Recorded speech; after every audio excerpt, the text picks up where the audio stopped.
Hi, friends. Well, that was odd. My name's Eric. I'm the host of Talking with Famous People. I just started a stream before this, and I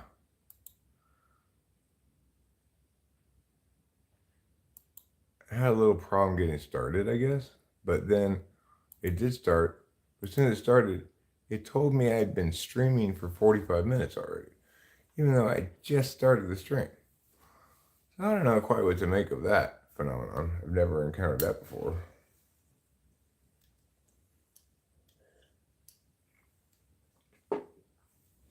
It's like, did I somehow accidentally start a stream before I was watching cartoons? Hi. Hi, Zane. How are you? So I will tell the story soon enough. Wait a little bit. Wait for a few more people to get here. About the strangest phone call I've ever gotten. I mean, literally, it's the strangest phone call I've ever gotten. Not bad. I just came back from my A level literature class. Well, I hope you read some very important literature. Nothing in life is more important than literature.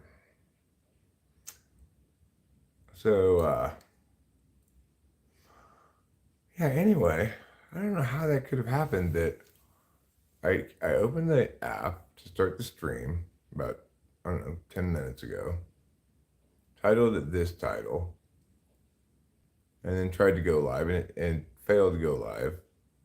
I went back and I closed the app. I reopened it. I said, okay, I'll start a stream over again because that one didn't work for whatever reason. And then the one I started said, well, you're already streaming. Do you want to reconnect? I'm like, okay. And then it reconnected and said I've been streaming for 45 minutes, even though I had just started it. So I don't know what was going on there. I deleted that one. So, I mean, I guess I shouldn't have deleted it because I could have looked at it and see if it had any information as to where this 45 minutes were, and what was going on during that 45 minutes. I was watching cartoons, but I don't know if like I was actually streaming for 45 minutes as I was watching cartoons. Usually it goes pretty smoothly. Actually, it's pretty straightforward. They do occasionally have little bugs. They seem to be pretty good about getting on top of that shit. I'm generally quite impressed with YouTube. I I always have been. Even when I was in the doldrums, garnering no new subs, struggling to be relevant at all. Even though I was just being Eric. But even then, and right now we're at 8 people here. Will I see the kind of, like, I found an easier way to find you. You did. I'm glad you're back, Crystal Miller. Super happy about that. Got in an alteration with the ESTP colleague having bad thoughts all week. Sorry to hear that, Deft Artisan. Greetings, fellow turnip consumers. Hi, Chaos Fuel. Have you ever thought about doing an ESP versus ISP vid? Uh,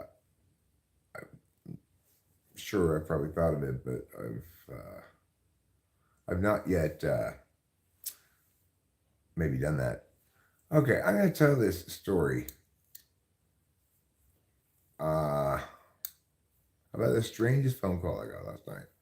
And I don't tell this story at all to shame or embarrass this person. I'm not going to say what their name is. And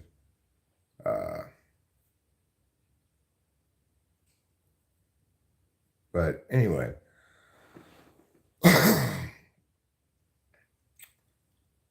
a gentleman called me last night who I had talked to before and didn't, and talked to about like maybe like addiction stuff, right? I'm not talking about Isaiah Root. Let me just say that right out of the bat. This is somebody who's very much a name that nobody's gonna really recognize at all. Okay, it's it's a it's an obscure channel person. Anyway, they called me last night, and he was like, "I want to talk to you about something," and I was like, "Okay." And so he started kind of mumbling. I want to know if you'd be interested in meow meow meow meow. Like what? I want to know if you'd be interested in meow meow meow meow meow. I said what? I can't hear you. What are you saying? I want to know if you'd be interested in a threesome. I said, no, I'm not interested in that at all. Obviously, I love my wife. I'm in a long-term relationship. I've never been into that kind of thing. And I'm definitely not interested. And then he said, well, what if I pay you to watch? And I said, no, definitely not interested in that.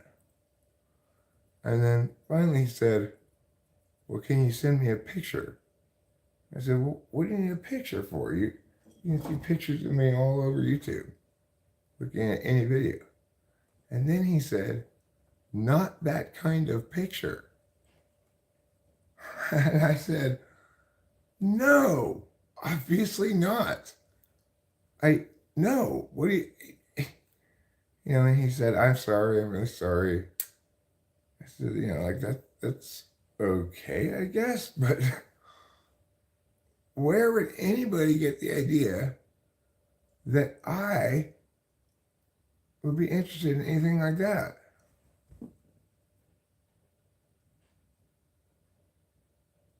I feel this like weird, like heart pounding adrenaline rush just telling a story. It's strange, and I'm not condemning the person. I never ever. No, it was not. Broccoli Todd. He was not trolling. He was not trolling. Okay, he may have been very intoxicated, but he was clearly, you know, taking a shot here at something that he was nervous about, felt vulnerable about, or whatever. But please tell me you can feel them too, the bugs. I cannot. That's not the case. So yeah, I want to stress this. It was not a troll. Okay, he was not just trying to troll me or anything like that. But it's just who could possibly be like thirsty like that for me, of all people? Look at me. Why would anybody? I know I can't feel them, the grunch. And if you continue on with this silly nonsense, and definitely at some point I'm gonna have to time you up. Those bugs are all you, dude.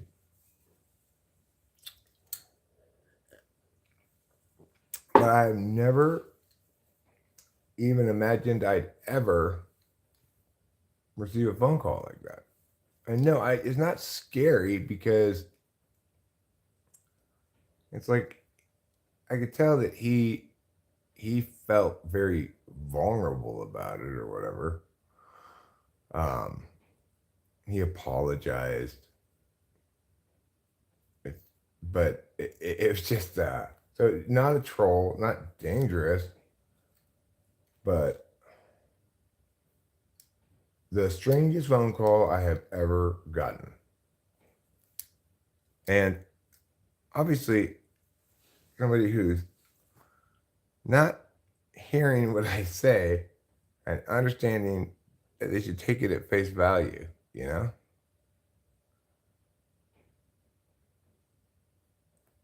it's it was it, and I got finally went and told Rachel about it, and she's like, "What?"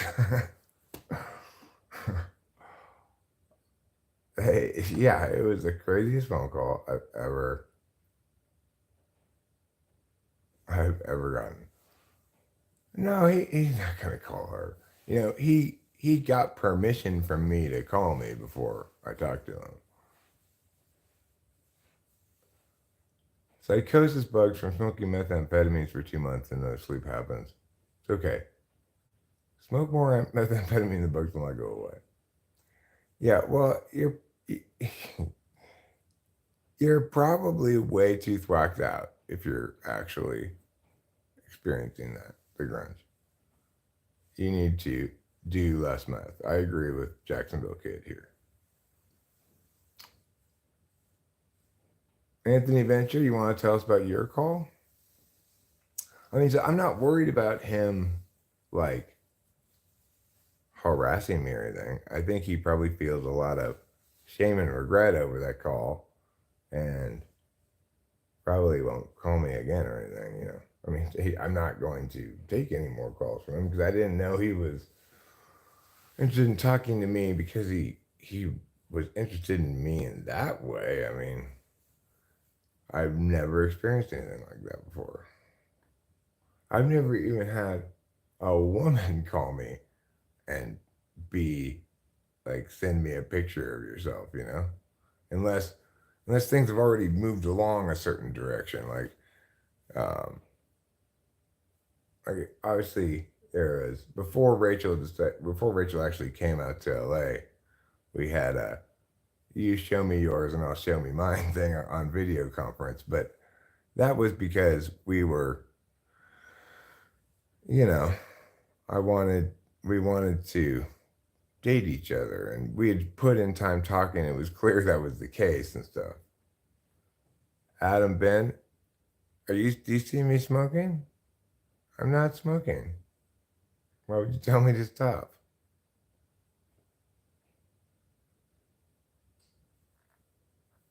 The brunch needs a snack in that.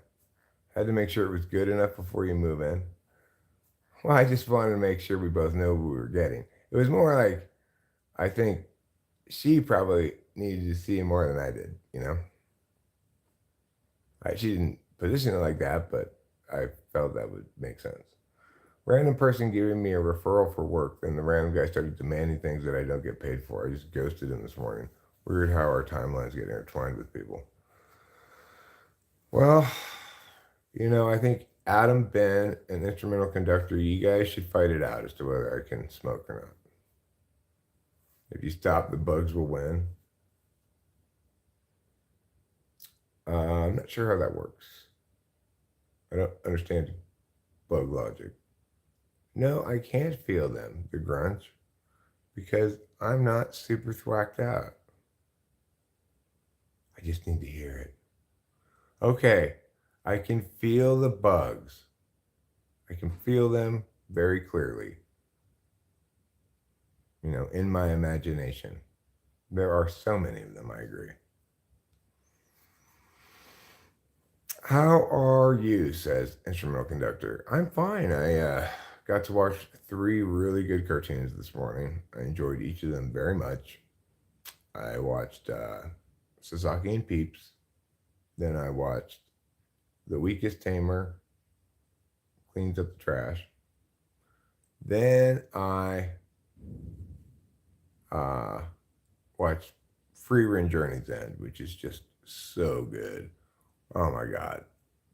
And I tell you one thing that happened in that cartoon is it made me think, Kapia, do you want to go outside? Or are you going upstairs?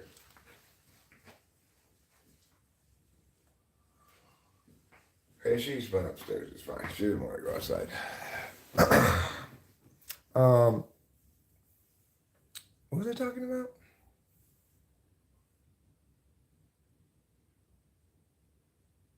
Oh, right, free run. There's this there's this bit in free run that is so powerful a way of communicating to people, you know, the urgency in life to not waste time. I'm going to bring up the very end of it and where I can find that and show you on the subtitles what I'm talking about. It's so powerful.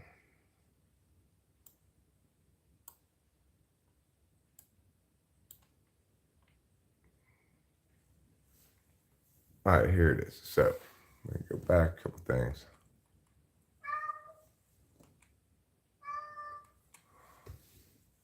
All right. So, like, this is what I'm talking about. This is such powerful stuff. My master, wait, hold on.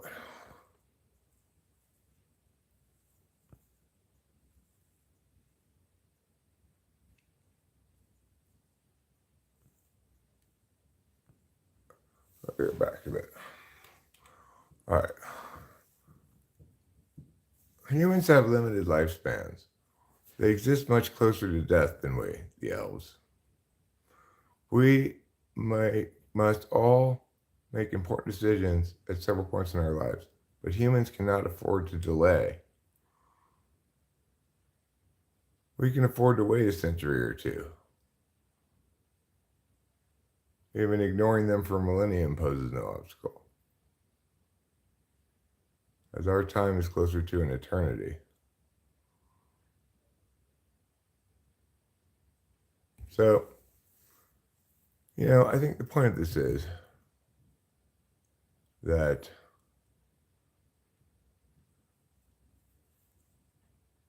we can't afford to delay.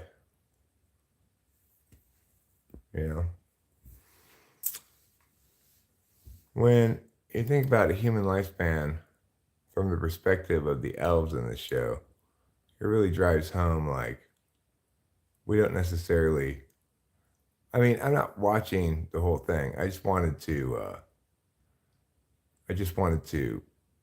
show that one little bit of dialogue because, hi Lou, because I thought it was very powerful. Obviously it's not as powerful when you're not watching it in the context of the whole show, but the idea that, the story's being told kind of from the perspective of Freeran, who's an elf who lives, indefinitely or whatever.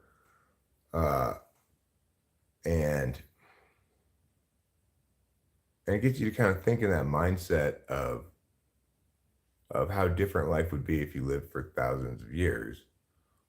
You could afford to take any number of sidetracks, either be lazy for stretches of time, get interested in something boring, do something useless for stretches of time. It doesn't even matter, You've got thousands of years. But at 52, I really feel the limited amount of time I have left, and I want to use that time to accomplish something. So in this instance, right now, I'm feeling like I'm accomplishing something by live streaming because I keep garnering new subs. In the last 28 days, I looked at it this morning, I've had over 1,000 new subs in 28 days. Crazy, huh? In a panic, great job being sober 1 week. Withdrawals, ain't no joke, depends on what you were addicted to. Some more withdrawally than others. People used to live for thousands of years, though? You mean like in the Bible? 1,000 subs in a month, 28 days is pretty crazy. I'm pretty sure I never gotten that many subs in a month before.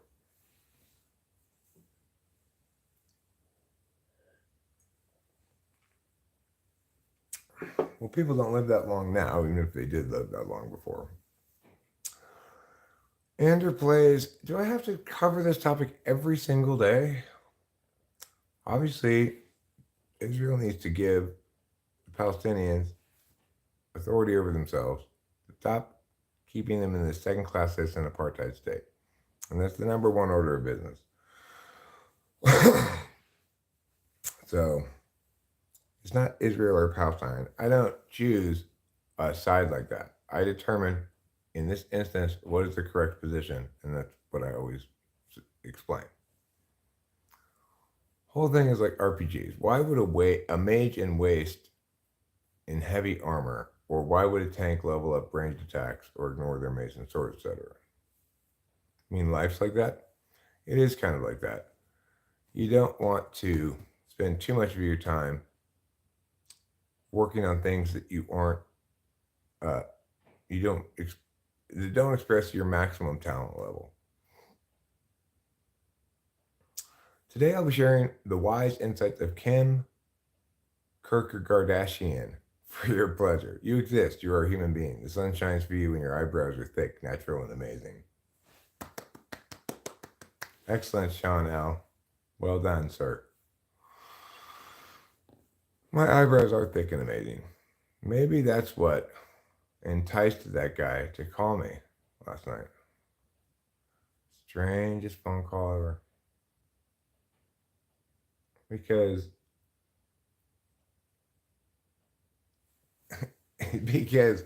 people are blind or something. I don't know. I get that Rachel loves me, so she's gonna find me attractive. But I am not. I am not an attractive man. Who in the world would be so interested in me like that? This stuff here is health tube fuel. Okay, you put this in your health tube, and then with a little bit of fire, oh, it's already packed. With a little bit of fire, you too can healthify your life with health tube and health tube fuel.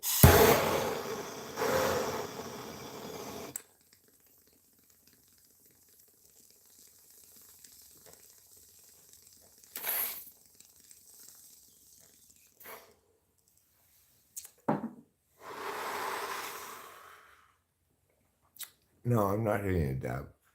I use the torch for pulling bowls.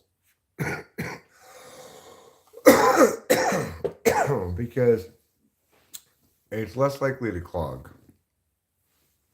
And also because this is the only lighter I never put in my pocket and walk away with. You know, it's a reliable source of flame that much more reliable than lighters, which you get cashed or you frequently have to refill.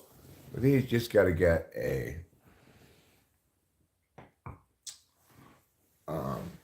you just got to get what's it called?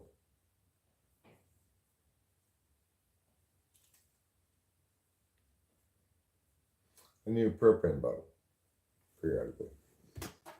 I have extras around, so I don't have to get those very often. Yep, the blue Exorcist shirt. I'm still wearing it because I haven't changed clothes. I bet you getting hose? I'm married.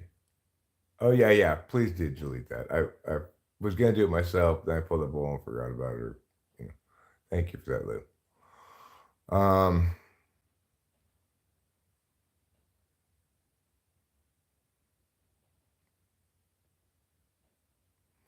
I just liked the first season of it, but most of all, what I liked is this shirt. I mean, that's the thing.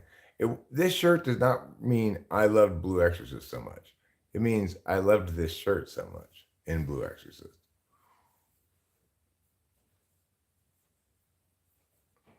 You're giving who? Hey, Cam Moto. Perhaps that particular individual could have settled for a fart in a bottle. I mean, I'm not even willing to do that. Hi, Freddie Somerville. Undead says 1, 2, 3, 4, 5 skulls. I watched. Did I watch that this morning too? Yeah, I watched. Oh, I watched 4 cartoons this morning. I also watched The Unwanted Undead Adventure this morning.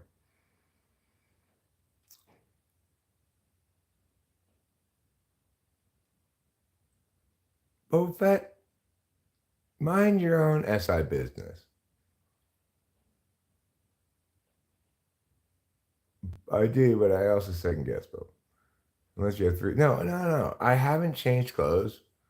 I slept in this, and I got up and put on my clothes again. I mean, I slept in a t-shirt. I took off my pants, put on my pants again. I just start the day, you know. I don't need to take a bunch of showers or change clothes a bunch. That's just making more laundry for Rachel. I like this shirt.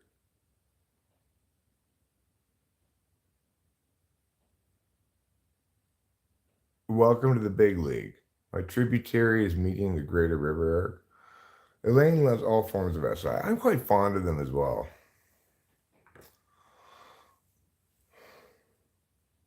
Amr al Salami says, Hola, bienvenidos, Amr al Salami. I'm going to call you Amr. It's easier to say Amr. Chaos Fuel has a poor relationship with SI. We're going to throw a lot of peeps your way now. Maybe it will. I hope so.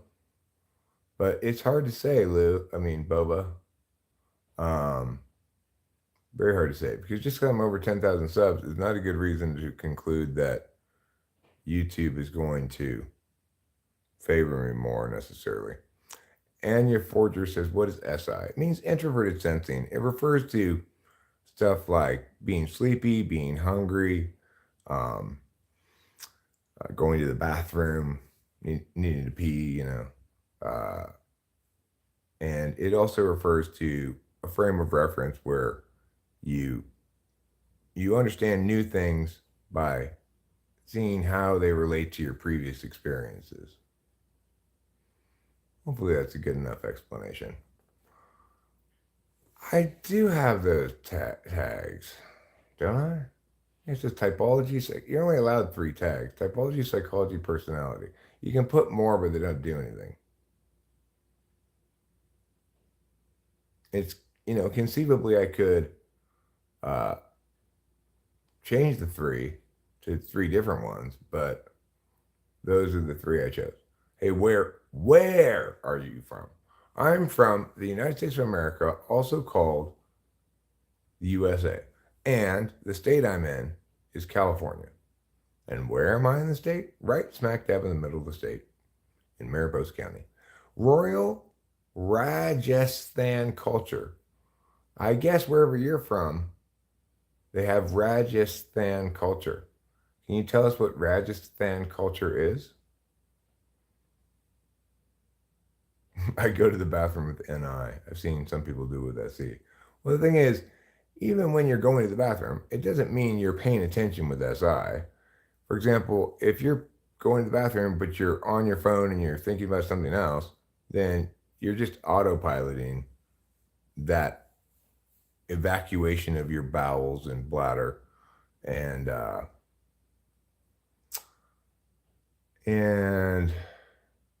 accordingly, you're paying attention consciously with whatever you're paying attention with.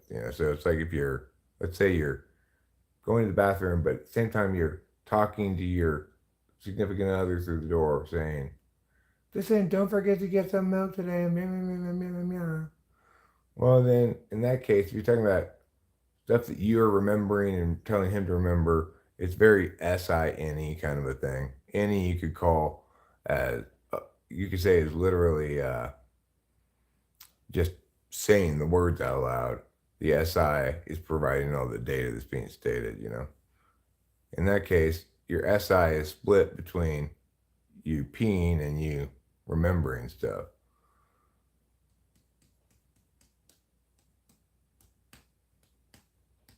Yeah, crossed the Rubicon, this ship, or went off the deep end, fell off a cliff. Similar-ish chaos fuel. You're SI4, right? Exactly, Boba, says Blue. Hi, A32 squiggly lines. A32 squiggly lines is interesting. In order to aspire to the truth, you must shed your thought and preconceptions and just put on a good, simple, cool bikini. You think that'll help me? I'm not sure. I'm not sure I really look good in a bikini. I wasn't there for the 10,000 subs live stream, but you have so much congratulations from me, Eric. I'm so happy to be a fan of the channel and to be there to see you getting appreciated. Well, thanks a lot, Elaine. Have you sent me the day and time you want yet for your typing? If not, can you tell it to me now and I'll just put it on the calendar? What MBTI has low SE and NE? I mean, the lowest it's going to get would be like 6 and 3, 7 and 4, I guess. So let's see, who's 7 and 4? Is there anybody 7 and 4 with NE and SE?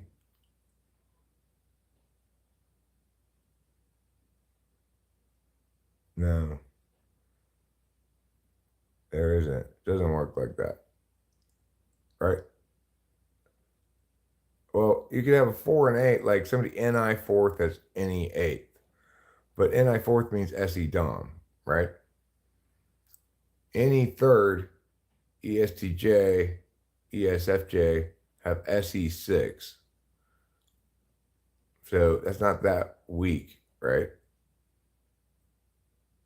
You can't be that low in both of your action functions, both of your deliberation functions, both of your interface functions, both of your meow. David says, just joined. What are we doing today? I am doing the same thing I normally do, David, which is I'm live streaming by primarily engaging with the people in the chat, what they say, answering questions, addressing various matters. I did earlier in the stream tell a story of this very strange phone call I got last night. It was a phone call by a guy who a little bit get Gouda, but I'm not enough. Phone call by a guy who wanted me to participate in a three-way or watch, or failing that, send him a picture of myself. You know, not, I said, there's plenty of pictures of me. I said, not that kind of picture. I came to understand, oh, he wants a picture of my naked parts. So I said, no, obviously, what would make you think that I want that to do that? Anyway, so that was the strangest phone call I've ever gotten. I don't mean to shame the guy or anything. He seemed genuinely sorry that, he's like, I'm sorry. I'm like, you don't really have to apologize for it. It's just strange. No, he got permission from me to call me first, too.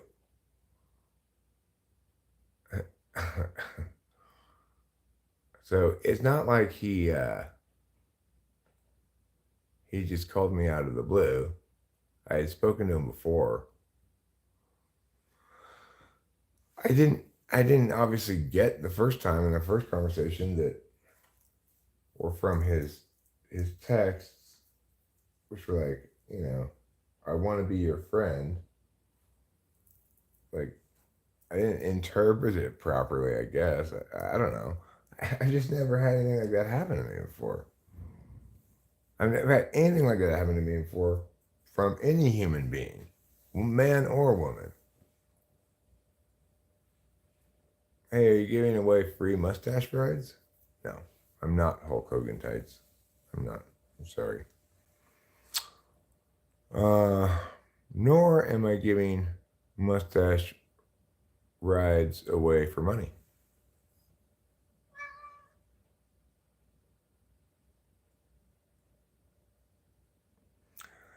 It's possible he asked me in particular because he was looking for counseling on the situation to be steered away from that particular activity. Because I have no counseling to provide because I've never had any kind of it's never sex has never been a vice for me. I've never enjoyed sex except for outside um except for outside. I mean, I've never enjoyed sex outside of a long-term relationship. It's always been just something you gotta kind of get through at the beginning in order before you get into a long-term relationship. Okay, stop meowing.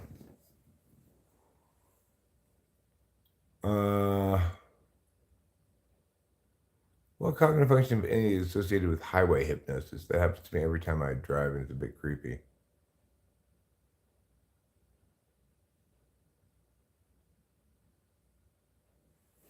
9 a.m. on Saturday.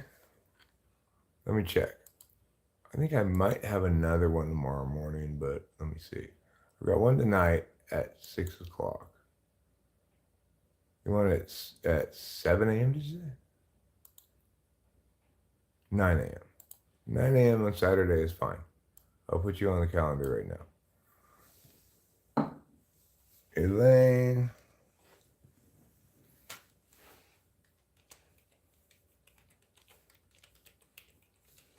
Elaine typing. Now I need to find your email address. Then I'll copy and paste that into the thing to add guests, and then you will get an email from me. So now I need to get your email address. I mean, from Google Calendar is what I meant to say. Copy it. Copy. Go to Google Calendar, add guests, and then push paste. Click that. And then push save, and push send, and wow, I got my work done. Somebody congratulate me for getting my work done. Yeah. No, I didn't give Elaine a discount. You know, if she had dragged her feet another week or so and said a few more times, I'm gonna get around to buying a typing from producing there. I would have at that point said, I was on the verge of saying, you know what, Elaine, I'll just type you for free. It's fine. But fortunately, she wasn't patient enough. And instead of having to provide it for free, I get paid for it. What sort of counseling do I provide? I don't exactly provide counseling, David.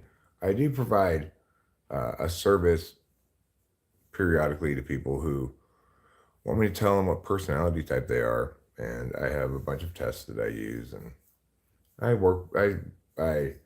ask them questions, listen to their answers for an hour or so, and I've got different kinds of questions that link to different kind of things. Elaine says, Eric, I kind of hate you right now. Yeah, I was on the verge of saying it like 2 days ago or something, or like 2 days before you paid it. It's not gonna make her feel great. It's not. Huh. Well, I think it should make her feel good because she can know that, hey, Eric likes me enough that he was gonna offer for free. Is it pink bubblegum? Is what pink bubblegum? Adolf Hatchet is new as well. This crap can be at any. Well, what I do, Adolf Hatchet, most of all, is I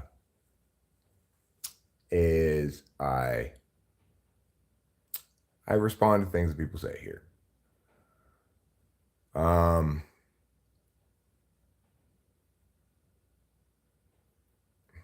Well, maybe I'll refund your money, Elaine.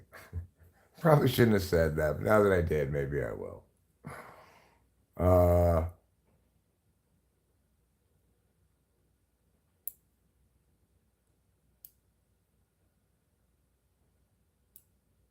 Dario Nardi claims NI is associated with higher prevalence of low frequency brain activity.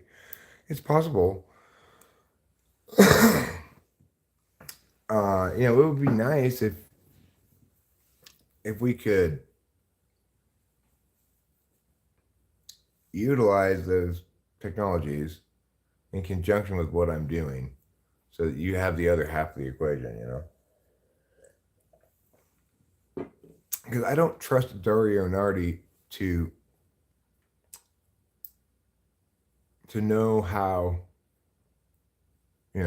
like the best way to do that would be to test brain pattern stuff by asking a bunch of people the same kind of, say, any test question and then see the range of meows, It would be great, but it's not going to happen because he's not a TI heavy person.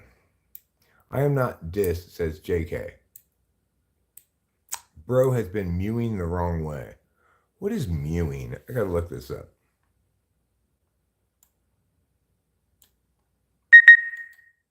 I mean, I know what I think it means, but um,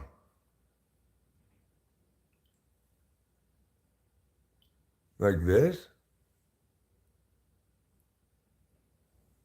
I don't think I might do a little bit of mewing, but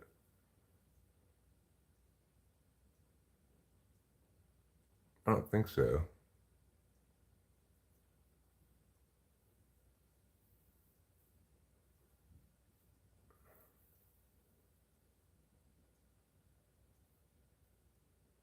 This is mewing.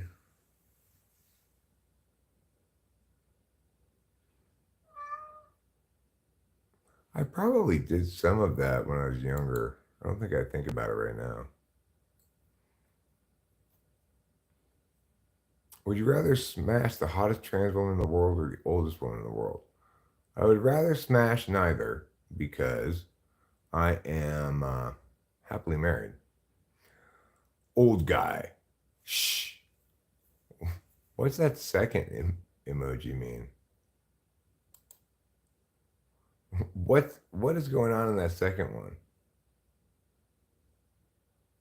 I'm curious. D1 Dax. I get the first one. You're telling me to shh. You call me to me. Fantastic, Sean. You have earned a wonder point. Oh, meeting. Shh, meeting. Okay, well, if you're at a meeting, then perhaps you shouldn't be here and listening to this. I would rhyme and I'd a riddle for every individual if I only had a brain. Is that from The Wizard of Oz? Gut Pile Mafia says he is a bit Jewy. I'm actually not Jewish at all. I'm German in ancestry. But, you know, think what you'd like, Gut Pile Mafia. I have a name. My last name is sometimes a Jewish name. Strauss. There are Jews named Strauss.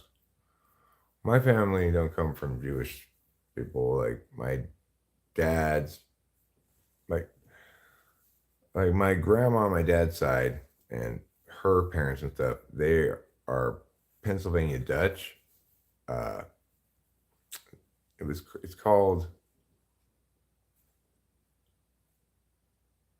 like Church of the Brethren or something. It's not Mennonite, but it's like it comes from like Amish people basically. My dad's family does, and my mom's family were the Brandstetters, which is another German name. So I'm German. Start mogging. I don't know what mogging is.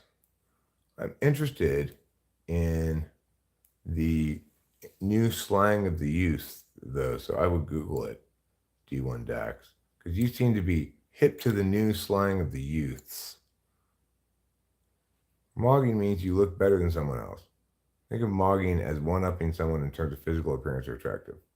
A mog usually refers to a man who dominates other males in the room, often due to their height, body type, build, or facial structure. I am tall. I'm 6'5" almost. I used to be 6'5". I've shrunk a little bit. I'm 6'4.5" now.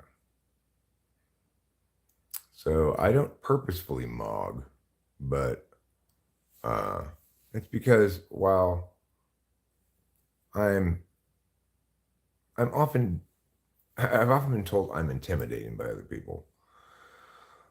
Strasby Vladim. Um, I don't want to intimidate other people. But the thing is, whether or not somebody finds me intimidating, I think has a lot more to do with them than me. I don't find other people intimidating. I could probably come up with an instance where, I found my dad intimidating. Are you edging right now? I'm going to have to look that one up as well. I'm glad to learn all this new youth slang.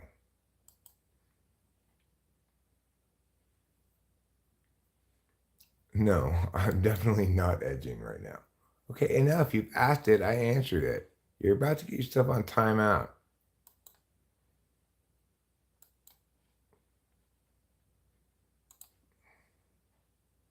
You just got timed out. I also don't know what Cande Cot means, but I will look it up. React YouTube, I will look it up and find out. I don't know. Doesn't say anything.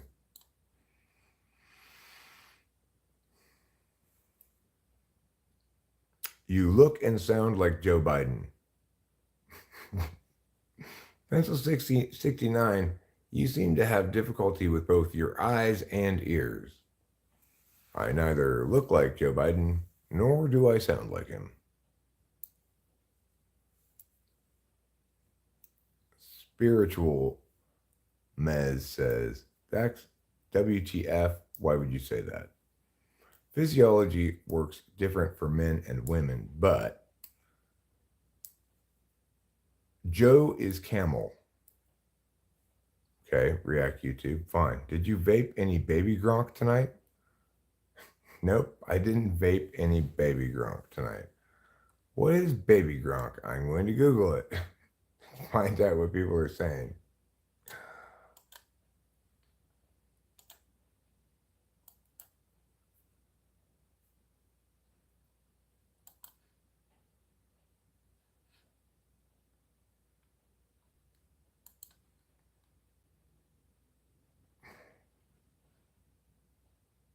Baby Gronk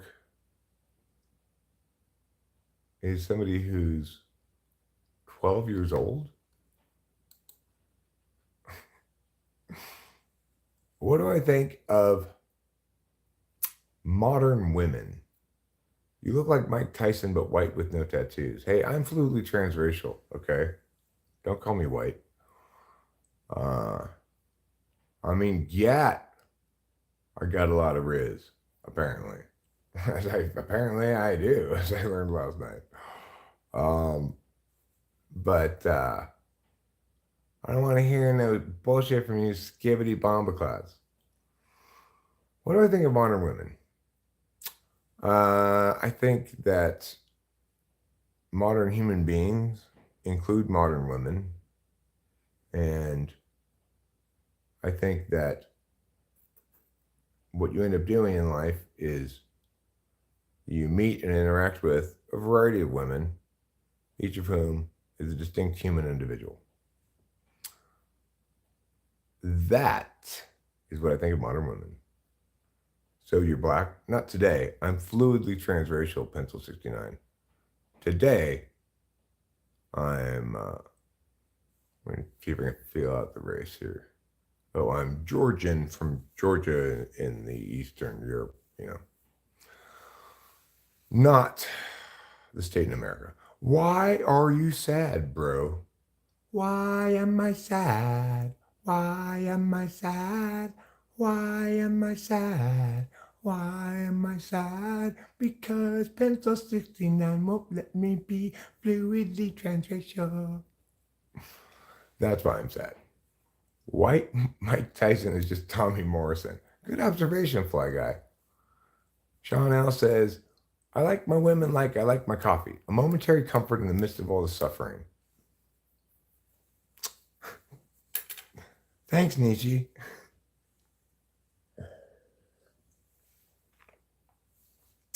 So yeah, I'm fluidly transracial, Pencil 69. My race changes pretty much every day, sometimes twice a day. I seem to be French Canadian a lot. Obviously, when I'm Chinese, it comes with Kung Fu. So, pretty cool being Chinese sometimes. Most races don't come with anything, but Chinese comes with Kung Fu for free.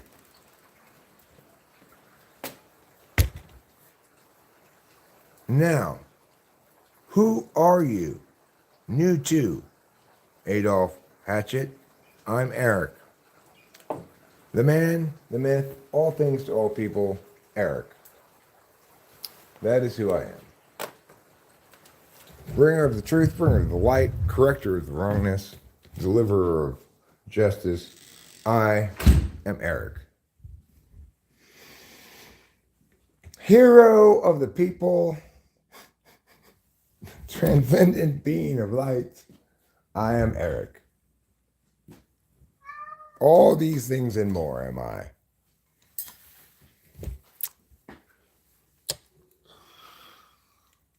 I'll always be Somalian to you. How old am I? I'm 52. I hear you, kitty. I've already watched you eat, and I'm breaking you of this habit. Fly guy opened my eyes. I'll walk you over there. I give you one pat while you're eating, and then I'm walking away. Okay? I'm not going to let you be the boss of me. You need to learn that you are not king of the world.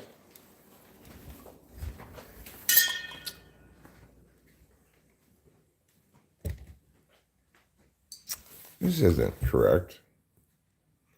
Live chat. There. Age is just a number. Watcher of cats. Well, it's more than just a number. It is true that as you get older, you experience some, not necessarily even problems, but I guess you'd say changes. I can't go as hard as I used to. I'm not going to stay up all night. I'll try to get at least a little bit of sleep. Yeah, 30,000 days. That's what the average person can expect to get. As you get older, you get more free DLCs that you can't uninstall. I'm not sure what DLCs are, but I'm sure it's a good joke. IBS and tendinitis. Hello, Niraj Awasthi. How are you? Niraj. Let's call you Niraj. Your last name's too hard to say. My dad disappeared 10 years ago. Hello, nephew. I am fine. How are you? Right now it's raining here in lovely Mariposa. It's good to get some precipitation because precipitation waters the plants and stuff. The animals get something to drink. Everyone's happy. Look at the rain falling on the ground. Doesn't it make you feel cozy? There. That's just perfect. Isn't that cozy? Nexia to Legenda. Am I a teacher? I used to be a teacher.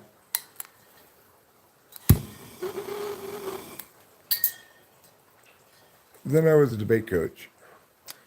Now I'm just an Eric. Maybe this generation that grew up attached to an iPad really believe the man in the screen is their family, sort of like a bird that imprints on a person after they hatch. I doubt it. My dad disappeared 10 years ago. I'm sure you were not. Where did you go to school? Tell me which school that you attended that I taught you at.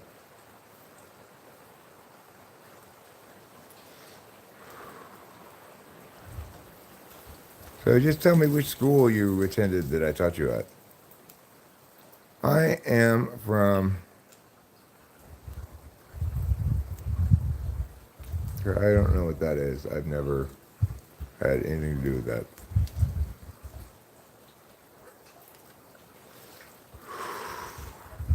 I am from California. Sunny California, where today is very cold and rainy.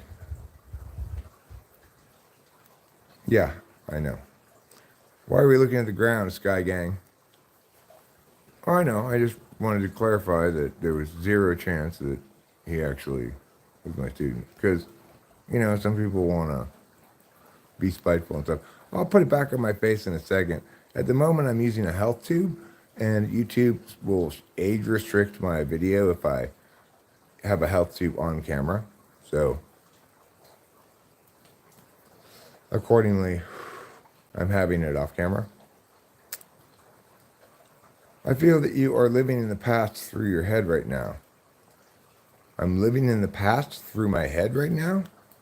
I mean, I'm clearly living in the present, live streaming, reading what you wrote just there and responding to it. So I don't know how you could imagine that I'm living in the past at the moment. The forest do be looking nice, though. It is nice, huh, Gabriel Pruden? Bruh, I'm 19. Congratulations to you. Yeah, so your dad showed up?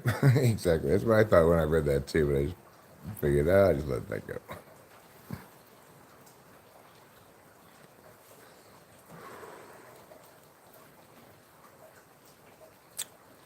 That is brilliant scenery. Also, I thought it hardly rained in Cali. Well, it does hardly rain in Cali, but at the moment,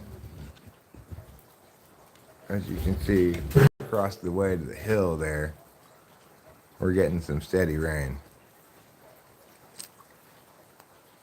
And it's wonderful because no,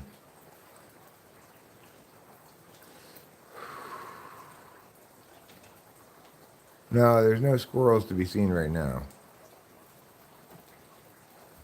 Okay, enough. You're about to get timed out with your haphazardry, okay? I'm right smack dab in the middle of the state, near Yosemite National Park. In fact, where I live, on one side of me is Sierra National Forest, and on the other side of me is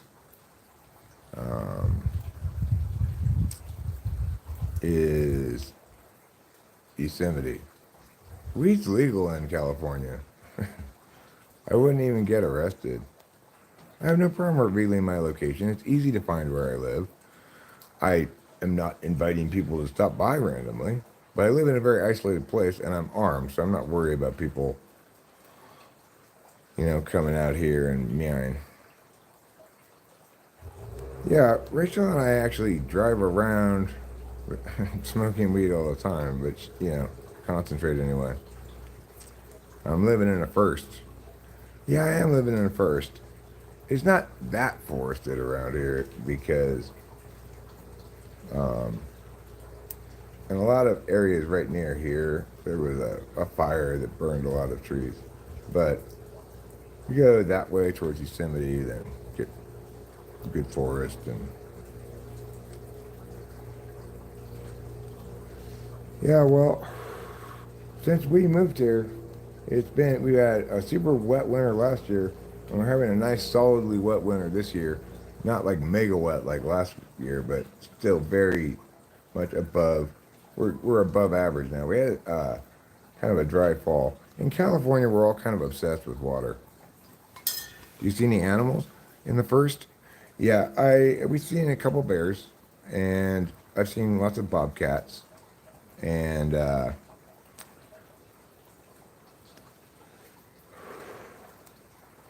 I've seen rabbit. Oh, we have wild turkeys around here. Plenty of wild turkeys, quails. That's the tall tree. You're going to see a tall tree. That one over there is very tall. Let me see if I can get a better shot of it for you. This tree is very tall.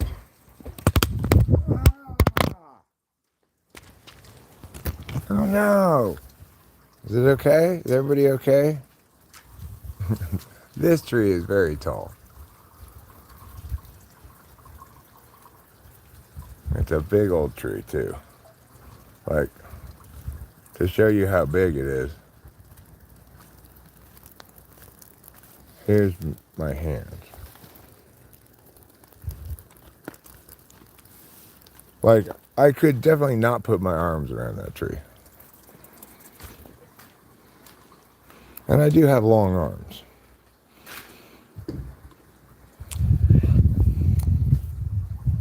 So what's that word that means like one guy alphaing up or whatever? Somebody said earlier, that's a funny word. There. Now, I've got it clamped in a little stronger. I got one of these good kind of that is a sequoia, which is a kind of a form of redwood, I think. I'm no tree expert, but pretty sure that's a sequoia.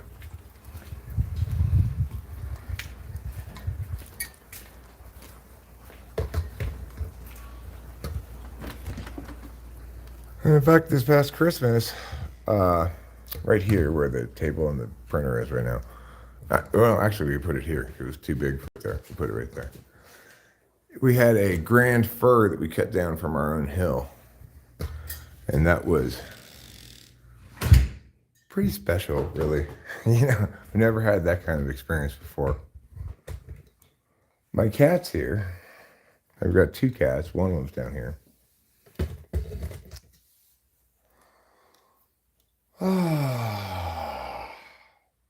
No, I live with my wife. She's upstairs asleep. See what's going on here in the chat. What's the stick of this channel? Mostly what I do, Kublai Putinov, is live stream and read things that people say and respond to them. You must have been born on a highway because that's where most accidents happen. Well, there can be happy accidents, right? Sometimes accidents result in the greatest outcomes.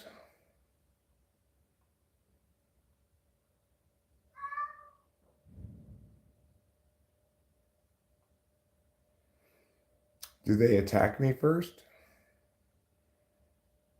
You're okay? Everyone survived that drop without any injuries. Any advice for when I visit California in 2 months? I've been before, I have family there. The sun is so great compared to Grey Scotland. Are suburban people nicer than rural in California? No, I think that where I live here is like an incredibly nice place. It's incredibly welcoming. Everybody's cool. It's like there's very little any kind of like crime or anything. We don't have a single stoplight in the whole county, and we just have county sheriff and it's a very free place, you know.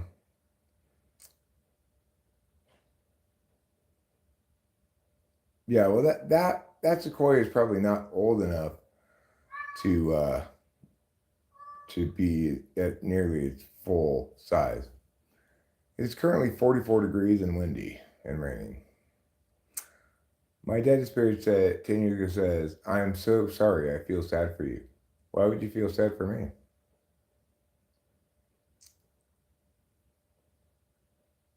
No reason to feel sad for me. After all, I learned last night, apparently, that I got some serious riz. As this gentleman called me. And, you know, was clearly interested in me in a in a non-normal interested way. Very strange. Is six-alicious normal that time of year? I thought California is hot. Well, where I live kind of up in the mountains. So during the winter, it's cold, and we're getting a pretty wet winter, so that's good. I'm looking sick. Oh, well, thanks, doctor. I'm a god, if you will. You are a god? Wow. Which kind of god are you? No, I don't live near Big Bear. I live near Yosemite National Park in the middle of the state. It's about 5 hours from LA, 3 hours from the Bay Area. And even if I did smoke weed in front of the sheriff's department, nothing would happen. If I stood across the street from the sheriff's department and smoked a joint, nothing would happen. No, well, Fiaka Kyak, he asked me if I wanted to participate in a threesome. I said no. Then he said if I wanted to watch one. I said no. And then he said he wanted me to send him a picture. I said there are lots of pictures of me. You can find pictures of me all over the place. He said not that kind of picture. I was like, what? No. The type of guy you don't want to disappoint. Oh, the wrathful kind, huh? You're here to tell me I've got 60 days? And if I don't pay by then, you're going to repossess my hot pot? Have I experienced any paranormal activities? Uh, well, the closest thing we've experienced here to a paranormal activity is one time Rachel and I were driving and we saw what I can only call a cryptid, which is to say, the kind of animal, as far as I know, doesn't exist, but that we saw it crossing the road anyway. It was, I don't know, yay big, maybe a little bit bigger, and furry, and moving like a giant caterpillar across the road. I don't know what it was. No, Carlos Paiva, I get it. I understand that people would interpret it this way, but I was the one talking to the guy, and I talked to him before, and he he was clearly like nervous and vulnerable about it, which is why I'm not trying to shame him on the stream or anything. But it's part of my life experience. This is my autobiography. Um, and sorry, he's apologetic after it was clear I was not interested in anything like that. And I mean, the thing is, and additionally, if somebody were going to try to scam me like that, they would have done a more deft job. This guy was clearly intoxicated, you know. So it's just an incredibly shocking thing for me to experience because I literally never experienced anything like that before from man or woman. We're not talking about that Boba Fett. I'm not trying to like I said, I'm not trying to shame the guy or whatever. You can wish in one hand and shit in the other. See which fills up first. This tells you how to look at the real life from the right perspective. I guess you could say I was flattered. I didn't say that in the phone call. I was like, I mean, the thing is, it's disrespectful to Rachel, right? But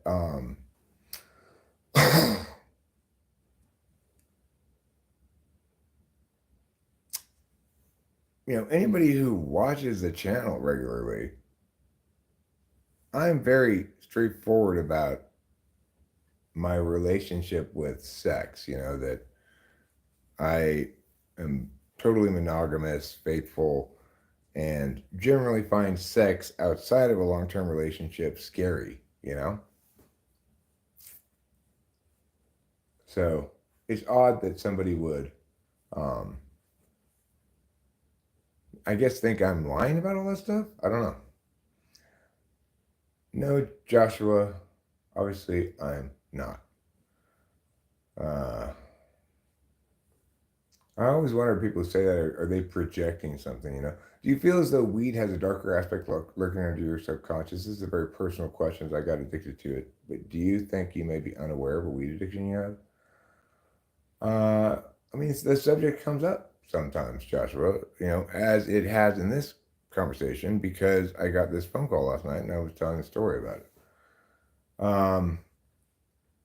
I don't feel there's a darker aspect lurking into my unconscious. I feel as though, first of all, of everything I do, I'm least addicted to marijuana. I can go a full day without having any. Sometimes I just make the decision to like, we're gonna be gone all day, but I'm not gonna bring any weed because I don't really feel like it anyway or whatever. I feel less addicted to that than anything else. I'm not going over it again, Joshua. Rewind a little bit and you'll hear me explain it. Get Rizzler balls on you. Am I from American? Am a Curran? I'm from America, yes. That's because out of everything, weed is just a confusing spice. Yes, I'm American. I'm from California, Mary Ann. You're welcome, God Tree. It's only easy to answer since it's the same time zone as me.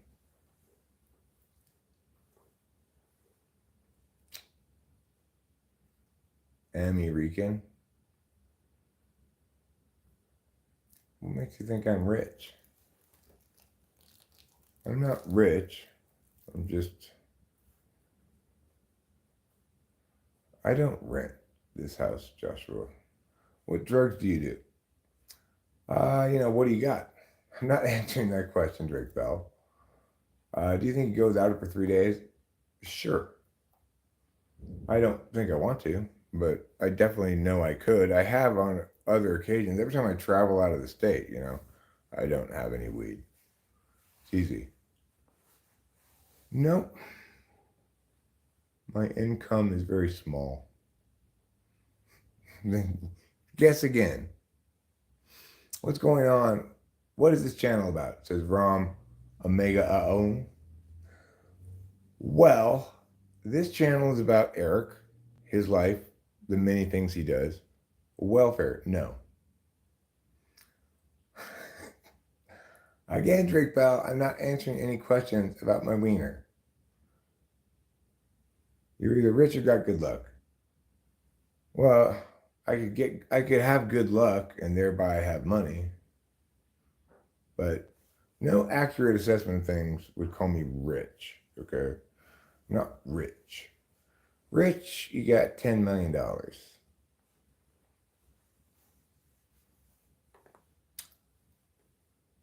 Bro, I can speak Japanese. Wait, let me.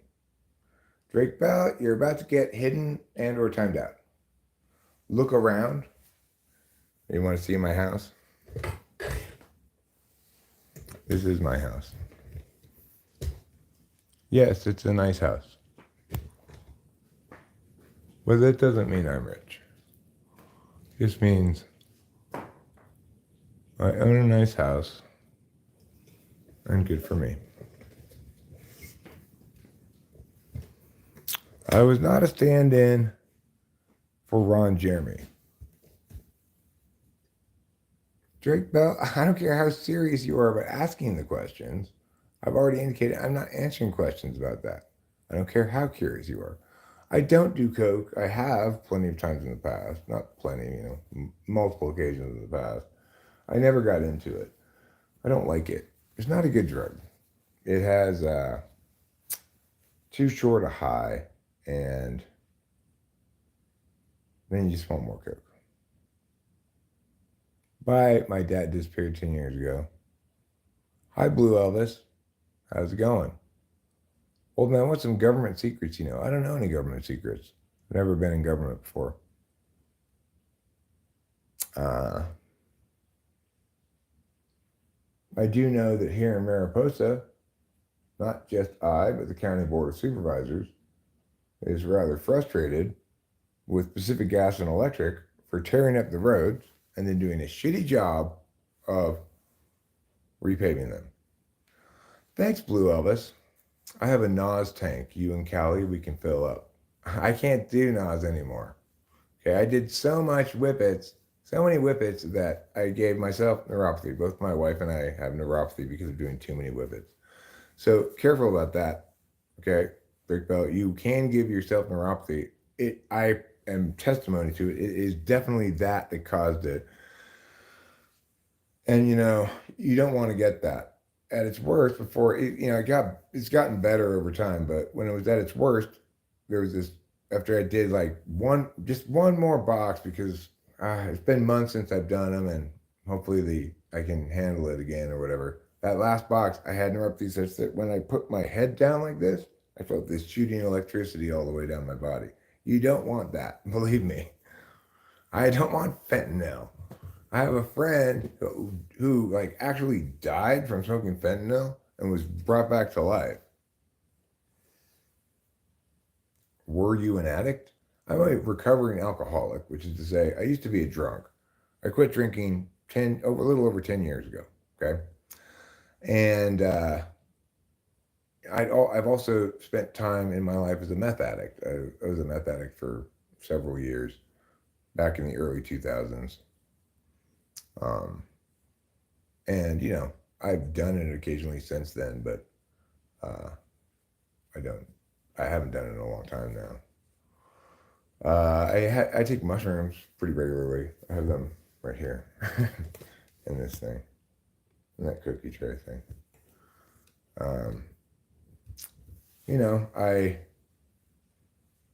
occasionally go to Oakland. There's a mushroom store in Oakland, and buy an ounce or two of mushrooms and muggity meow. Marco Polo says, try it. Try what?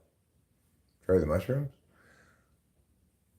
Today, right now would not be a terrible time to take mushrooms. I could take some right now. Probably would work. I took I think a little less than a week ago, but I took too little of them and it didn't really kick in. Yeah, okay, goodbye. My dad disappeared 10 years ago. See you later. Have a pleasant day. Don't forget to eat plenty of cheese. Jesus Christ. Darian Green says, old man, you a cool dude. I try to be. I try to be very cool. How much do I take a day? You can't take mushrooms every day. You got to give it a week in between or else it doesn't work. Which one's stronger, meth or mushrooms? Meth. Mushrooms are like acid for kids, you know. As long as you don't take too many mushrooms, it's fine. I've done multiple MBTI tests since I'm 14. I'm 20 now. I know it's impossible to tell over the internet, but surely I'm most likely an ENTP if I've always gotten ENTP since I was very young. Yeah, I'm not recommending you do it. Maybe. Vadix Sam, you know. It is the case that I've always tested as ENTP. I didn't start taking tests that young, but I've always tested on all tests as ENTP, even if the test is bad. So, no, I'm not going to. Go away, my dad 10 years ago. Do you have a hangover after eating mushrooms? No. I'll answer your determinism question right now, Xavier Sethi. But no, I don't have a hangover from it. You know. How do you think the benefits of amphetamines compare for NE versus NI users? I think I'm an NI user and find Adderall helpful. Well, I think everybody can find Adderall helpful temporarily. Like, let's say you don't take any Adderall and you're in college and you've got this big term paper to write and you take an Adderall. You will pound that shit out, right? Doesn't matter what type you are. But the thing is, oh, you've been to that church in Oakland too? Yeah, that's right. It's not a store, it's a church, okay? Um,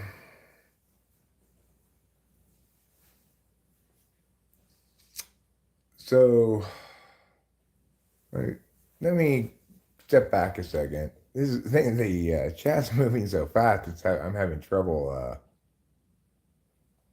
I'm having trouble following it. Can I just say to everyone watching, it's amazing I got out of meth because it's one of the most dopamine heavy things ever invented. Well, I mean, it took me months after I was addicted to it. Months of just sleeping and doing nothing, and yeah. So it wasn't even willpower. It had just run its course. It's like I was just done, you know. And so I just it's like I was having trouble getting in contact with my one dealer, and I just didn't want to try to find another one, and yeah. So I just quit, and that was like I quit probably like 20 years ago, and and then I resumed my alcoholism. One thing that meth successfully did for me was it cured my alcoholism. But as long as I was a meth addict, I was not an alcoholic. So strange, right? Then I drank, and then finally at 42, I quit drinking. I'm not especially proud of it. It's vastly more significant for me quitting drinking because I never felt addicted to meth. I don't dream a lot because I do smoke a lot of weed. I want to go back to the question of what is determinism. Determinism isn't really anything, okay? So you could explain it as it's the notion that because we can point to almost infinite number of factors that may have played into a given person's decision or may have prompted a certain action to be taken, that therefore every action, it's okay. It's totally okay. I don't, this is not, I'm not, I, yeah, don't worry about it. Okay. Um, That's not what this stream's about. It's not about shaming anybody. Okay, it's just about how I never received any kind of phone call like that. So, um, it is true that I don't agree much. But anyway, determinism is the idea that we don't have quote unquote free will. But here's the reason why it's a nonsense notion. First of all, given that time moves in one direction and we can't go back and redo or undo things, right? Um, then if we were to have free will, what would it look like?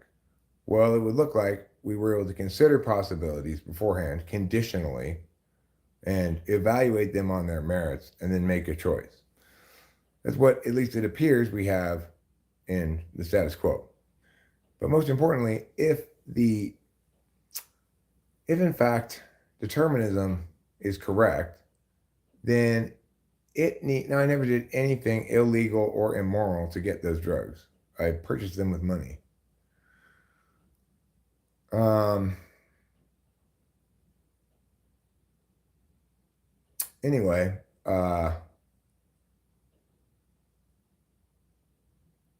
so the thing about determinism, if they want to establish that, say, free will doesn't exist, then they need to show an alternate possible world in which free will did exist, but time still moved forward, and how it would look different than the status quo. If they can't establish uh, what free will would look like, then they're not making a meaningful distinction.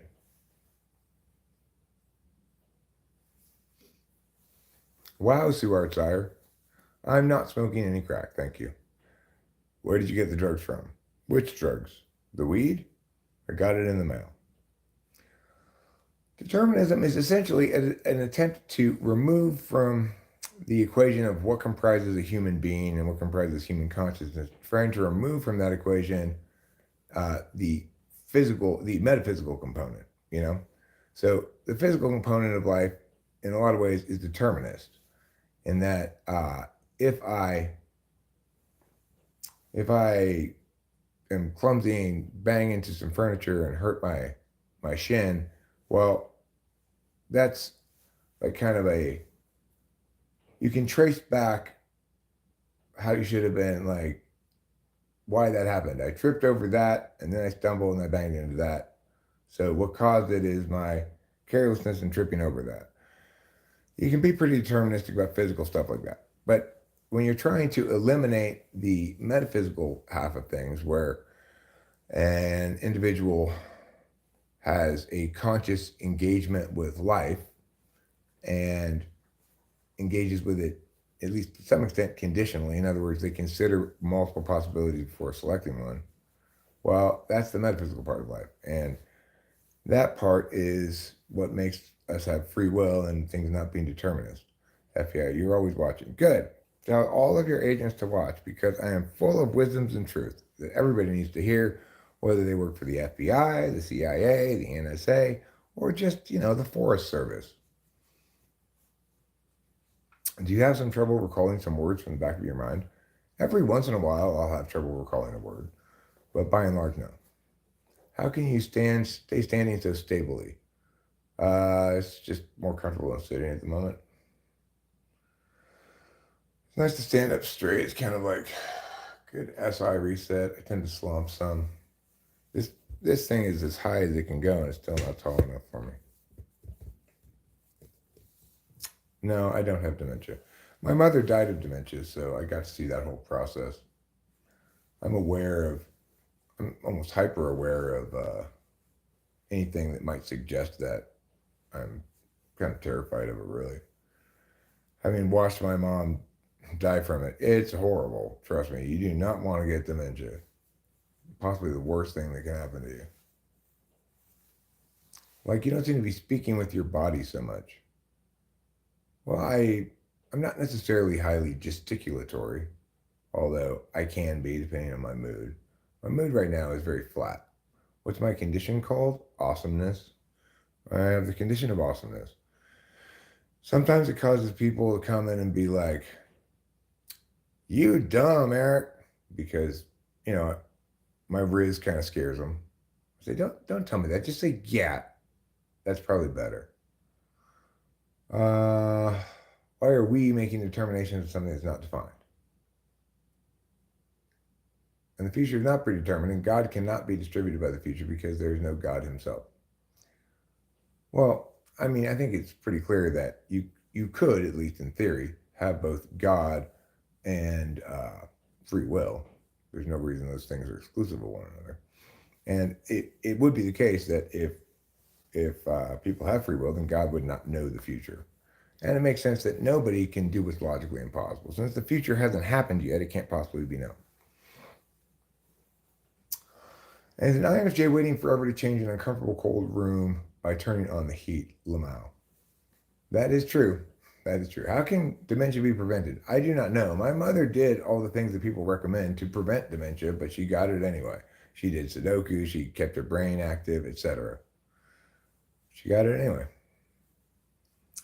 Free will is not a matter of being able to choose any option. It's a matter of being able to become something of our own accord. That's an excellent observation, Side Sheik. Um, you know, autonomy and agency are expressions of freedom of willness, you know. Often this sounds a lot like schizophrenic. Well, fortunately, Pat Evancho, schizophrenia almost always emerges in a person's 20s. So I seem to be safe from it at this point. I'm 52. Weed doesn't help with dementia. I gave my mom, when she had dementia, some weed edibles, and I didn't see any improvement. It made her go to sleep, you know. Schizophrenic number one symptom is incoherence. They have issues keeping patterns of thought. Well, then I'm definitely not schizophrenic because what I'm saying is extremely coherent, sound, well articulated, and of course, most importantly, correct. But you know, Pat Evancho, may I suggest you not go into the psychiatry field since you're clearly not good at diagnosing things?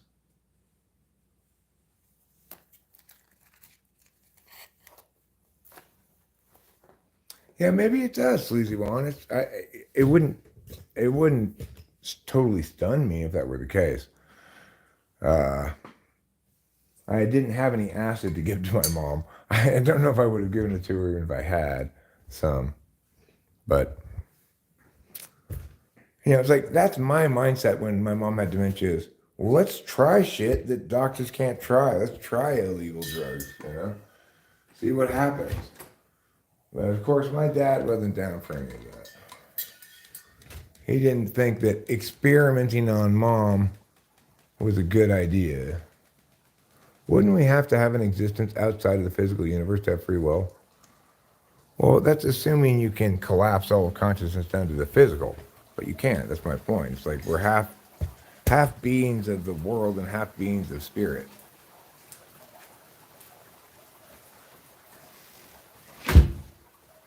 There's an external metaphysical field, which we're operating on right now. There's an internal metaphysical field where you think things. Those operations of human existence cannot be reduced to the physical.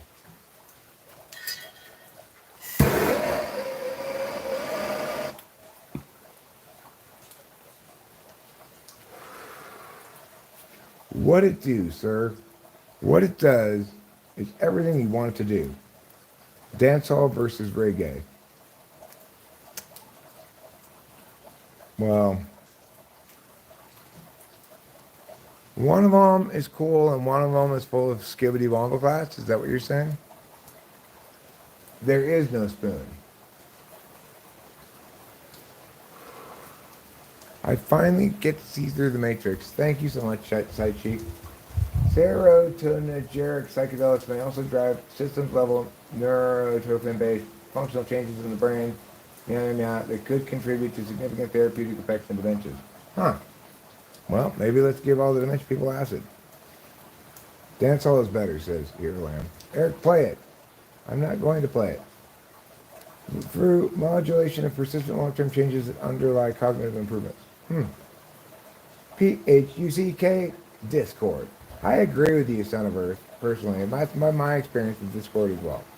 So I know you retracted your message, but I'm not going to disagree with you.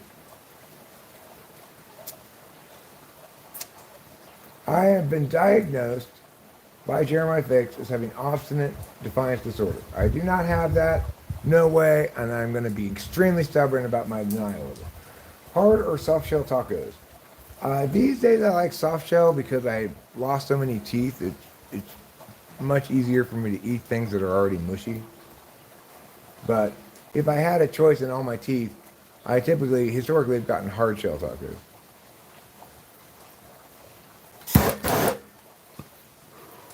There you go, Gobtree. It's just a basic propane torch. They use these for plumbing, you know. Sometimes they get MAP gas. It heats copper, so you can bend copper components. But I don't use it for that.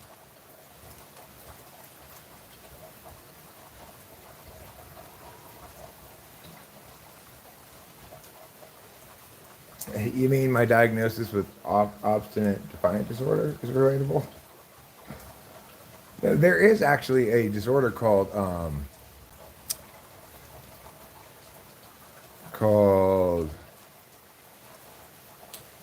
it's not called obstinate defiant disorder, but it's called something like that.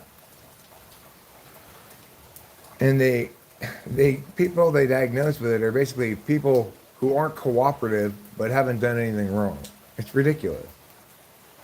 Oh, the teeth thing. Oh yeah, well. Yeah, it's oppositional. Thank you, Carlos. Oppositional defiant disorder. Drug-induced psychosis.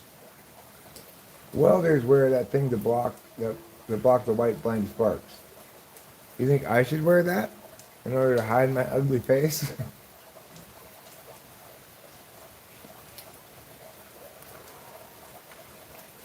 I'm not currently experiencing drug-induced psychosis, but I have before. I experienced it when I was on a lot of Vyvanse and then took half an ounce of mushrooms on a clean head.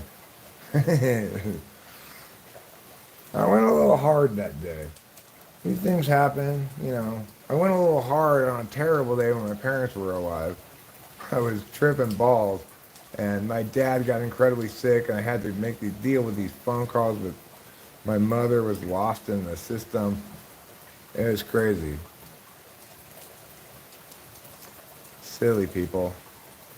What can you do about them, you know? Doctors. Dr. Ingram accepted. I do not have respect for doctors. I think they're a bunch of idiots, frankly. I don't think they're scoundrels, really. Like, they care about healing people, sort of, sometimes. But they're a bunch of idiots, so, you know.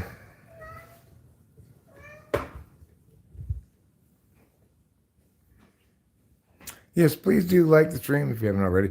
And if you're not subscribed and you think, hey, you know what? I could come back here again maybe someday. Then go ahead and subscribe. You'll be more likely that it'll show up on your feed. I am trying to get to 1 billion subscribers. I'm showing lots of Juan respect right now. Sleazy Juan, you may be sleazy, but I respect you. He's Lil Payaso? I thought I was Lil Payaso. No? Oh, I'm Lil Ricky. That's right. That's my street name. Lil Ricky.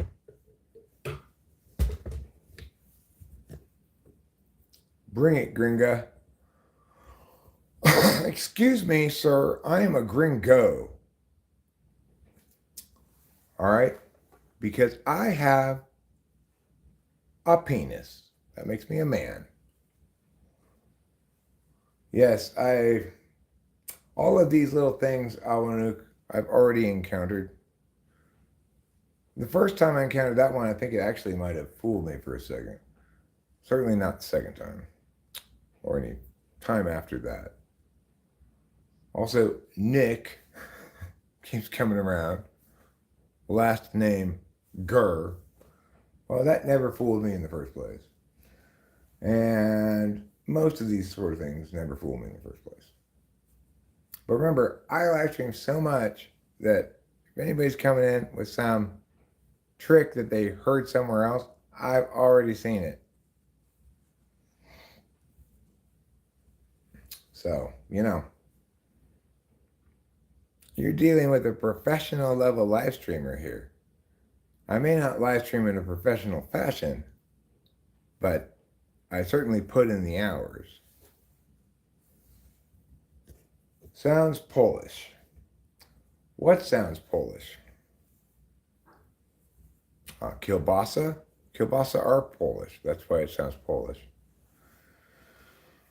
I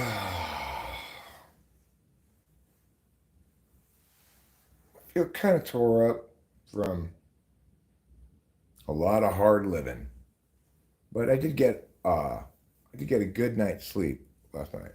I don't know what those are. Gobtree. Cece Gomez, yo to you, welcome. And I'm not just saying this because your name is Gomez. Bienvenidos. Okay. I have no idea whether you speak Mexican or not, but that means welcome in Mexican. Bienvenidos. There's a Mexican TV show that, I don't know if it's still on, used to be on, that I'd watch at my ex-wife's family's house. Abuelita was like full blast Mexican, And this horrible sketch comedy show that I don't understand how anybody could possibly think it's funny. But, it was on TV. We'd watch it. We'd watch Sábado Gigante, which I always thought was a great name for a show. Gigantic Saturday. Gigantic Saturday. What a fantastic name for a television show.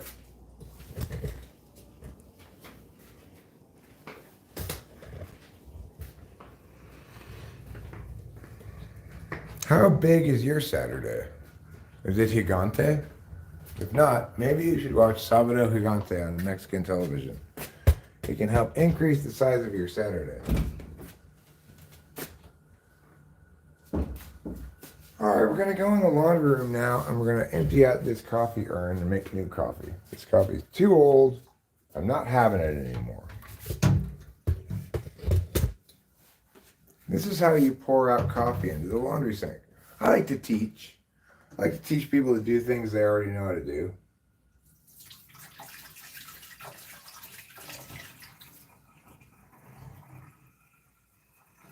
I always end up with some grounds in here.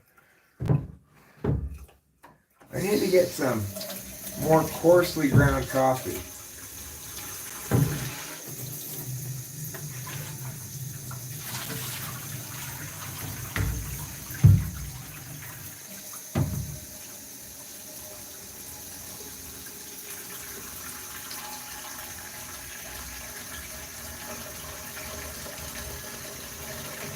I so very much don't like the fact that this shelf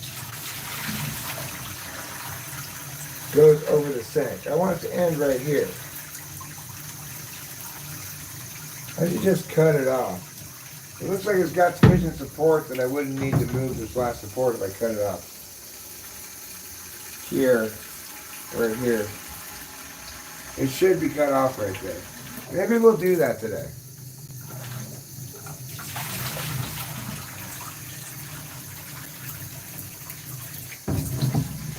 Because the idea of having a big sink is that you got to deal with big things here. So it shouldn't be a shelf right here.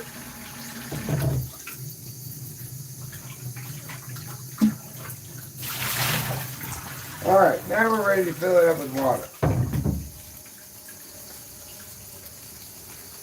While that fills up with water, I'm going to take you back over here because I can't carry you and the water at the same time.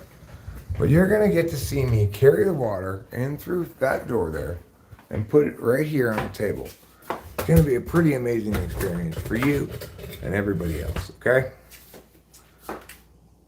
I'll be right back to amaze you by carrying it.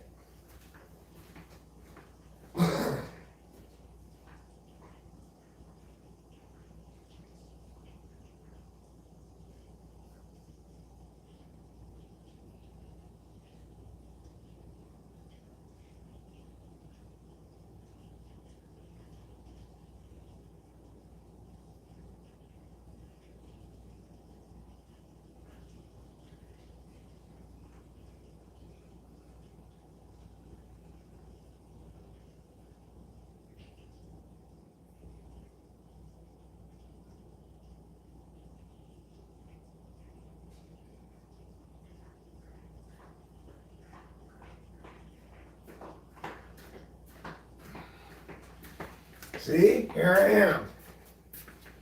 am, carrying this thing.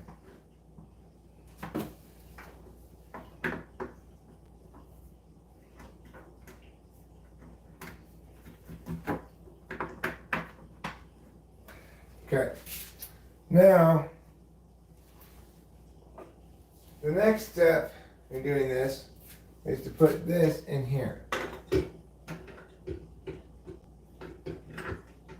Just like that. I haven't been really liking this coffee that I've been using, so I'm going to get a different bag of coffee from the garage and try a different kind of coffee. It's not so meh. Because that coffee is like the Cafe Verona, Starbucks Cafe Verona. It's just not very good. It just doesn't taste very good. So let's see what my choices are. Sumatra. I don't really like Starbucks coffee very much. French roast.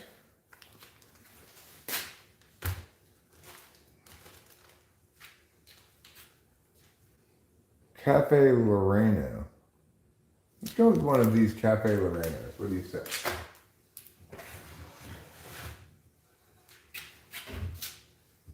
Let's try one of these, and we're going to need to get some more coffee. I mean, we don't need to until we run out, technically, but we used to have so much coffee that it feels like we basically run out. When we moved up here from my dad's house, he had shit tons of coffee. We just took it all with us.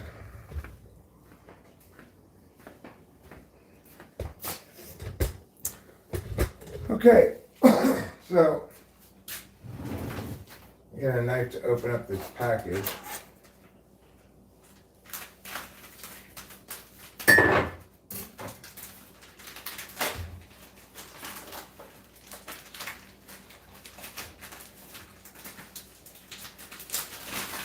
All right, here's the coffee. Cafe Loreno, it says. Put the knife back. So we're going to open this part here. It's got a little sticky part that you got to lift up.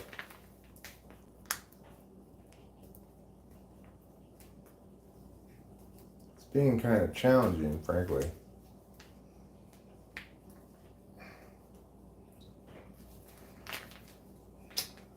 Come on. Get up there. Come on. You're doing your job too well. Now I'm going to have to get the knife out again. Get a small one. To, yeah, at it a little bit.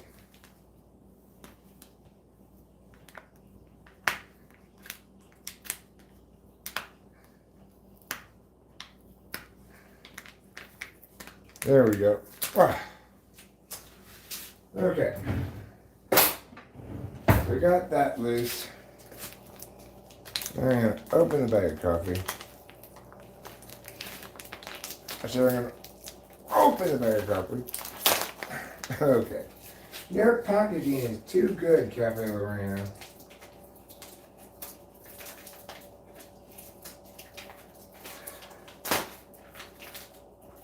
Jesus, how difficult can it be to open a bag of coffee? There. I got it. I guess that's open enough, you know. So this, of course, is very finely ground, unfortunately. I want coarse ground coffee so that the grounds don't get into the pot at all. But I'll just use what I got, you know. It's still fine for most of the cups of coffee, just to get some grounds towards the end of the pot.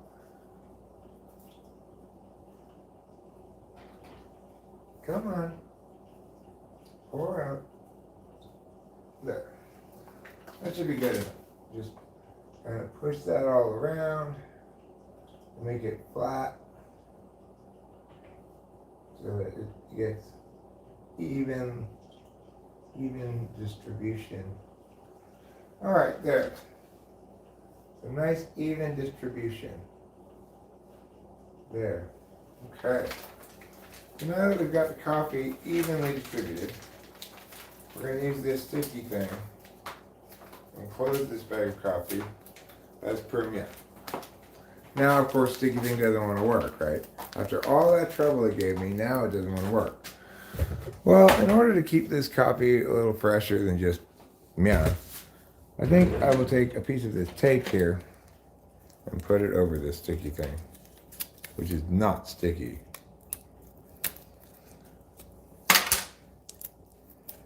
Sorry, Cafe Loreno. I think your packaging sucks ass. I'll put that up there where the coffee goes, and then we'll come back over here. So what we have to do before we start, put this lid on, close it like that, and then turn on this button here. There. Now the coffee will start cooking. It's going to be a while till it's done. Let's not lie to ourselves. I already went over it, Acacia. Just rewind and listen to it. I don't want to go over it again. It was very strange and surprising, but not like exactly bad, you know. I don't want the person who made the call to feel shamed or anything. But I just had to talk about it because, this is my autobiography, and when something really strange happens to me, I talk about it. It's just how I roll, I just never imagined such a thing happening to me.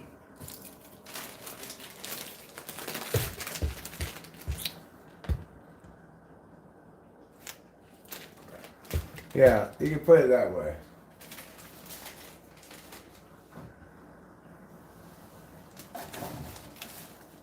I find it strange because I'm so straightforward about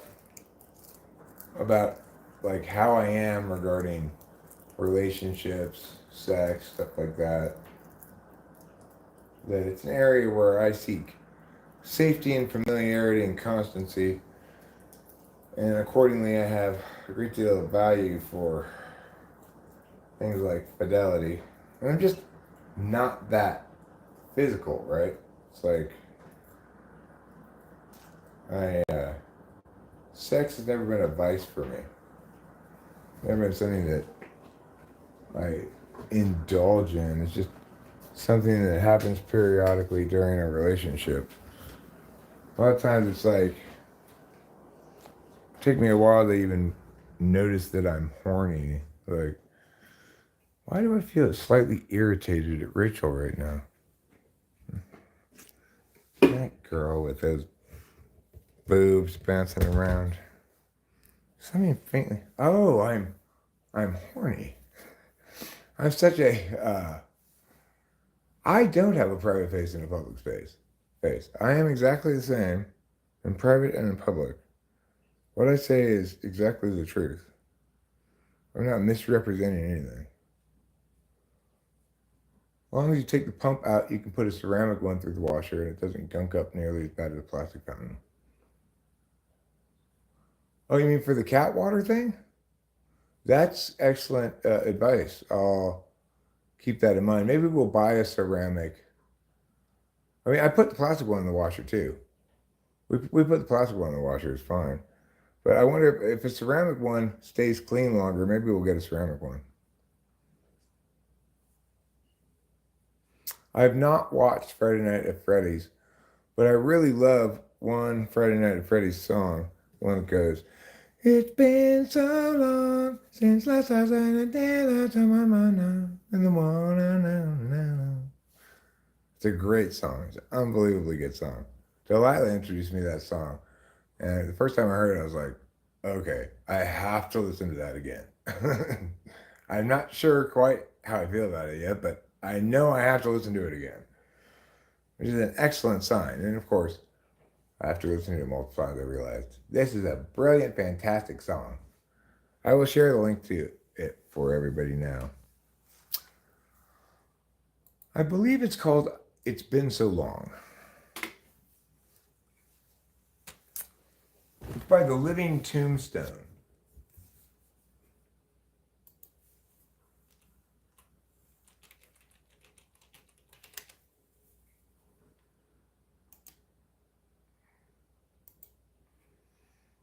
You may very well be familiar with it because it has 312 million views. So a lot of people have seen it, obviously. Highly recommend that song.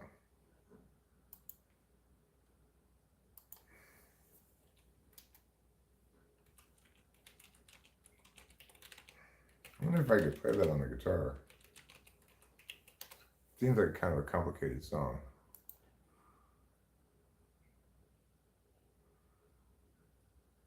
A minor, A flat diminished, C, E7, G, D minor, F, A7, A, D flat diminished, F minor. Okay, so the only two chords I'm not familiar with are A flat diminished and D flat diminished. I could learn those two chords.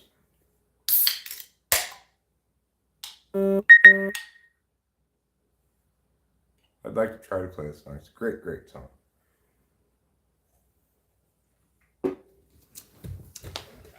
Okay. A flat diminished.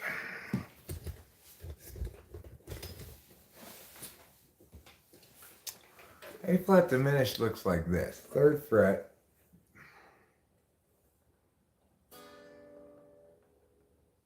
And then this one. This one. If you want to play it full, you play this one too. That's tough to play. I'm not going to be able to play that chord, but I can play this, which is fine. A flat diminished, and then D flat diminished is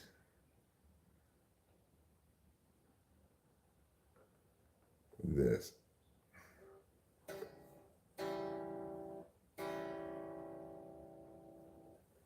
Okay. I think I just play a D flat when it gets to that chord, rather than trying to play D flat diminished. I'm not gonna be able to play that on the fly. I have to work on that chord to incorporate it in my chord vocabulary, which I don't want to do. So let's play D flat. A flat diminished is what? Here?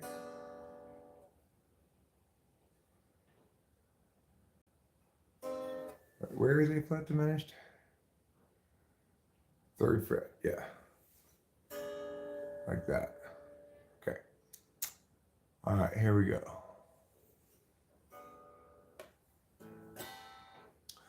I don't know what I was thinking, leaving my child behind. Now I suffer curse, and now I am blind. With all this anger, guilt, and sadness coming to haunt me forever. This is hard to play. I can't wait at the cliff at the end of the river. Is this revenge that I'm seeking, or seeking someone to avenge me? Stuck in my paradox, I want to set myself free. Maybe I should chase and find, for they'll try to stop it. It won't be long before I become a puppet. It's been so long since I have seen my son lost to this monster, to the man behind the slaughter.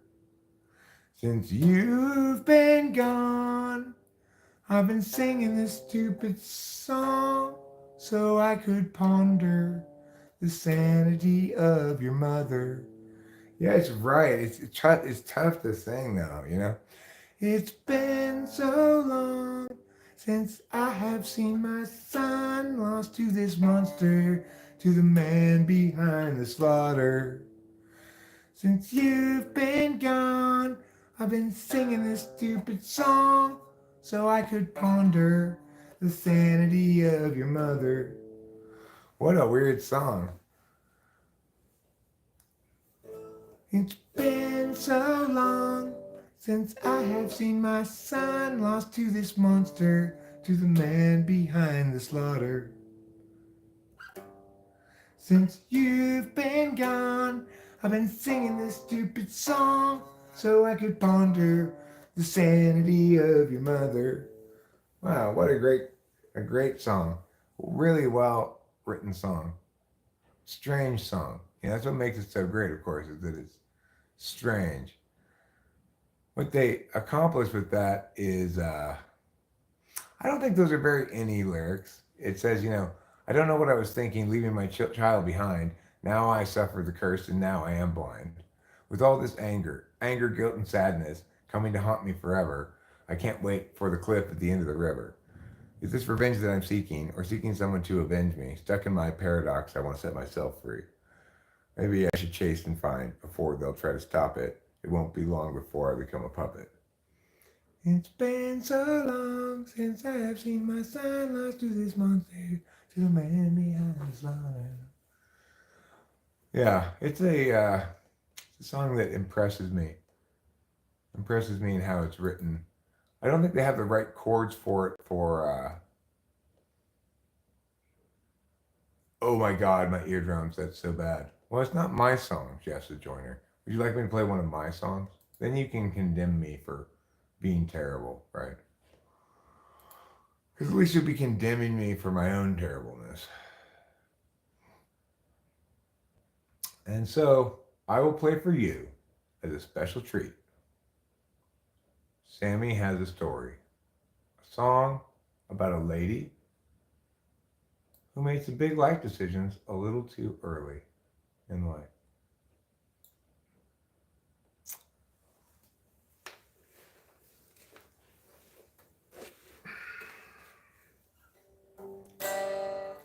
Well, Sammy has a story that need be told, and this is a song for an open road, and such a thing must always do its job. Married up Jeb, turned 19, 4 years in and 3 kids weaned, weary now and questioning the past. Agency outpaces discretion, locking in our courses, way too young. The urgency conferred is really just depression, making sure those underneath them always run. But Doug at 25 bourbon fun, and likewise Doug at 21, and so forth, well up into middle age. What once had seemed to set him free became his whole identity. Now Doug's about another drunken rage. Agency outpaces discretion, locking in our courses, way too young. The urgency conferred is really just depression. Offer you incentives, but they haven't got a thing that's fun. Everybody's panicked about the kids. Ooh ah, knock 'em up with extra dexedrine. Ooh ah, mathematics to produce success, or impose more unjust duress. Agency outpaces discretion, locking in our courses, way too young.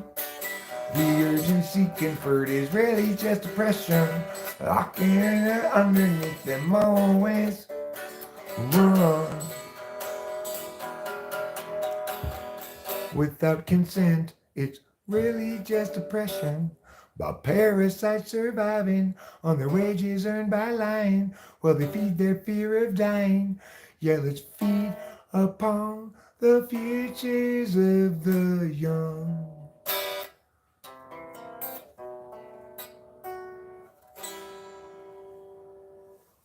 Well, that's pretty good. That's fun. Well, thanks, Jamestown. How kind of you. I think I will end up playing another song or two because I'm enjoying. Yeah, this is the song with that Chinese girl jumping around in the video. Do I listen to grunge? No. I don't like grunge music. You play for us only as much as we listen to you. Well, hopefully that's true. I mean, sometimes I play beyond that which other people are willing to listen to, in which case they leave, I guess. Next I'm going to play this song that's in 3, which I think has really good lyrics. And the only reason I don't play it more often is that it's not in a good key for my voice. But I feel like my voice is in reasonably good shape right now. Register, no problem. So I'll give it a shot. Of course, I don't have to do the upper register the whole time, but the lower register is a little low for me, so here we go.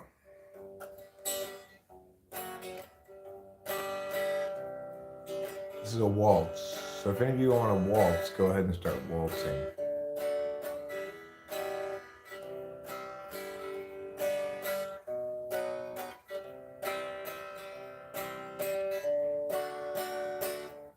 If Jesus was people but absent of sin, he must then have struggled with regular men.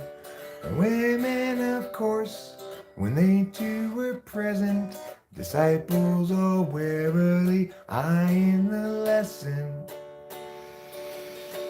If Jesus was people, they'd know as they think, and everyone's work would be true. And feelings once spoken would sit where they sink, and we'd all know just what to do. But people aren't Jesus once they're betrayed. Easy believing forever is lost. Maybe naivete is not to be saved, but the wise pay a terrible cost.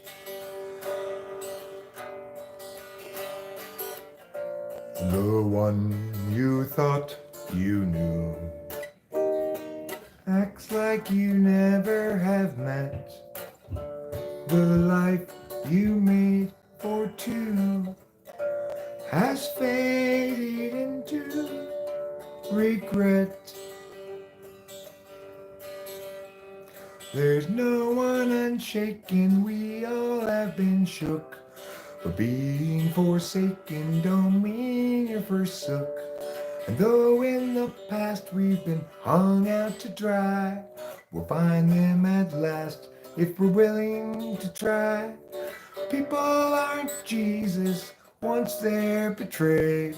Easy believing forever is lost.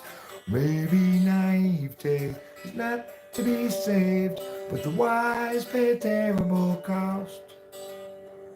Yeah, baby, naivete is not to be saved, but the wise pay a terrible cost. Yeah, I haven't played that in a while. It's a good song. I like it. I'm glad I played it. Here's another song I haven't played in a little while. Just play a couple songs I haven't played in a while. I'm not bothered with ones I've been playing a lot. What's the matter with Chad? Is he terribly bad? Is he very like Dan, who's a terrible man? Is he sort of like Jill, who can't pay her bill? Or rather like Jack, too stuck on the facts? What's the matter with Sue? Will she know what to do if they bring attitude? Will she show ingenuity? She talks about you wherever we go walking. What's the matter with Bryn? Is she living in sin? She's been hanging with Jim, he's looking terribly thin. What's the deal with Frank? Stealing fish from my tank, colluding with you, and they're talking to Lou. What's wrong with the ladies? What's the matter with men? From the feelings of Katie to the coldness of Sven. They talk about you whenever we go walking. Paths that lead to lesser days till fill out the overwatered past. And whoever's left that's still okay, just tie the sails to the mast. Are you angry at Ken or at Neville again? Don't bother with Kev, he's practically dead. Just focus on Bert, he's medium hurt. What's the quandary for Liz? Did she fail a quiz? What's the matter with Drew? Will she know what to do if they bring attitude? Will she show ingenuity?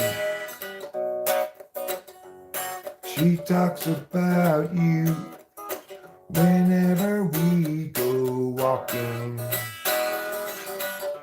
Paths that lead to lesser days, paths that lead to lesser days, still spell out the over, still spell out the over, and whoever's left that's still okay, just tie the sails to the mast. 'Cause each of us has much and gravely sinned. Throw up the hands, stiffen the chin. Catastrophe looms heavy overhead again. Time's gone will never be again.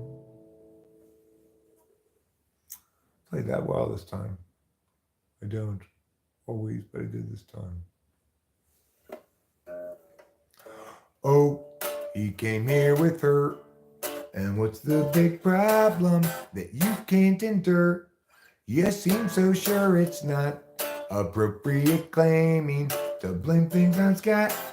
Despite getting caught, he's got you refraining for him, training for him, going to the gym to make yourself good enough again.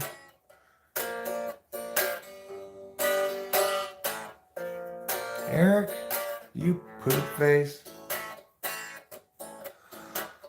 Yeah, you guys both have lots invested. That's not a reason to stay around. Through the years, you've both been tested. Time to move up, find higher ground. Oh, he came here with her. And what's the big problem that you can't endure? You seem so sure it's not appropriate claiming to blame things on Scott. Despite getting caught, he's got you refraining for him, straining for him, going to the gym to make yourself good enough again.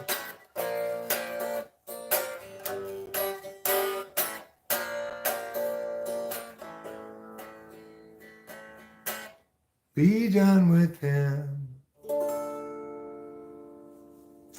That went pretty well. Feel pleased by it. Pleased like a meow and a pleased like a meow. I wonder if I did a little. I'm gonna play 100,000 million years ago and then call it a set because I want to play this, and that's about it for today. It was 100,000 million years ago. Time ran slow. Nobody at the show. Place the slabs below and let them go. They will start to grow. More years ensue and tears gnashing through a hole as slabs coming to view. Unchangingly true, eternally new. Oh, when the slope up is in charge today. Options at large show other ways. Take a chance now, once quick to check, but don't get caught standing on deck. The slope presents a fork. It's not easy stopping short. Too far along to turn around. Perhaps the better course was headed ever north. Now there's a fitter force. Enemy ground, enemy ground. It was 100,000 million years ago. Time ran slow. Nobody yet to show. Place the slabs below and let them go. They will start to grow. More years ensue and tears gnashing through a hole as slabs come to view. Unchangingly true and eternally new. But when the slope up is in charge today, options at large shows other ways. Take a chance now, once quick to check, but don't get caught standing on deck. The slope presents a fork. It's not easy stopping short. Too far along to turn around. Perhaps the better course was headed ever north. Now there's a fitter force. Enemy ground, enemy ground. Oh yeah. Oh yeah. That's my sex right there. That's just straight up sex. Oh my God.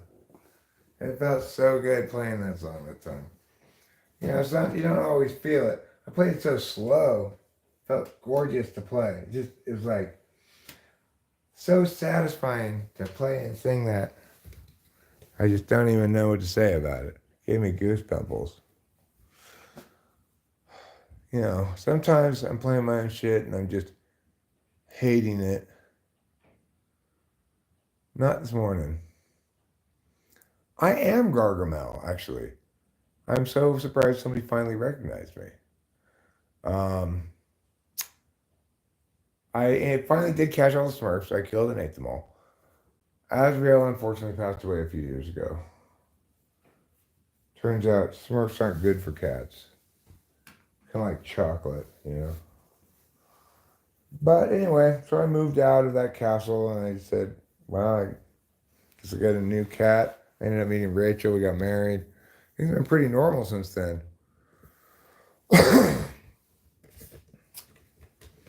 But I was surprised that it's the first time I've been recognized. Okay, yeah, I didn't eat Smurfette. I have her in a cage in the other room. Some people might say, hey, that's a sentient being. You can't cage it up like that. But I figured, you know, I've got her running a OnlyFans page.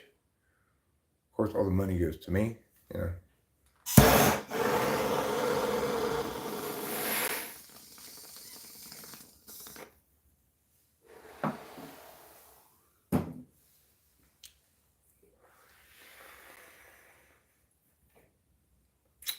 Want me to polish it more? Sure.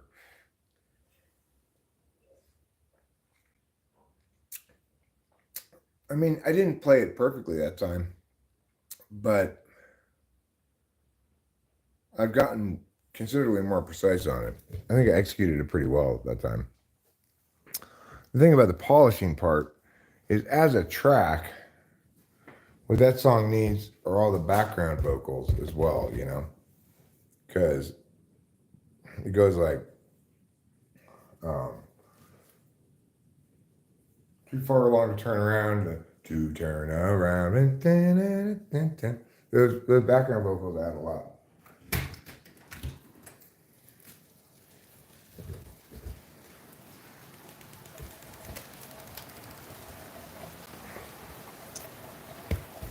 But it's probably my favorite song of mine. Now, granted, it's got a certain amount of recency bias because it's more recent than certain other songs. Let me get my glasses so I can read the chat.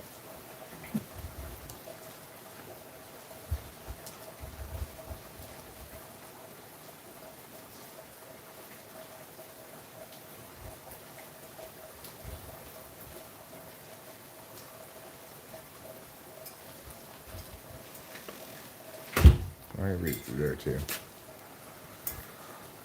All right. Yeah, people can join the Discord server, I guess.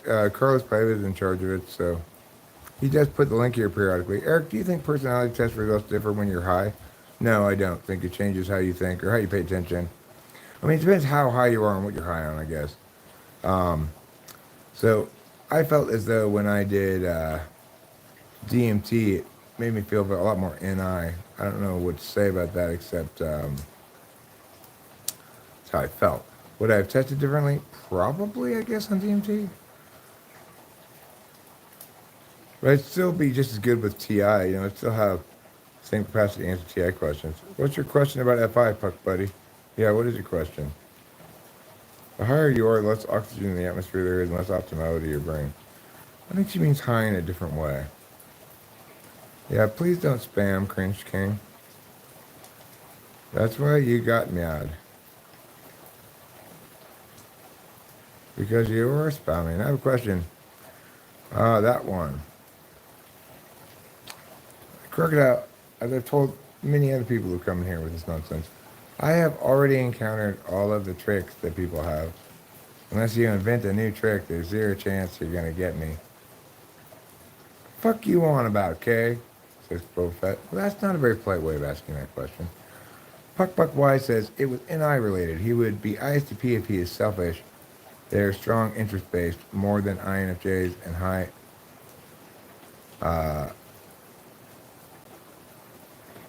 FEs and ESPs generally.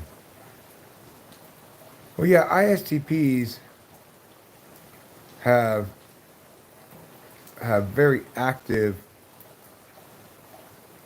super unconscious FI, just like I have active super unconscious SE. Okay, well, if somebody wants to indicate to him that there's a link below the video that links to a document that tells you how to book a typing session, then they can do that. What personality type is most normal? I think a good way to answer that question is ISFJ, because I'm not really answering the question which type is most normal, but rather which type is most well suited to be happy and comfortable in this world. ISFJs manage a nice balance of creativity, self-care, valuing experience, understanding their own experiences. They have good SE because it's fifth slot. Their NE is fourth, but conscious. NI is pretty good, just super unconscious, and it's pretty active anyway. They've got FE, so they get along with everybody. And at the end of the day, when an ISFJ is troubled, they know exactly what they need to do. They need to sleep, take care of themselves, eat, whatever, right? How is it selfish to be self-interested? Well, that's a good question, here, Lamb. People use the term selfish in a lot of different ways. I'm selfish, I think, in a good way. I know it's important enough. I know enough what's important to me in a big picture way that I'm not going to be cajoled by anybody or tricked by anybody into giving too much of myself at all, ever. I mean, not ever. That's what happened with clubbing ENFP, ENTP, ESTP, ESFP, whatever you want to call them.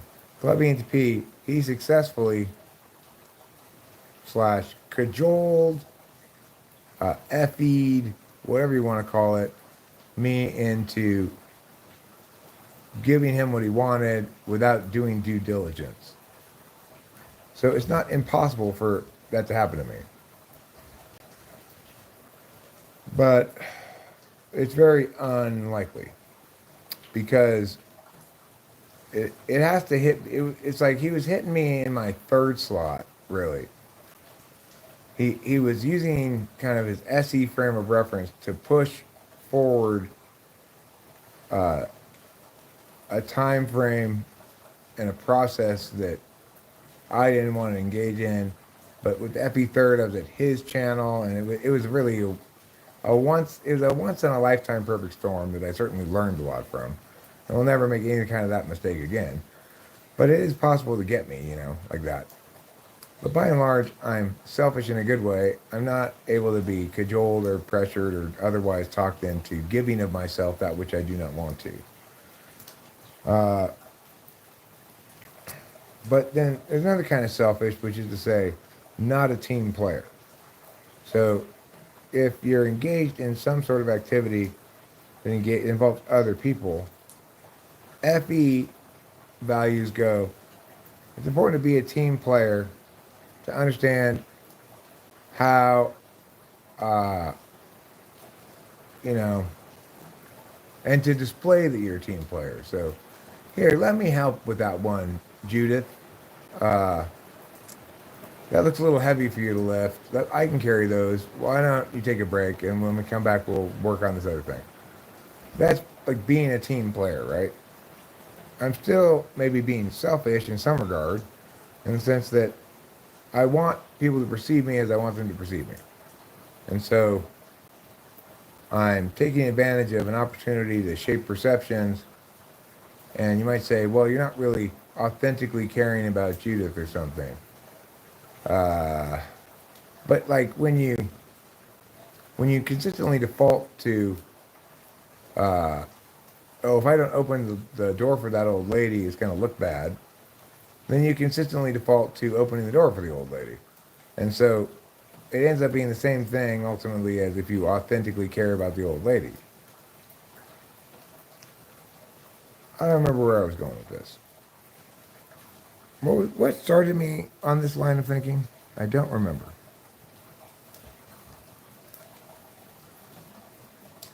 Oh, is it selfish to be self-interested?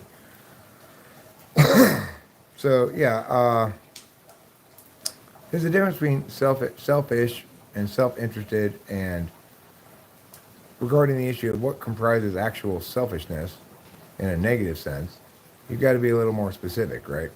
So real selfishness comprises prioritizing yourself at the expense of others, and in a way that's unfair. There's no reciprocal opportunity to do the same at the same level of stuff for the other person. Some people have two different personality types. One for how they present themselves online and how they carry themselves as a person. No, they don't have two different personality types, but they do have a personality and an affect. Your affect is your cultured self that you're presenting to others. And that may be revelatory of your personality type, but it's not the same thing as your type. Life's not always black and white, people. It's true, sleazy one, that it's absolutely not. And kind of half of each individual person is determined by their particularist experience, not by their cognitive function stack. However, their expression of self as impacted or informed by all that particular experience will nevertheless be an expression of the same cognitive function stack. So, in other words, people are half understandable by a universal type label, and half unique people because they've had unique set of experiences.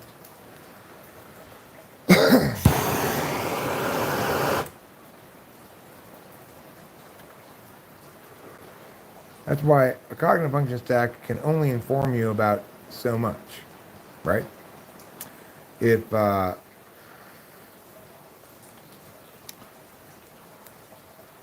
JC, that may be the case, but I don't know anything about fixing that kind of stuff.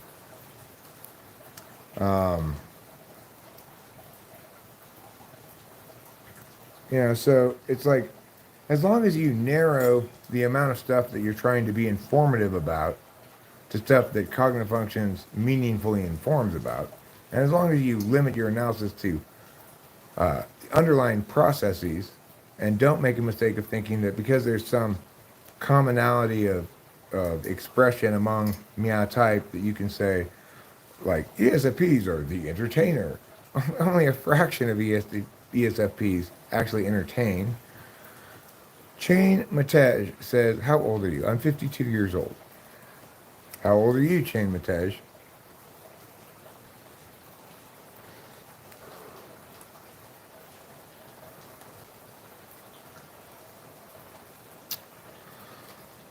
So it's like, as an extroverted, my cognitive function type is ENTP. As an extroverted intuition type, I like to talk a lot. I have a lot of ideas, and so that's why for many years I've been putting up all these YouTube videos. It's not because I make money off of YouTube. Maybe for certain stretches of time, I did hope that I would find success and fame through YouTube or whatever.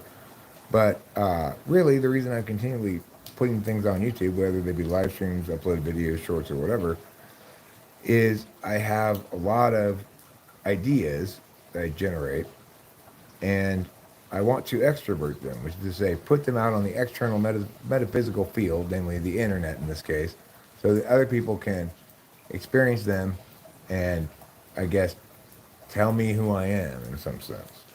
I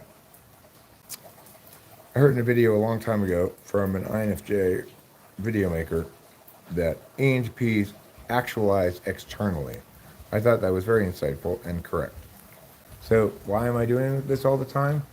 Well, it's because I'm an ENTP. Does that mean that every ENTP is going to do this all the time? No.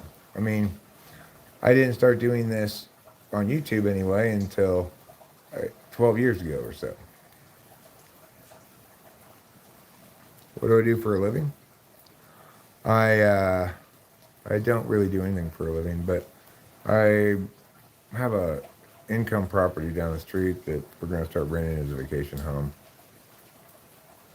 Eric, you don't believe in John Beebe's foresight? No, I absolutely do not. A mind does not have foresight. It's insane. Those kind of metaphors just muddy the water. When I talk about cognitive functions and personality, I'm trying to operationalize my definitions to make them purposeful and useful. I'm not trying to get you to grok with some intuitive notion, right? Those kind of labels are not helpful. Well, I get that it's not reality, it's a model, but John Beebe's explanation is not a model. That's not what John Beebe does is definitely not called a model. What I'm doing is called a model. I've defined 4 specific fields. I've defined kinds of objects, including regular objects and agents, and metaphysical objects like sets of words like the ones I'm saying now. I've pointed out that these functions can be modeled by directionality of information and kind of information. So like on the internet, we know that you can put information, get information, receive information, and handshake. When you're handshaking, it means you're engaging in something that requires you to interact in real time with it. Thank you, Chain Matej. I will keep doing my thing. I appreciate your encouragement. So, you know, when you are engaging with something that requires real-time responsivity, say a game online, like you're flying in a spaceship shooting meteors or whatever, that's a kind of combination put, get, receive thing, right? Or when 2 computers need to handshake on a machine code level and translate this one's ways to this one's ways, that's an interface kind of function as well. Anyway, human beings have the same kinds of functions. We put information or stuff, you know. Putting information on the external physical field might be throwing a rock, it might be digging a hole, it might be anything like that, you know. And we get information by asking questions. And then we receive information. If I ask you a question and you answer it, I've gotten information. If you tell me something unasked by me, I've received information. So you've got, then people are fundamentally set up to be either mostly about receiving information, mostly about getting information, mostly about putting information, or mostly about interfacing with dynamic processes. And that, if they're about putting, then they're NE or SE DOM. They're about receiving, SI or NI. Getting, TI or FI. Interfacing, TE or FE.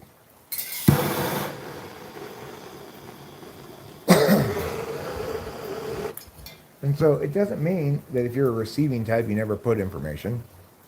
Sometimes when I'm like going on a quick run to Los Angeles and back or something, Rachel will live stream, but you can see the difference in how she does it. She doesn't have lots of words to say, blah, blah, blah, blah, blah, and just be responding to people in chat. She'll do tarot card readings. She'll answer a question, then pause for a second. She's a receiving type. So while her tool function is an interfacing type, she's not naturally going to put a lot of stuff on the external metaphysical field. It's easier for her to interface and or use some sort of facilitatory tool like a tarot deck to provide something to talk about.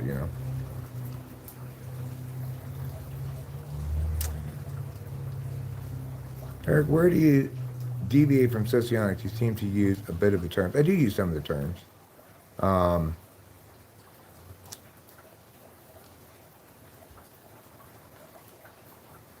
But nearly every human being tells you that they feel like they have modes, different personalities, sometimes extroverts, sometimes introverts, etc. And if you self-reflect enough, you'll see that you actually change a whole mode. It's a complete change.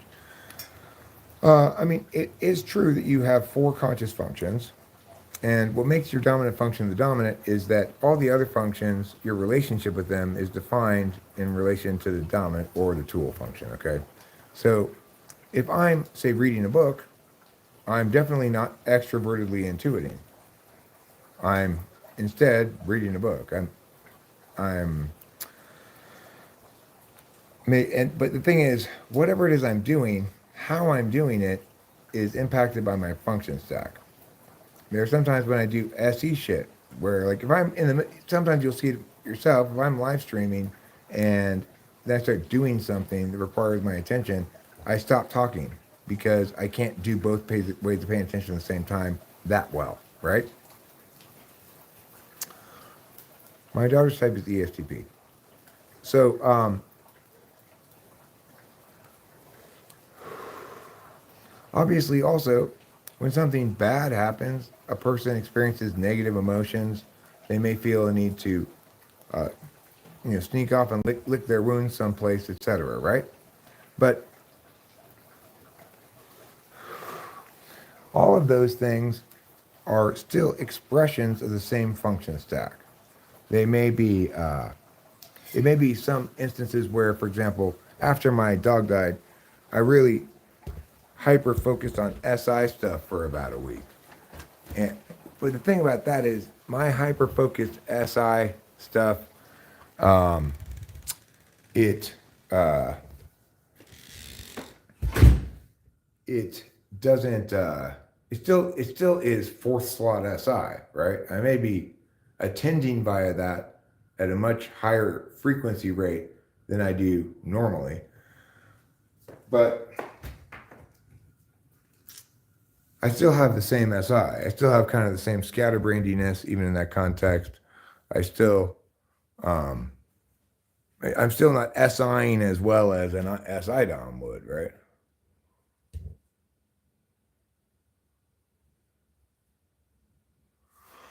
Well, it's true that NE and SI work together, but it's not true that you can't separate them. And I'll tell you why.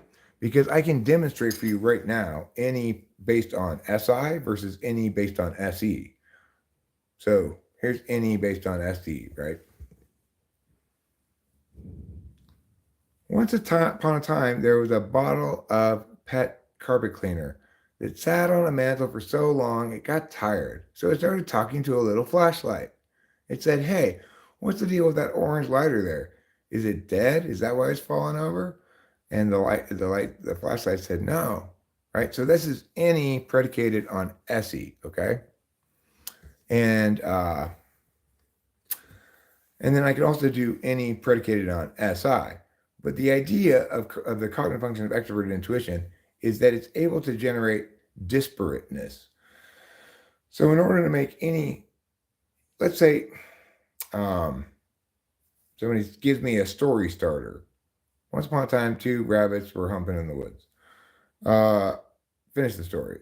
Well, because I'm NE, I have some awareness of the most obvious way to end the story, or some obvious ways, but I tend to ignore those, which is to say, I will consistently end that story unless I purposely try not to in some way that's kind of wacky and unexpected, right? But your goal changes and your interaction style changes. That can only be explained by only function focused usage. Yes, they can be explained by function focused usage. First of all, your goals never change, okay? In other words, your absolute values remain the same. For me, the absolute values that I think are important are novelty, NE, truth or singularity or relevance, NI, social grace, FE, and what and getting my way, what matters to me, FI, protecting what's precious to me. The instrumental values are TI and TE and SI and SE. It will always be the case that while I might change my goal from any of those four things I named as absolute values, in other words, on some occasions, my absolute value is just FI. I don't care about novelty, singularity, or relevance, or grace. If it looks like Rachel's uh, in trouble somewhere, I'm going to be only focused on FISE for those occasions. That does not mean that I've changed my function stack.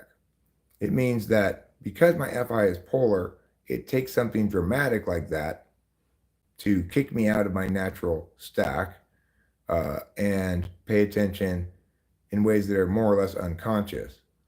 All of a sudden, I'll find myself running to catch her if she's falling or something, and I won't have much recollection of having paid attention in that fashion.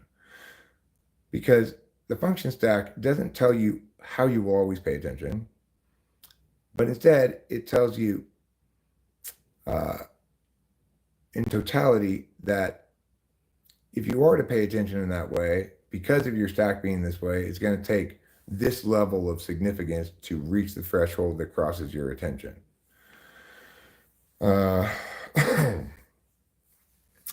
It also means that I'm super skittish about FI stuff. I don't want to encounter anything that's sad or whatever.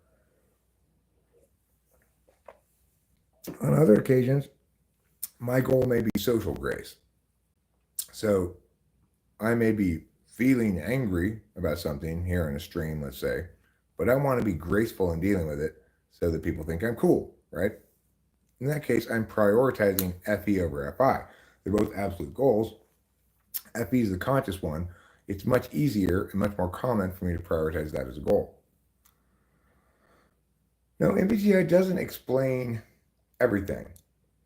It tells you which configuration you are. So it's like, think of it in terms of cars and motorcycles and stuff. You're either a motorcycle or a two-door sports car or a four-door car or a pickup truck or an SUV or a smart car, one of the teeny little cars. Okay, you're one of those kind of cars. They all do the same thing. They all get you places, but they're all predicated on a fundamental difference in design strategy. So a motorcycle is great if you're zipping through traffic, and it's maybe not so great if you're driving on an empty straight road while it's raining, right? So what we have to be careful to do is not say, he's driving while it's raining. He must not be a motorcycle. Because even though motorcycles are not configured to drive in the rain, I mean, it's not a good vehicle because you don't have any roof over you. People still do ride their motorcycles in the rain because they got to get somewhere. Let's say you've got a two-door sports car, but you're trying to carry something home that you bought at Home Depot that's rather large. So you've got it stuffed in your trunk and a rope to make it prevent the trunk from opening any further. I might say, oh, he's carrying something in the back. He must be a pickup truck. No, he's a two-door sports car and configured accordingly. Note that while he's carrying this big ass thing in his trunk, he's not going to perform like a sports car either. He's not going to take those corners so fast and such. So the thing is, personality types are the same as that. The fact that you're like,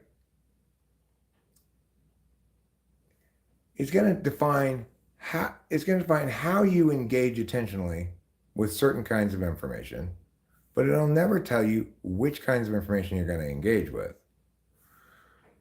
So, nor will it tell you the specifics of the outcome of that engagement. If I engage with what I'm saying now, let's say somebody comes in and they're really married to their little type thing that they made up. In that case, they might argue against me because of FI reasons. They know what they want very clearly. They don't believe this should be parsed out in a reducible fashion. They don't believe that TI can meaningfully determine what's correct or not. I think it's kind of a holistic thing like astrology or whatever. And so on those grounds, they might dispute what I'm saying because of their FI. They're still going to be saying words and putting them out on the external metaphysical field. So if we were going to model cognitive functions, we'd have to have what's happening on all four fields in the model. What's happening internally is triggering, say, action or interface. And nevertheless, the kind of attention that puts information on the external metaphysical field is going to be extroverted intuition. So this is another kind of thing where you have to watch out, right? So everybody here is putting words into the chat who's saying anything. And from a model perspective, each of those words you're saying, unless it's a quote, represents extroverted intuition, or unless it's something you've said exactly those words before, right? There's some extroverted intuition going on. That does not mean that everybody here is an extroverted intuitor. It just means that every human being periodically pays attention through each of their functions, and they do so more or less consciously.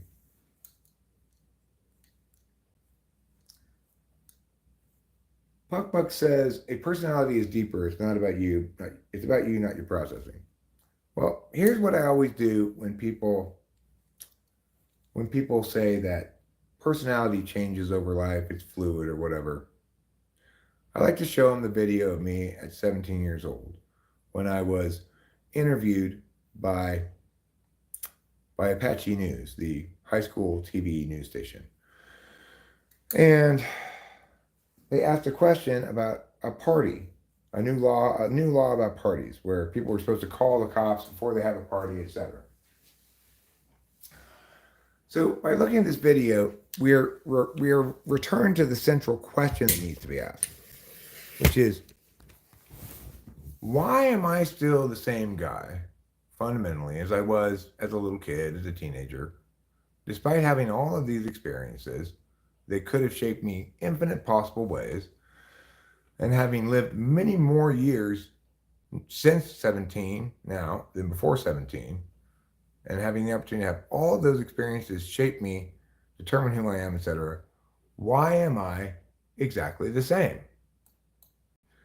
And you say, well, Eric, you're not exactly the same as you were 17. True, I'm not exactly the same as I was 17. But when you watch this video, you'll be able to tell easily, yeah, Eric, you're still the same guy. You're still paying attention in the same ways. When asked a question like this about should you have to report a party before you have it to the cops law, I would give very much the same answer today that I gave at 17.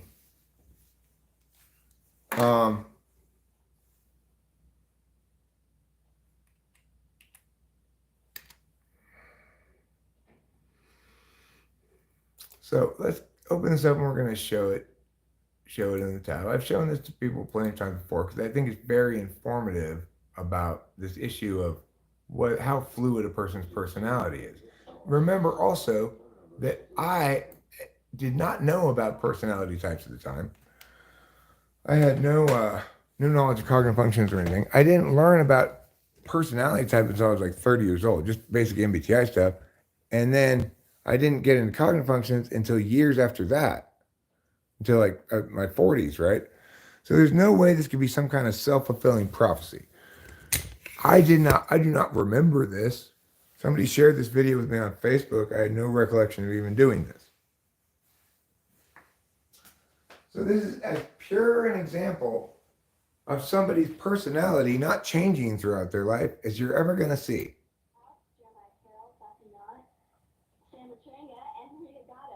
And Eric, what is your opinion of the law? Well, the First Amendment of the Constitution guarantees essentially that people have the right to peacefully assemble, and a party should be considered a peaceful assembly unless there is injury being given to other human beings, and in most parties that's not the case. So the law is pretty much, I think, unconstitutional and should be abolished. Okay, and Jeremiah, what do you think? Okay, so this is what people who doubt personality type need to explain. Given that I've had so many long years of particularist experience, unframed by cognitive functions, why am I the same guy I was at 17? What is it about a human being that makes them be the same person throughout their life, despite the fact that we all have these disparate experiences? And what is it about human beings that make me so much like some Muslim lady in Saudi Arabia, even though we've had incredibly different experiences personally in terms of the particulars, right? How do we explain that? How is she that way at 17 and at 52? I'm that way at 17, 52. The similarities between us are shockingly obvious. Neither of us has changed over the course of our lives. What explains that? In other words, why don't people change all the time? Because they don't. People like to think they do. And certainly you can make changes in your life. I've had key moments where I've made decisions that have had huge impact in my life.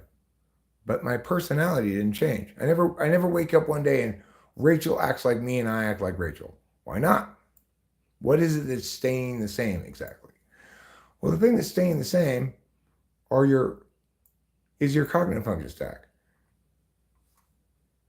You're a truck or a motorcycle or whatever, and you will always be that no matter whether you use your vehicle in places where it's optimally suited or whether you use your vehicle in places where it's incredibly poorly suited.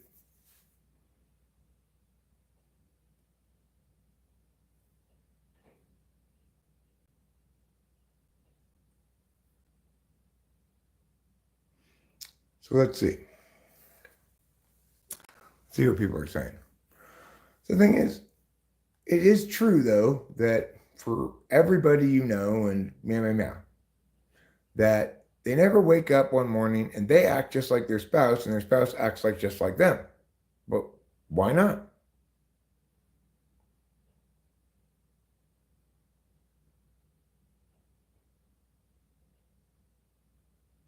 So the thing is, your personality is deeper than just your cognitive function stack, for sure.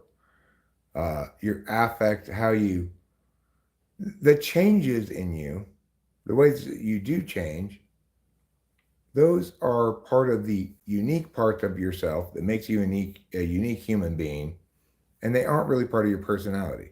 They're part of your character, something like that, right? Your personality is defined as those aspects of the self that remain the same throughout one's life.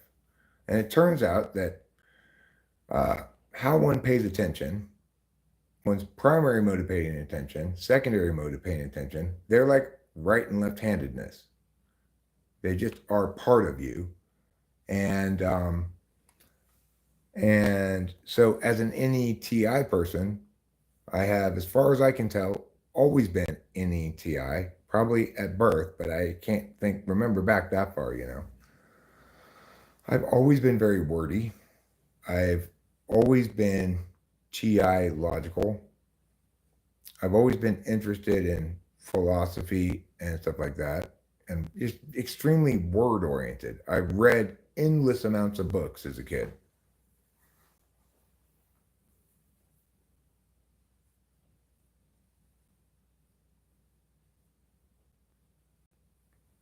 Okay, VRO.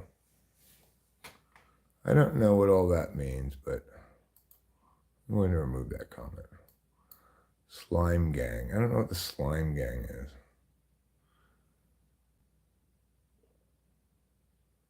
Look, as long as you put that up against Monday Land with the slime gang en route, I have no idea what that means.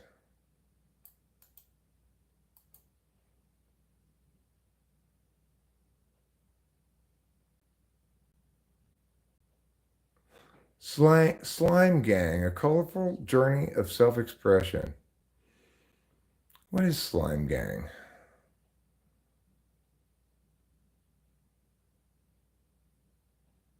Well, there's a kid's book called The Slime Gang. Anyway, sounds uninteresting.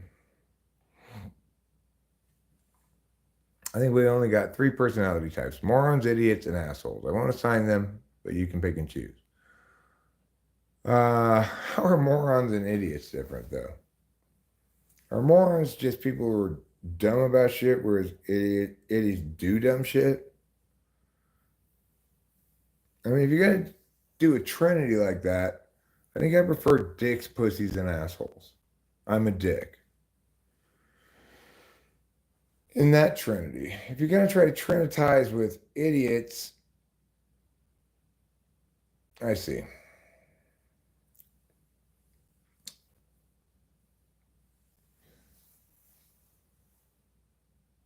I would say morons, idiots, and intuitards. Those are your 3 kinds of dumb people. I'm an intuitard. Well, if you have a bit of all 3, you're a dickhead. Interesting point, Sleazy Juan. Idiots are intentionally by choice morons. Yeah, I mean, we could divide people into a trinity of things like that. You know, there's also in terms of male to male relationships, you're talking dismissively about another male and his manliness or whatever. There are simps, bitches, and cunts. Simps are simps. Bitches are just being little bitches. They're not trying to like brown nose. They're just being like sniping from the shadows or whatever. And then cunts are people who will try to get in your good graces and then do damage. Well, there are those lists as well. That's for the 8 functions, though. If you're trying to do it with just a trinity, can you give us one more NE test? Let's swear a bit. Sure, I'll give you an NE test. I'll start a poem. You finish it.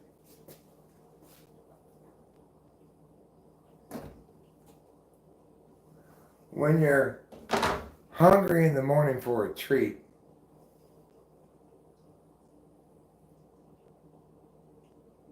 it's time to cut and serve you up a roll, okay? When you're hungry in the morning for a treat, it's time to cut and serve you up a roll. When you're hungry for if hungry in the morning for a treat. So that's, if hungry in the morning for a treat is iambic pentameter with the feminine ending.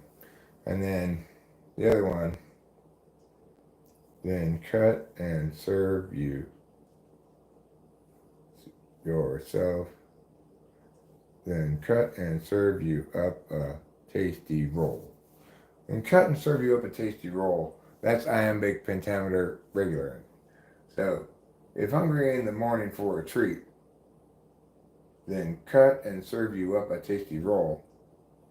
Now you want to come up with two more lines. The first one rhymes with treat, the second one rhymes with roll.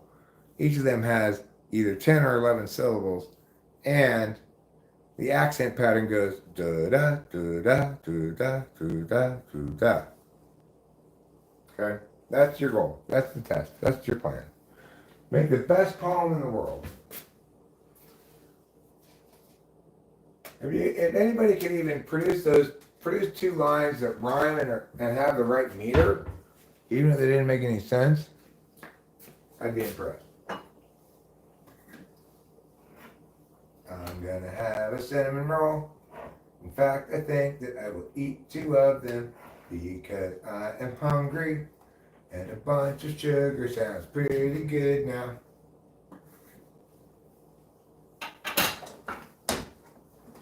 It's nice this has this lid here.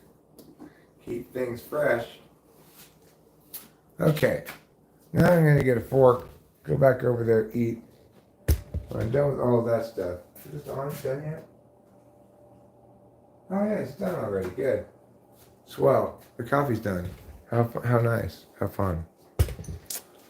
Let's get a coffee cup from over here so I don't dirty another one if there is one here. Of course there's not. Ooh, those scoundrelly, that wascally rabbit. I'll use this coffee cup. It's fine.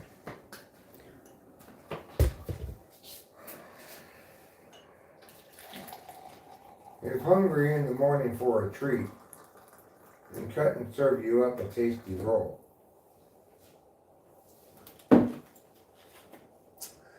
If hungry in the morning for a treat, just cut you up and serve a tasty roll. And eat that tasty roll with both your feet. And know that you are righteous in your soul. There, I just came up with the two lines for you. Accidentally while singing. They were perfect. Anybody else want to be that perfect? I don't think so. Maybe you want to, but be hard pressed to do that as well as I just did. Unless, of course, you're an NE, DOM, or tool function user, then you probably have no problem with it. Slowly slide of bed to my feet. That's only 8. Netting breakfast is my only goal is fine.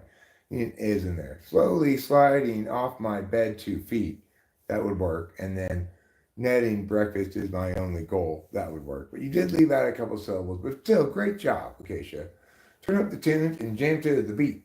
I should really have someone check out this mole. Turn up the tunes and jam to the beat. Well, it's the right number of syllables, but the meter's totally off.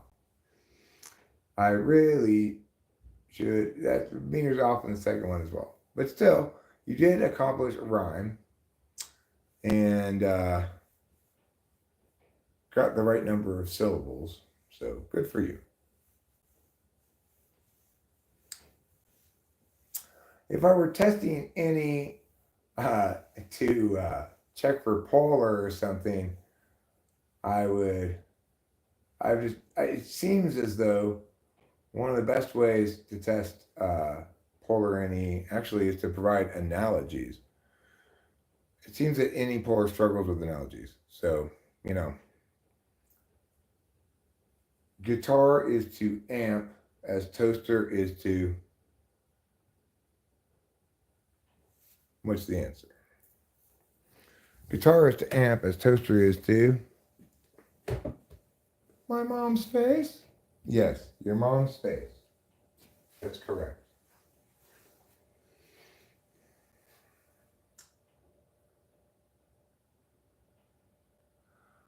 No, not bread.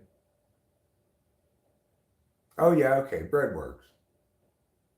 Outlet. Thank you, Hero Lamb. So Hero Lamb's any polar, he got it right. Maybe they're not that bad at analogies. I guess really the best test that I have for any is the invention naming test and Inky Pinkies. Those are the most reliable any tests I have. The invention naming test will consistently, for any polar people, even if I pull on it, I will not get more than one or two answers out of them. If I get to the second one's a variation on the first one.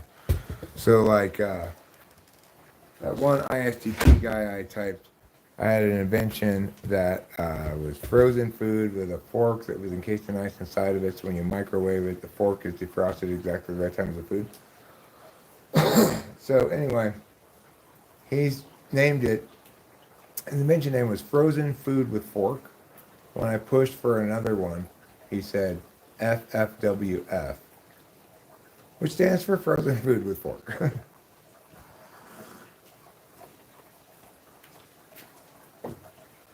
So, I really think that's the most reliable of the tests.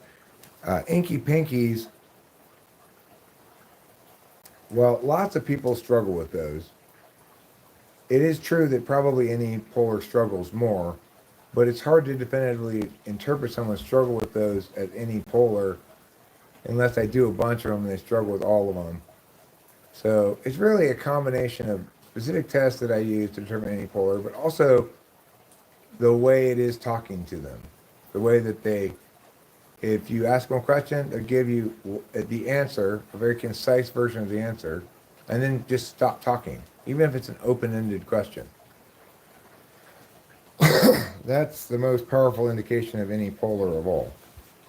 But it's not exactly something you test directly, Boy, it's chilly out here. I need to get a lighter, but I also need to get my woolly hat to keep my head warm.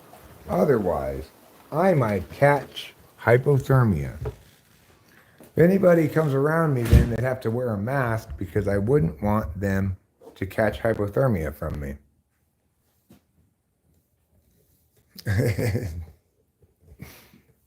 I am pretty decent at least slightly less easy Inky Pinkies. Yeah, Inky Pinkies are fun. There's an art to making them. You've got to pick the synonyms right so that they're totally legit synonyms, but that they're not the obvious ones. Otherwise, it's too easy.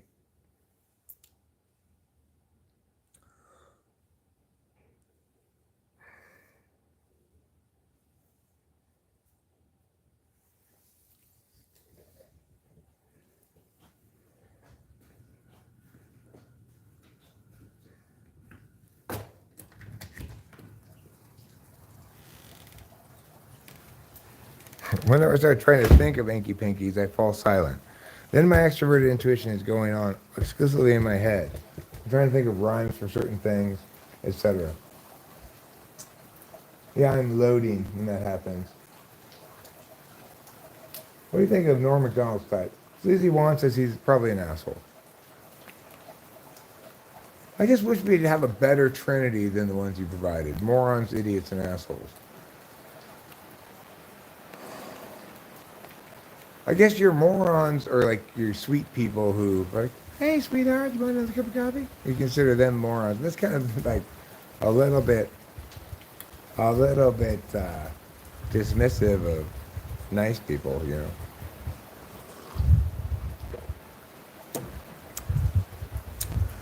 I think if we're gonna have a trinity, it should be hose, bros, and oh no's. What do you think about hose, bros, and oh no's as a trinity? You like that one? It's a very douchey trinity right there, It's maximally douchey.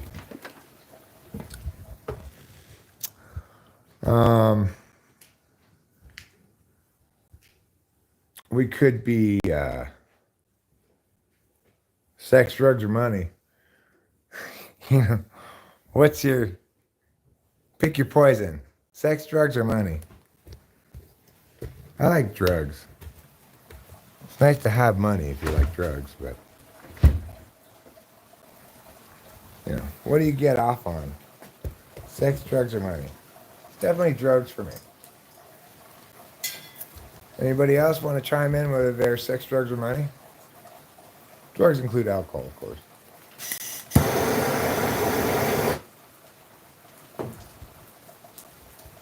What's your poison of choice?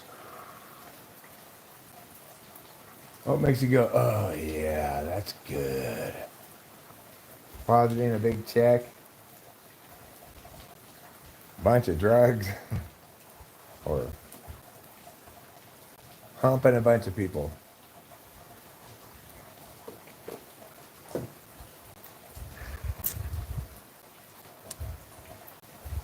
You want money, please and thank you, huh? First class is going money. You know what? I'm going to make a poll. I don't know why I didn't do that right away. Start a poll.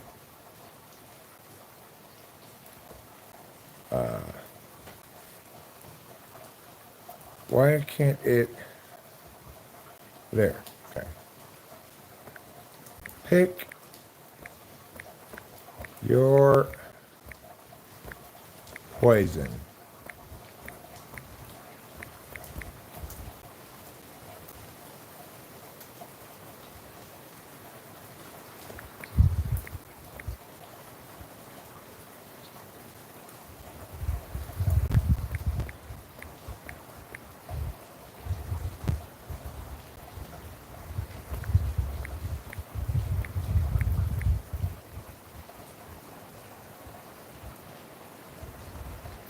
Add one more.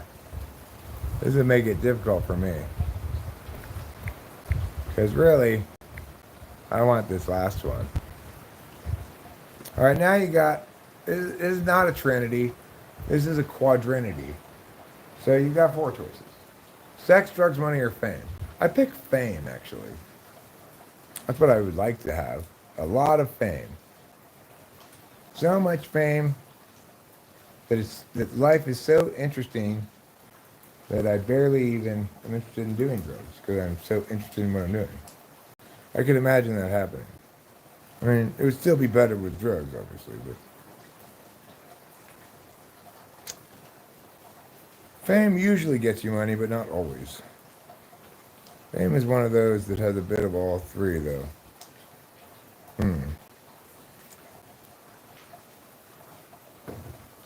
I mean, you could win the lottery and have money, and that doesn't get you famous. Yes, money can buy you drugs, but also if you have a lot of drugs, you could sell them and get money. If you're super sexy, you can surely get drugs for free, and probably money too. You know, you might even be able to get famous. So they're all kind of interlinked in some regard. But we're assuming you can only have one of those in large amounts. Okay, so you can have a little bit of all of them, but you can only get one of them in a large amount. Which one do you want in a large amount?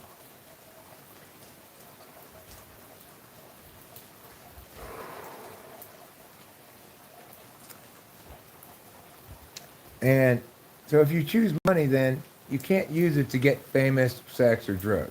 You just get a regular amount of drugs, regular amount of sex, regular amount of fame. You just have a lot of money. You can use it for other things. If you have a lot of sex, you can't use it to get more money, fame, or drugs. You just have a small amount of those things. You have to pick it like that.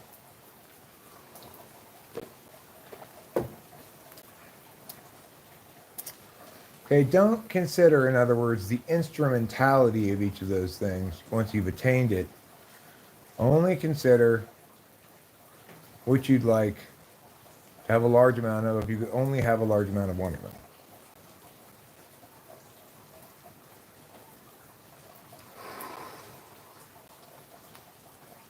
Those are my instructions for this poll. People may or may not follow my instructions, but I'll offer them anyway.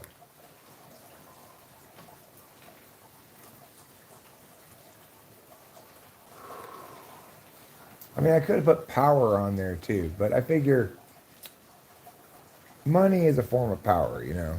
You can buy a fancy dinner, you can get somebody to come to your house and cook you dinner just by paying them.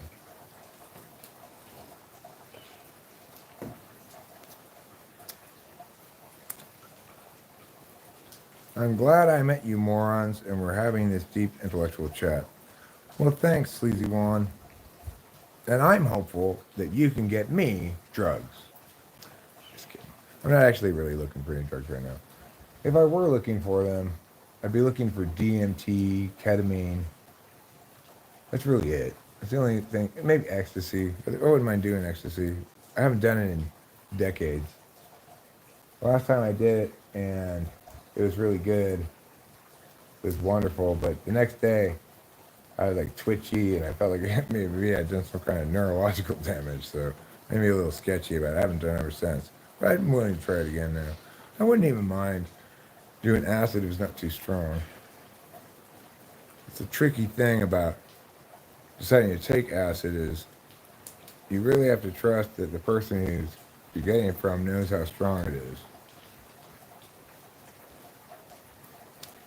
And it's like if you're going to do the testing you need to do, well, like you might take a quarter tab the first time, maybe it doesn't really do anything, but then you can't take it again for a few days.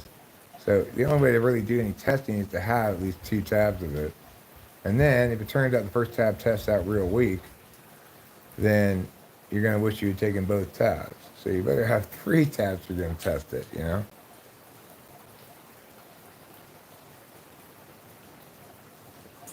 I liked it when there were Grateful Dead concerts. It was so easy to get drugs in. You just wait for Grateful Dead to come to LA, and then you just go to the parking lot and you get whatever you want, no problem.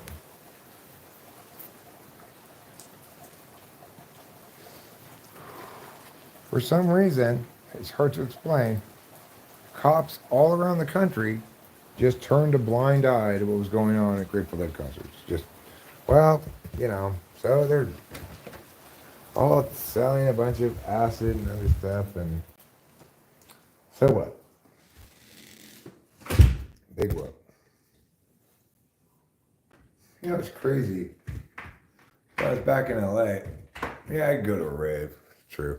I'm hopeful actually that the LCD Sound System concert, which because LCD Sound System is kind of like a rave band, it's kind of a combo of a rave thing and a band, you know.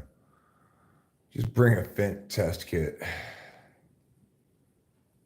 I mean, I'm not quite sure why somebody would put fentanyl in, say, a purported ecstasy pill. They're never going to be able to pass off DMT pen as, I mean, they're never going to be able to pass off fentanyl as a DMT pen. Ecstasy is a little more sketchy. I mean, the thing is, it's really, you do not know what you're getting when you try to buy ecstasy because I guess maybe it's hard to make. I'm not sure, but of all the drugs in the world that you might purchase at some sort of rave or whatever, the one that's least likely to be really what it says it is ecstasy. Consistently, all the time. What people call now Molly. Okay? So, it's hard to get actual, real ecstasy. Because I had taken ecstasy like 5 times, but it wasn't until the 5th time that I actually got real ecstasy. I was like, oh, this is ecstasy.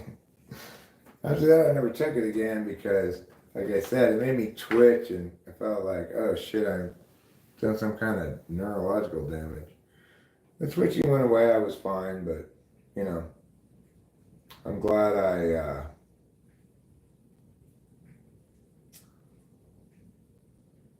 I'm glad I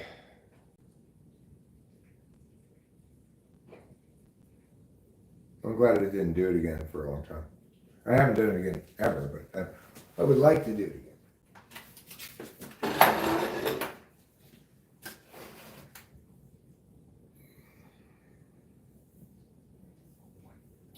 Regardless, when we do go to the LCD Sound System concert, I'm already planning on taking mushrooms and also, of course, being added up. I don't like to take mushrooms when I'm not on Adderall. They're too serotonin-y.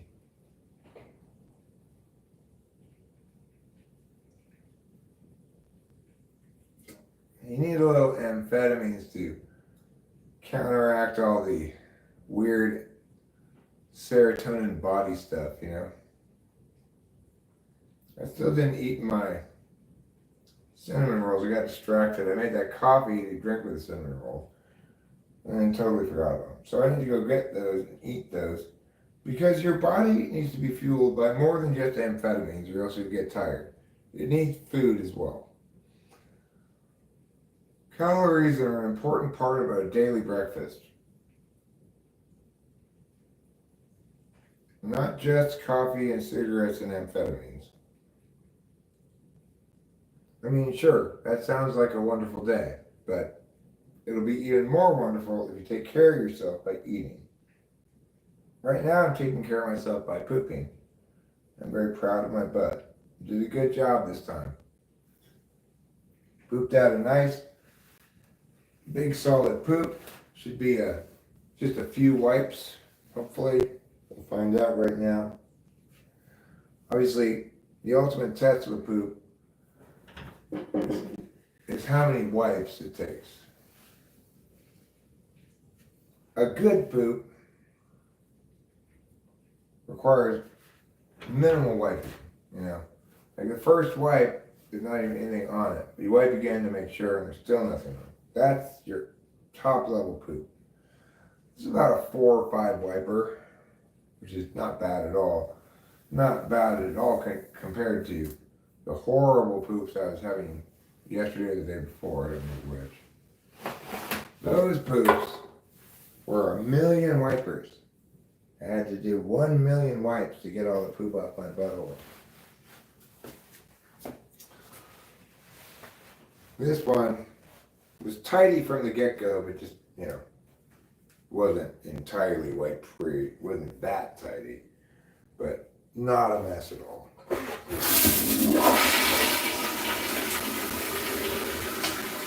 So I'd like to commend both my digestive system and my butthole for doing a wonderful job.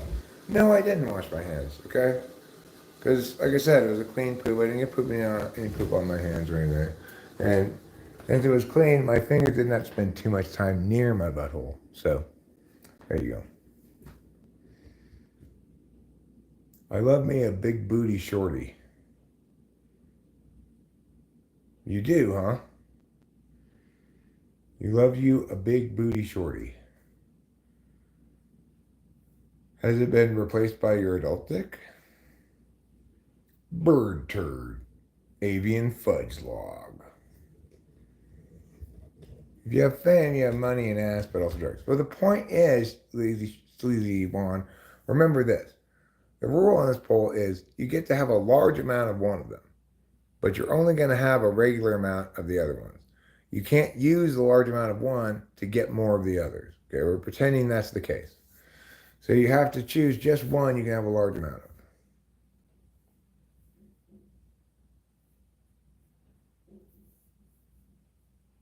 But what about a sweet redhead?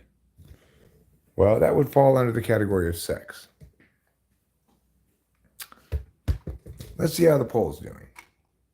DA picks all. The poll seems to maybe have even brought some people in to comment upon it. It's got 34 votes in 11 minutes. That's pretty good. Sex is currently winning. Money in second place. Drugs in third place. Fame, my choice, in last place. I mean, I didn't expect there to be everybody would be into fame. I thought it would be kind of an underpopular one. But I didn't know it would be that underpopular. Well, before I added the fourth thing, Justin, my choice was definitely drugs. Choosing between sex, drugs, and money, I'll take the drugs any day. There's just no competition there. When you add fame into the equation, well, I imagine if I were famous enough and life was exciting enough, I wouldn't even need drugs, really. Don't get a redhead. They batshit crazy. Redheads are crazy? I don't think that's the case. Again, DA, this poll assumes that you get a large amount of one of them, but you can't use that large amount of one of them to get the others. Because it's true for all of them, right? If you are super sexy, you can probably get drugs, money, and fame. If you've got a shit ton of drugs, you can definitely get money and use that to get sex and fame. If you got a shit ton of money, you can buy sex, drugs, and you can probably even buy fame if you got enough money because you can make commercials about yourself. Here I am, this is who I am, I want everybody to know me because I want to be famous. But the point is, therefore you have to assume that you only get a large amount of one of them, and you can't use it to get others. Otherwise, it ruins the whole idea of the test. Loose women, hot bubbly immersion.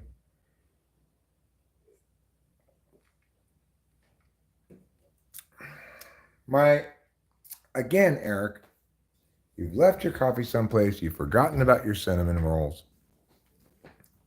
What is wrong with you? Will you never learn? This isn't even my coffee. This is an empty coffee cup. In answer to the question, will I never learn? The answer is probably I never will. I can be a little scatterbrained. It's been true my entire life, even when I was a kid. I remember when I realized that at some point. Like maybe in my 30s, 40s, I don't know, probably 30s. Like, I started thinking, is this scatterbrainedness a sign of dementia or something? Well, no. I realized, wait, I've been like this my whole life, though.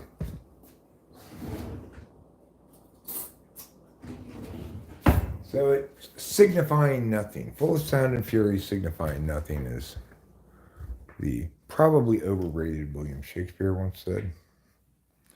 Overrated but off-quoted. You'd end up in legal trouble with the drugs. No, I don't think I would. Like, depends how you get them and stuff. It's not like I'd be going out around in the world being like, hey, everybody, I got drugs.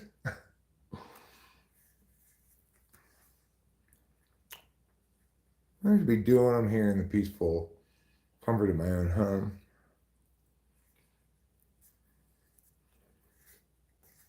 Which is also how and where I'm doing these cinnamon rolls. I'm doing them. I'm doing them hard. Do me harder, cinnamon rolls. I guess they're doing me now.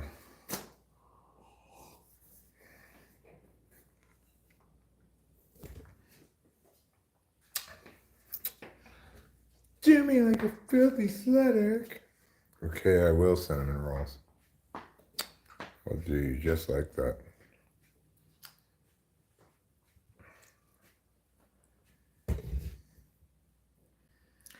I just called to say, do me like a filthy slut. I'm not selling, no. All the drugs I have are for my head. I don't have any drugs to sell. I don't really have very many drugs at all, even. I've got lots of weed, some mushrooms, my prescription Adderall. More or less it.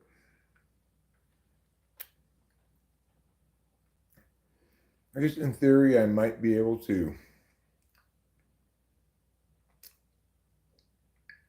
squeeze another hit off the DMT pipe potentially.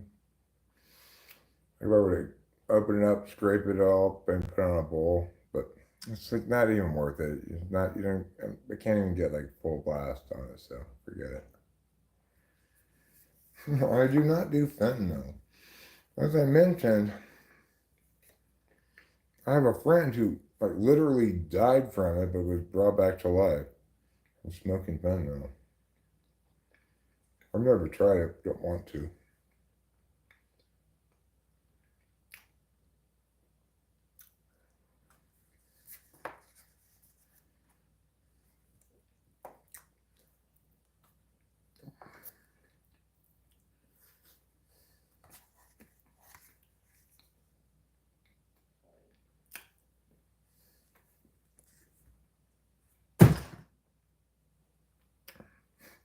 Fentanyl Dance Party. It's a pretty good band name.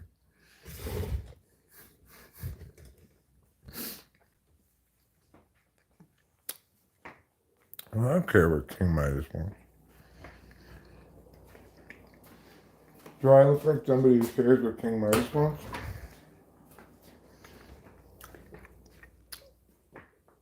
If so, then looks can be deceiving. Because the truth is, I don't care what he wants. First of all, I don't want him around me because everything he touches turns to gold. He might touch me, I'd become a golden statue. I wouldn't like that.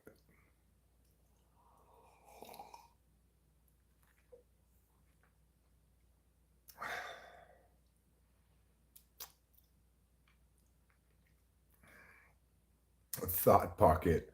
I think I know what a thought pocket is. I've never heard the term before, but it's pretty clear what that must mean. Gross, sounds like a dude that got knocked out by North City Kings. What is that, North City Kings? Are they gang?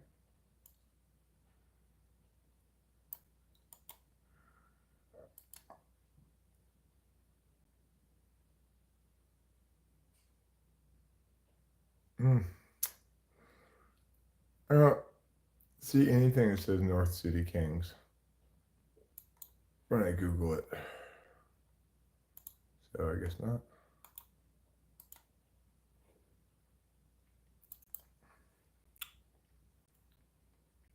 Hyperborea.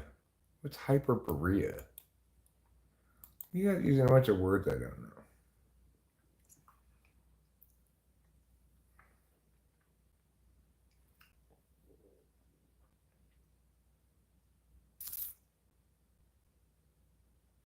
Hyperborea in Greek mythology is a land in the far north beyond the home of the north wind. The Hyperbeings are mythical people who live in this land, and their name comes from the prefix hyper and boreas. Hyperboreans are a blessed, long-lived race. They're untouched by war, hard toil, and the ravages of old age and disease. Okay, Hyperborea. Cool. Conquerors from Hyperborea. You prefer that term over what exactly?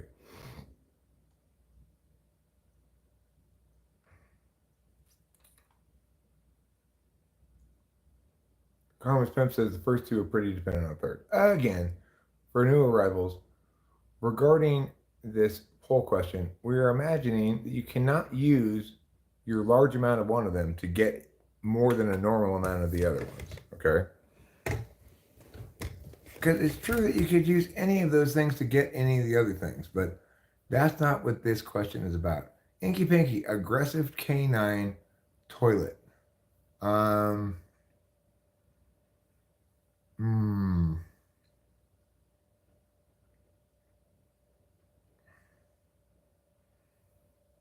Aggressive canine toilet.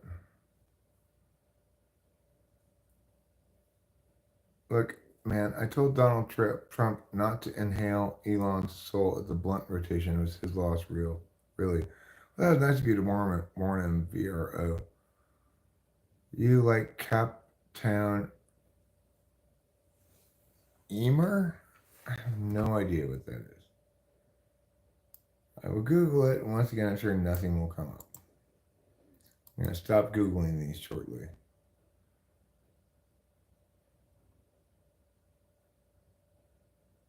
Yeah, I have no idea what that is. You're just making shit up now to make me Google it. Doggy potty?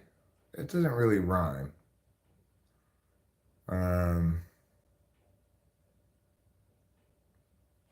Like, thinking.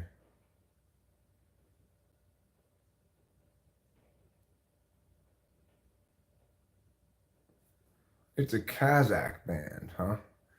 Did you confirm whether or not you like fuming farts at the function? I don't know what that means exactly, but I'm going to say no, I don't like doing that. Cesar Bautista says sex. Sex is a popular choice. It seems to be the most popular choice, in fact. Canine latrine. That works, Carmen's pen. Why is that? How's that aggressive, though?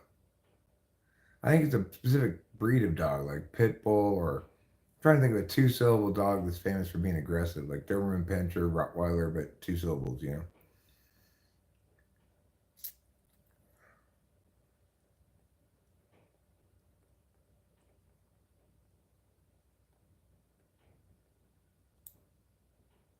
There is a space. Oh, those things are spaces, huh?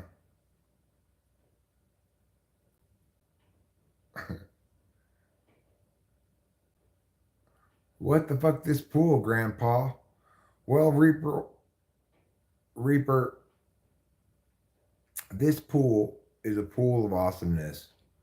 You might be a little bit allergic to it. A lot of times when people first dip their toes in a pool of awesomeness, they learn a lot about themselves. Sometimes they react with kind of an allergy because they're just so unawesome.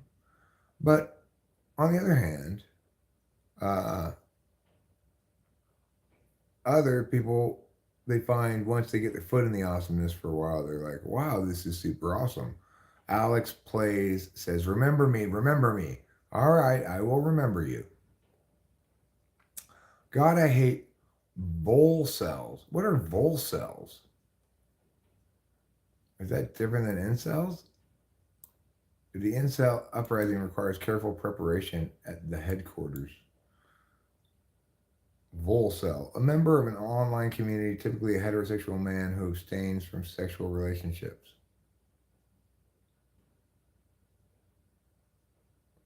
Why aren't they just called? How are they different from incels? Oh, I see. Voluntary celibacy. Boy, I should have figured that out. I should have figured that one out.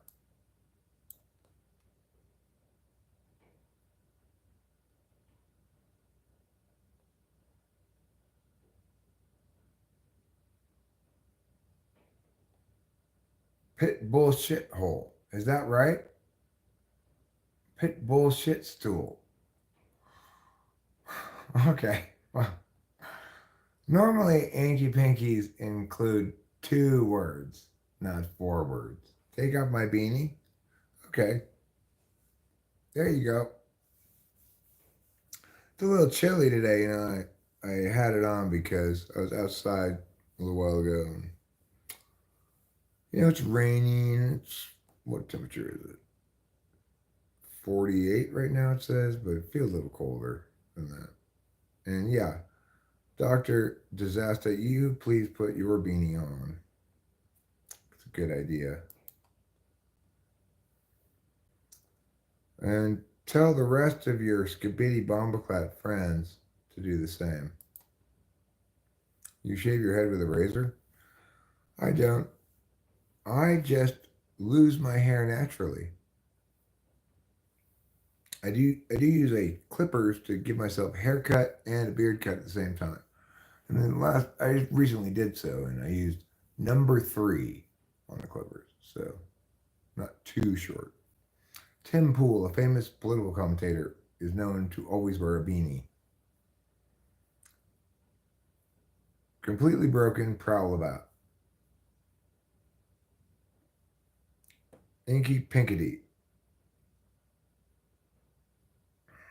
Do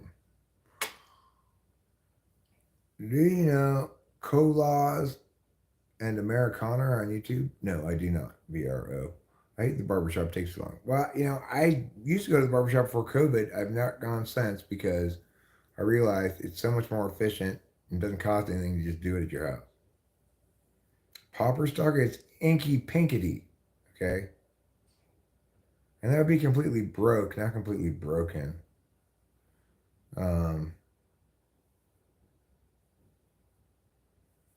Tim's pretty good, but he's really got an ego lately.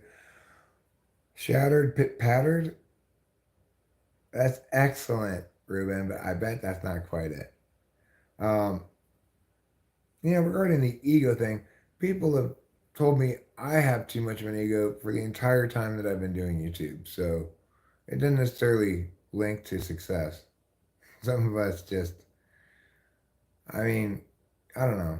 I don't believe I'm so egotistical or conceited or whatever. I just think I'm right. I'm really convinced of it, and I've got all the best arguments and stuff.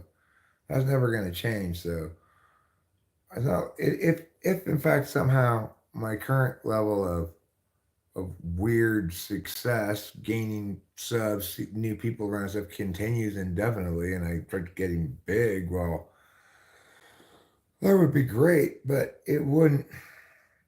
it wouldn't make me egotistical because I already believe in full that everybody should listen to me. I'm right about stuff. My wisdoms will save the world if people will listen to me, etc. I already believe all of that stuff. So, I mean, I'm accustomed to people not listening to me, and that's fine too. But, I can't imagine being super famous would make me think anything different than I already think. It would be confirmation of some things, I guess, which would be nice. But I think it would just make me nicer and nicer because there are some instances uh, where a certain amount of nastiness from me no doubt emerges from frustration and, I guess, a lack of recognition where I feel I deserve it or something.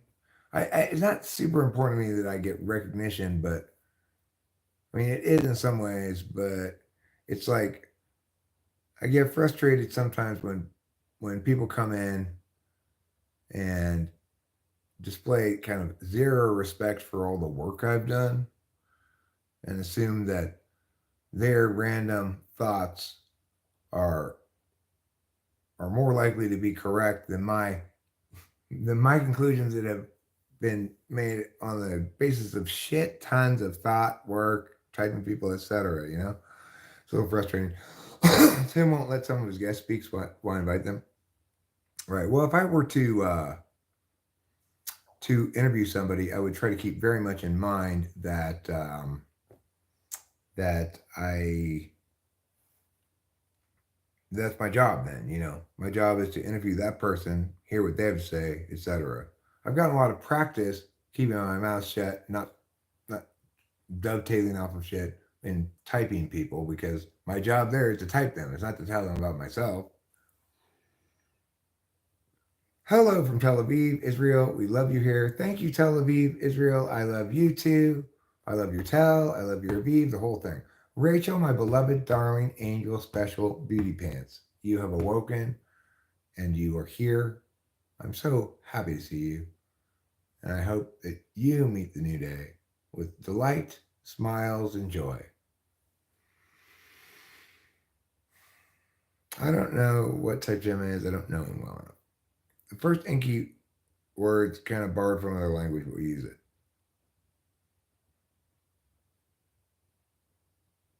Kaput.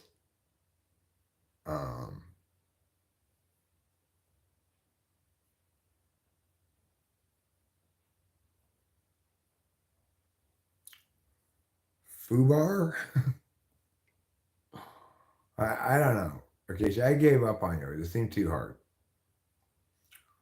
The vaginal cord was bitten, therefore the age of prosperity is sure to come. VRO, you say a lot of strange things. Completely broken. Prowl about. Kaput, pussyfoot. That makes sense. Yeah, okay. Are you told the answer? I got kaput right, huh? That's surprising. Free Palestine. If you free Palestine, does that mean you return them to a state of bondage? Is it like -4 is +4?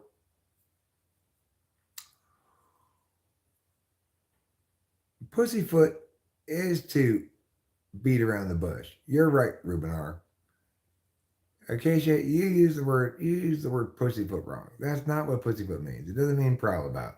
It means to be like, can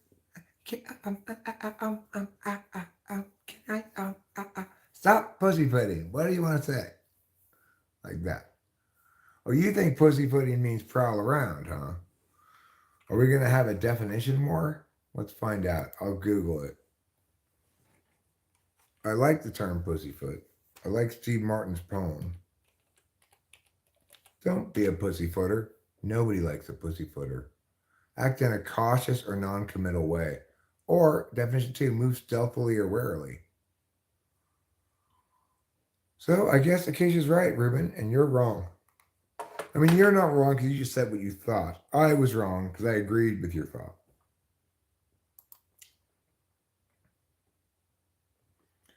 Fussy putter. Well, Commerce Pimp, you're right. Acacia was right. Ruben was ignorant and I was wrong. So now that we've assigned all the statuses to everybody, I guess so. I guess Acacia, since you were right and I was wrong and I said you were wrong, that means you earned a wonder point. Doesn't happen all that often. So you get a wonder point for being right when I'm wrong. I stand corrected and have been thoroughly put in my place where I belong. Thanks to the power of second definitions. And if it were up to me, I'd get rid of all second definitions. All words would be required to mean exactly one thing. Yeah, Ruben, I'm with you, man. It's like, if we need a word for that second definition, just come up with a new word for it. Don't try to make one word to do two jobs.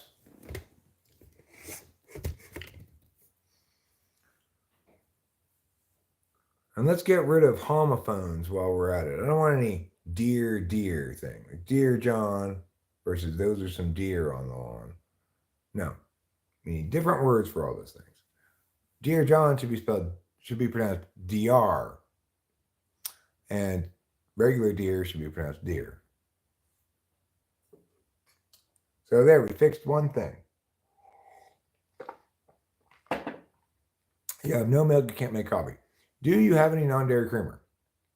And as a secondary suggestion, one thing you can do is actually quite good if your coffee's hot, is put just a pat of butter in it. And it's not going to make it creamy per se, but it'll make it buttery.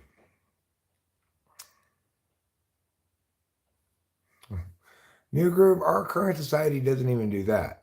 To correct your sentence, it would be, or you could just do what our current society does and never define anything.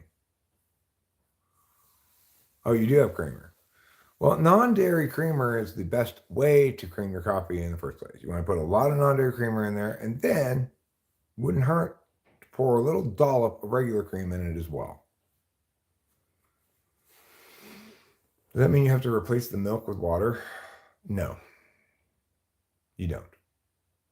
Don't put milk in your coffee. Milk in coffee is gross. You need heavy cream or non-dairy creamer or both. Right, everyone's like, well, what I really mean is, even then, they're not defining anything. They're saying, look, it doesn't matter what words I'm saying. You need to feel what I'm feeling. Like that. Shut up, word killer. I don't want to feel what you're feeling. Right now, I'm feeling sad that words don't matter anymore. Listen, I have the right to one of your hot dogs. You do not know what the word right means at all, Mr. Silly Boy.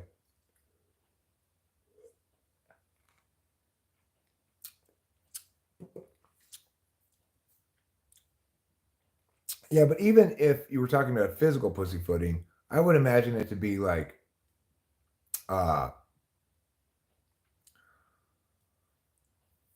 imagine a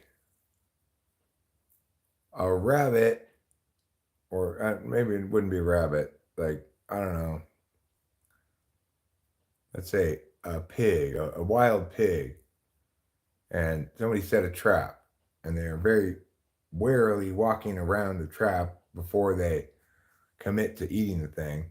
In that case, it would be, the boar or the pig would be pussyfooting, but they wouldn't be, what was the word that Acacia used?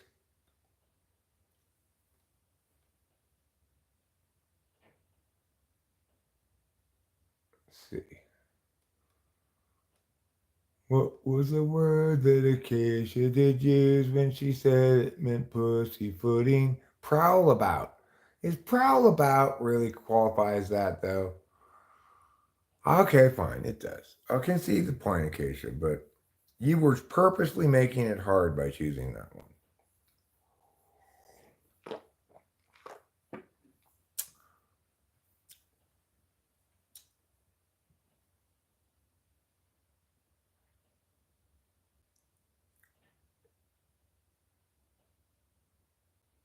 Somebody who brags about their specialized cooking implement. It's an inky pinky.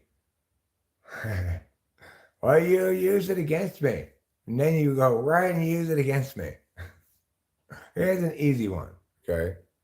Someone who brags about their specialized cooking implement.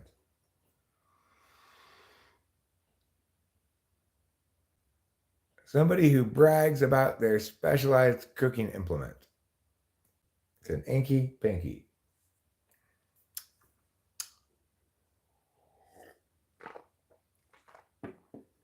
Yeah, you did. You got that wonder point. You deserved it.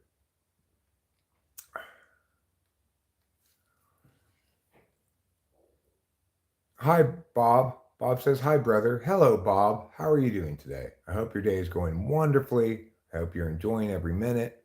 I hope you're celebrating the new breath of life that each day brings us and saying to yourself, Bob, I like you. Yeah, more or less, Keisha. It's a toaster boaster, somebody who brags about his toaster. I thought of it because I was just then thinking about bragging about my toaster oven. Roaster would also work, but toaster was what I had in mind.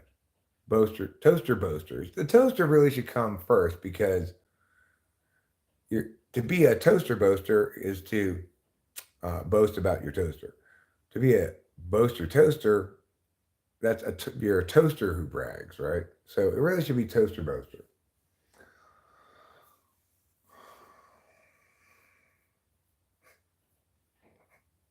That's the best way to take them, Ruben. You get every bit of the wonder out of them that way. Otherwise, your stomach acid might dissolve some of the wonder.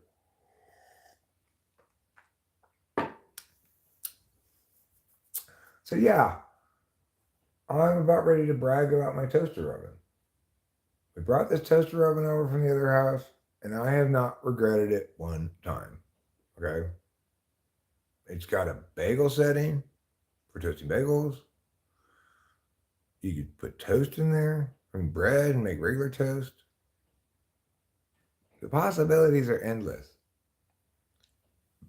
You could put leftovers in there and heat them up if you wanted to heat it up. Yeah, there's new coffee, Rachel. I made a new pot this morning. You could put leftovers in there, heat them up, Well, she's probably fiending, Ruben. It's been a while since she had a wonder point. She's like, get it out of the package. Oh, up my butt. Oh, God, thank God. The wonder is flowing through me. Ruben's putting too much into his cover story. Hilarious. Petals, strength. Inky Pinky. Oh, that's easy. Yeah. Lou got it.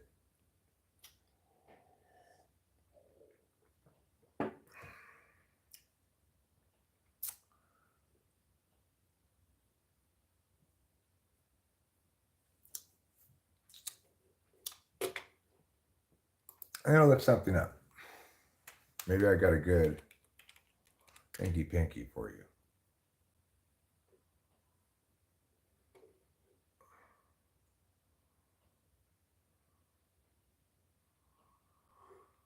Okay. I'm going to put it in the chat so you get it, okay?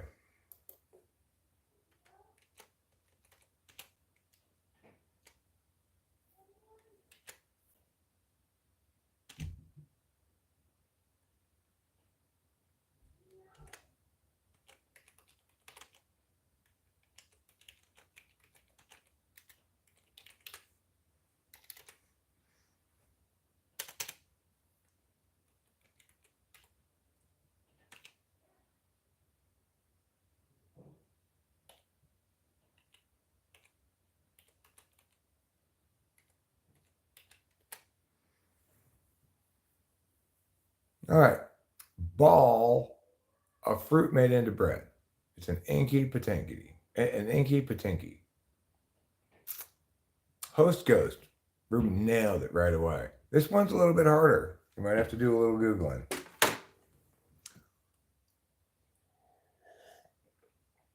Remember, it's an inky patinky, so it's like meow, meow, meow, meow, meow. Lecter Spectre. Well, in case you did say inky pink.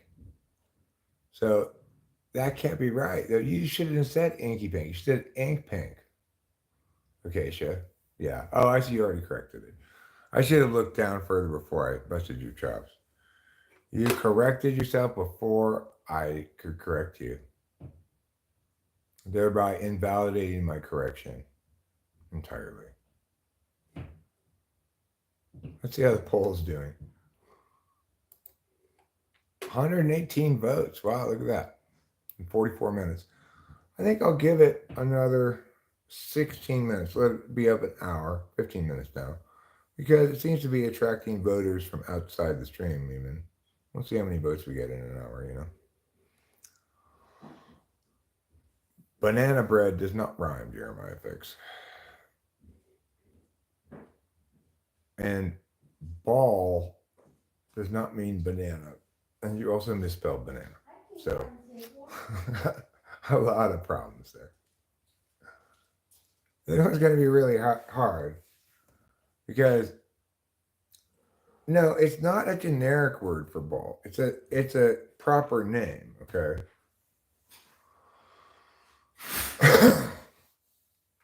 Banana bread. No, it's not a generic name for those things. It's a proper name.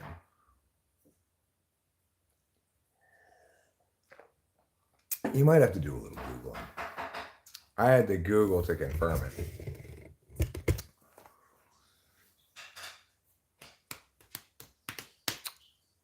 The entity known as Baal, referenced, I believe in the Bible, is referenced in the Bible as another name as well.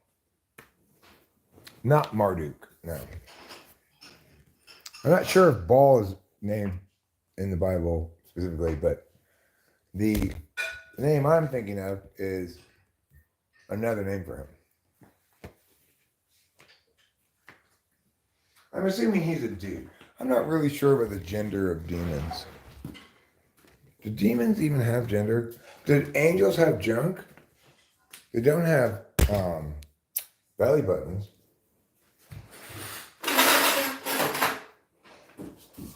Is the archangel Michael packing more than just one fiery sword?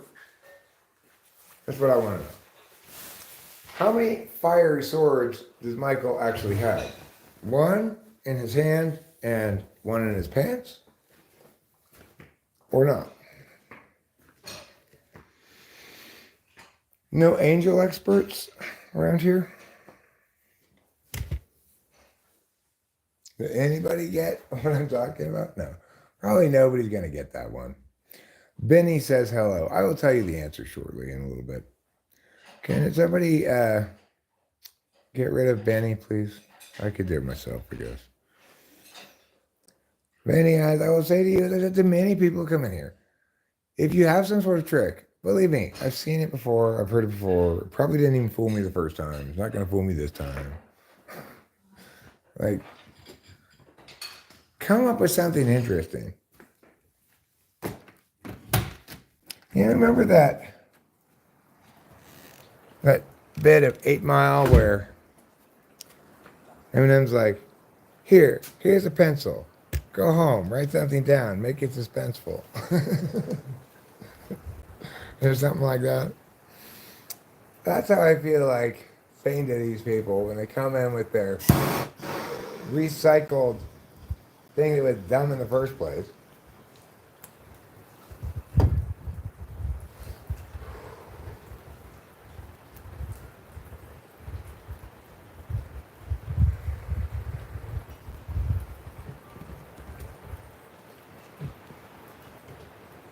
No, it's not Lucifer, not Satan. I'll give you a hint. The name can also be found in the short story Shredni Vashtar. But it's not Shredni nor Vashtar.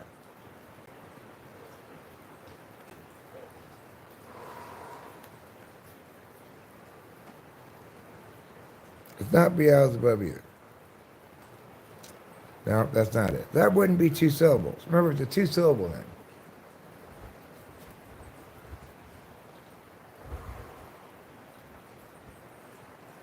What recipe did they invent for ball? Creamed corn.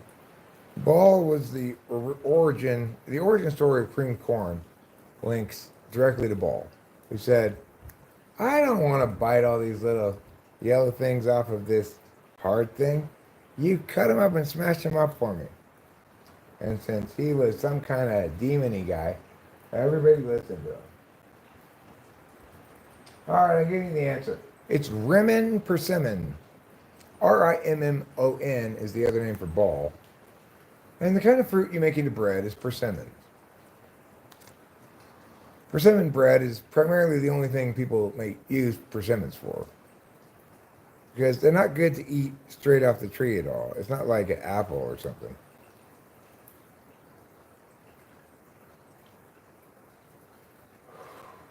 Yeah, my grandma always used to make persimmon bread because there was this neighbor across the street who had a persimmon tree that didn't want their persimmons really. My grandma would go get them and make persimmon bread. It was pretty good. Kind of like banana bread, I guess, but with persimmons. Fucking trouble. Okay, well, can you wash it again? I mean, if I catch him, I'll bust his fucking ass, you know. But he needs to absolutely not do that. I cleaned the cat litter box this morning, so it can't have anything to do with that.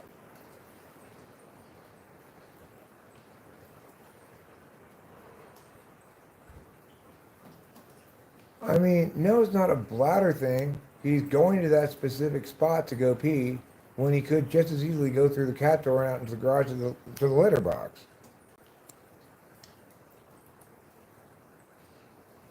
So, obviously,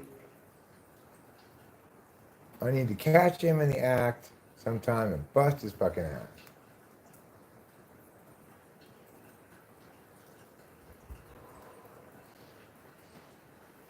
Trouble is not peeing for any good reason. He may be expressing displeasure at my recent attempts to wean him from some of his bad habits and protect Capillo especially. But he cannot just shift to that bad habit. So he's going to have to adjust here.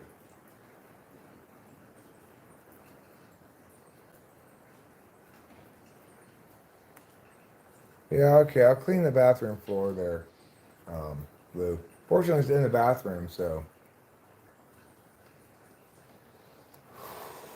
it's easy enough to clean up. I'll go hit it with some Resolve pet stain carpet cleaner. That probably has, you know, those enzymes you're talking about.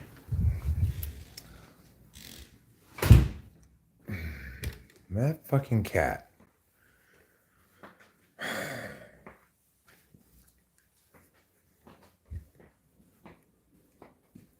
Dangerous Caribbean shellfish.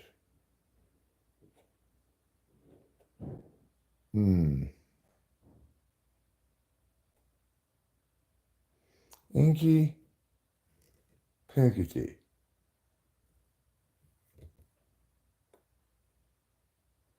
I'm thinking it might be a country like Haiti. You know, Haiti's a dangerous country. Shellfish. Could be clam, mussel, oyster, lobster, shrimp. It's Pinkety, huh? Mussel, lobster, scallop, mussel, lobster, clam, shrimp, crab.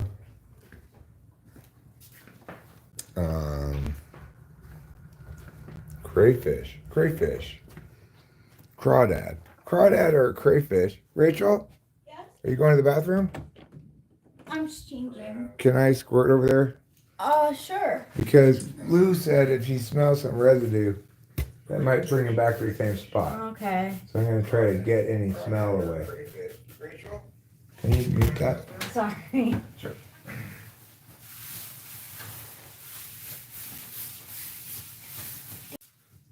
The rug is in the mat is in the wash. It's not wet or anything. It's just in there. Okay. Well, if he wants to chase the smell, he can go pee in the washing machine. Do you want me to put some Resolve on it? Oh, no, I mean, I think when you wash it with just, Yeah? that's fine. But I did already, and that's. But what we didn't do before, we didn't wash the floor underneath it. No, I didn't. No, we didn't. So that's where I think the smell was coming from. Okay. That's why I washed the floor. Okay. But sure, I'll spray a little bit of something too. Should be fine though. Okay. And you know, if you pull it out and it still smells a little bit, maybe wash it again.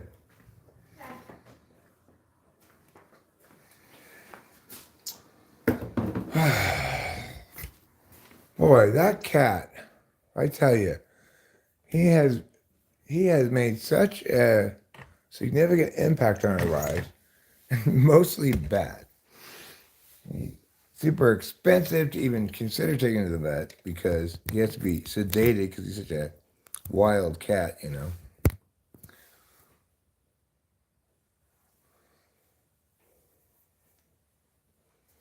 I know, Chanel. I'm trying to break him of the habit. I'll walk him over there. I'll get him started with a couple of pets, and then I'm going to walk away because I am just, he's so manipulative, you know? He's trying to get everybody to behave exactly as he wants all the time, and we're not his bitch.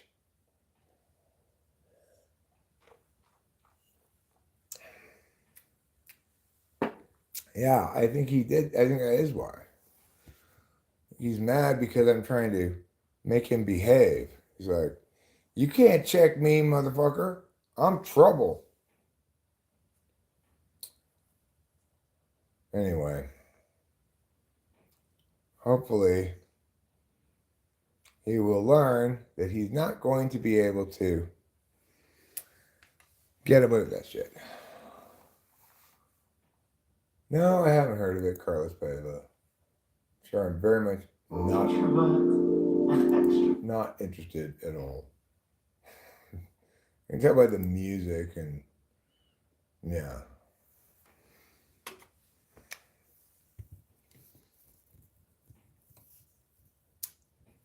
I mean, here's the thing about it.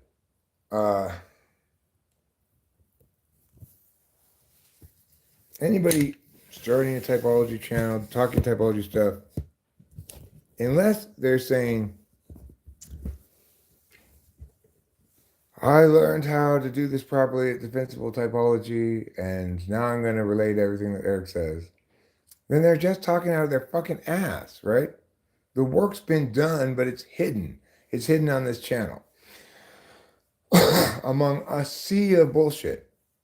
So it's understandable that they didn't find this, even if they're smart and everything and understand things accordingly. But it's obviously frustrating to me because they're just adding to the mud all around the truth. I like that quote that Sean Al puts here. If you feed and love a dog, they will think you are God. And if you feed and love a cat, they will think they are God. Christopher Hitchens, I believe, was that atheist guy, right? Or is that Christopher Hutchins or something? What did Christopher Hitchens write? He's the atheist guy? Yeah. My dad had a bunch of his books. I'm obviously not a fan of atheists and atheism because I see them as doing a couple of different things. Number one, just refusing to acknowledge that faith-based behaviors comprise a different frame of reference than rationalist stuff. And of course, they're confirmed in their misunderstanding because so many self-proclaimed Christians don't get what faith is either. They think that they can that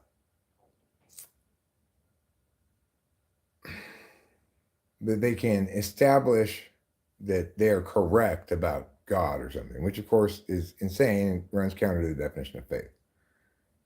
But so I think one thing they're doing is playing into that misconception that these things are in the same paradigm and can be evaluated according to the same metrics. But number two thing they're doing is shooting fish in a barrel.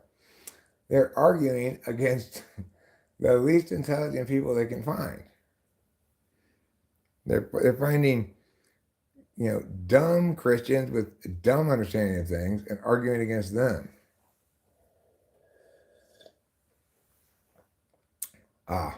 Well, I'm not familiar with any of his non-atheist stuff. Yeah, and I liked Bertrand Russell in a lot of ways, but he certainly was, well, it's just frame projection, He was a rationalist who projected his frame of rationalism as a normative good that non-rationalists didn't uphold. Atheists have an interesting behavior of accidentally affirming by, I don't know what that means. Jeremiah Fix. I don't think atheists accidentally affirm theism, if that's what you're suggesting. I just think they affirm the wrong understanding of religion by choosing to argue against representatives of religion that have the wrong understanding of it. Richard Tent Swallows, who are you thinking of? Well, I think I am thinking of Christopher Hitchens, who did write atheist books, but I don't doubt that this other guy is also an author of atheist books, but I've not heard of him before. Taint Swallow. Taint Swallow is a horrible, horrible name.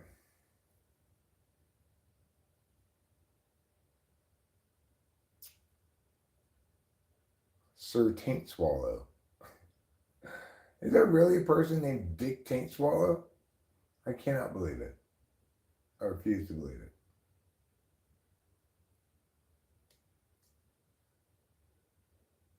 Grundle Chode Taint Swallow is his full name.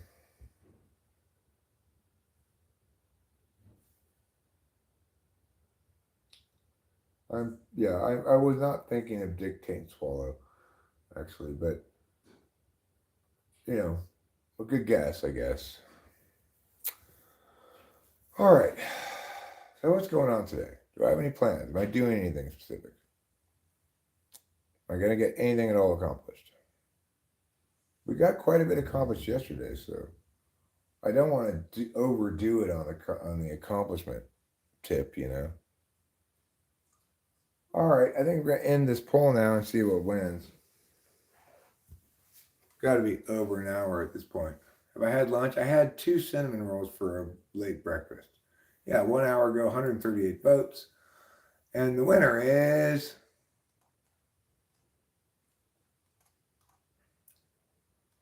sex, then money, then drugs, then fame. Well, everybody likes sex, I guess.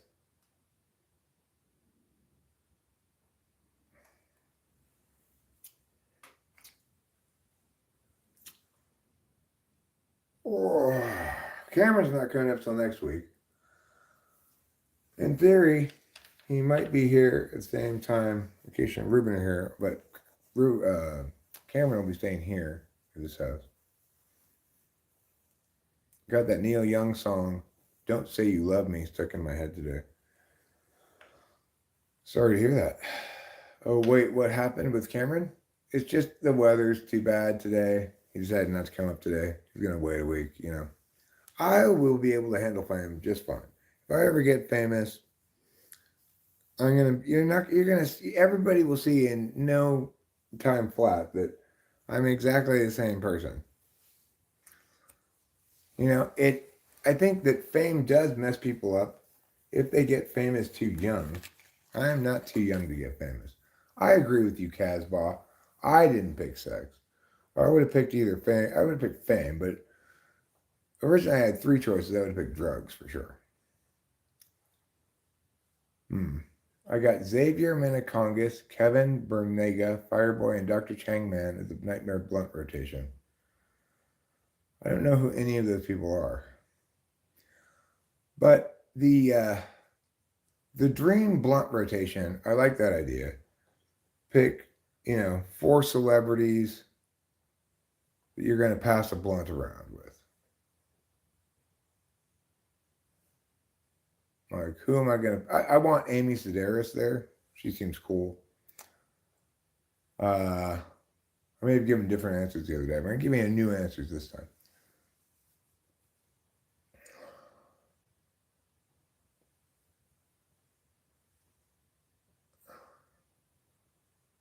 Faith does not have to have an objective thing to observe. Well, it can't have that, right? Because it's requiring you to believe in something that doesn't have evidence or in the face of contrary evidence.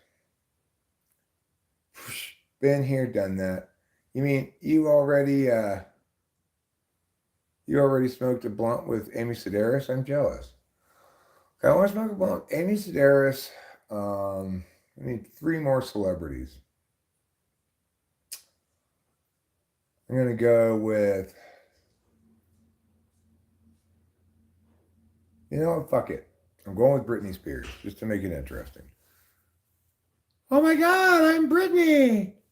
Oh, she's back! Well, I just included her in my Dream Blunt rotation.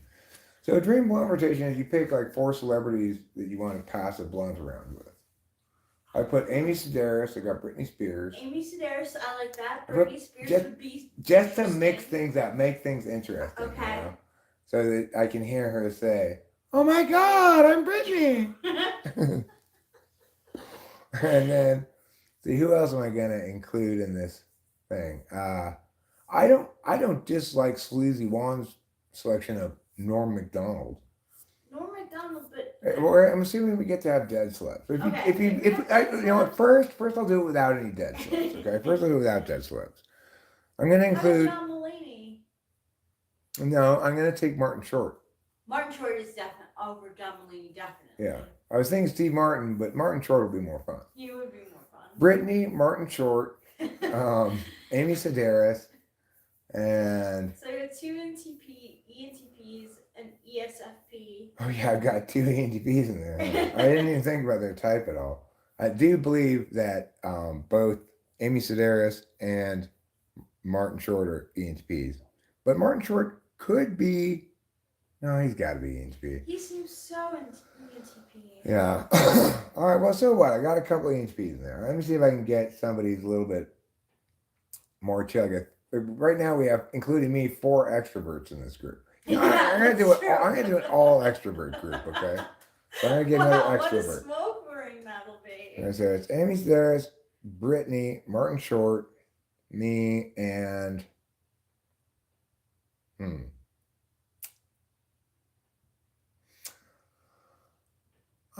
gonna go. Shohei Ohtani. I don't think he's an extrovert. I'm going with an all extrovert group. Oh, I'm sorry. So I need to think of another extrovert. I'm gonna go with I'm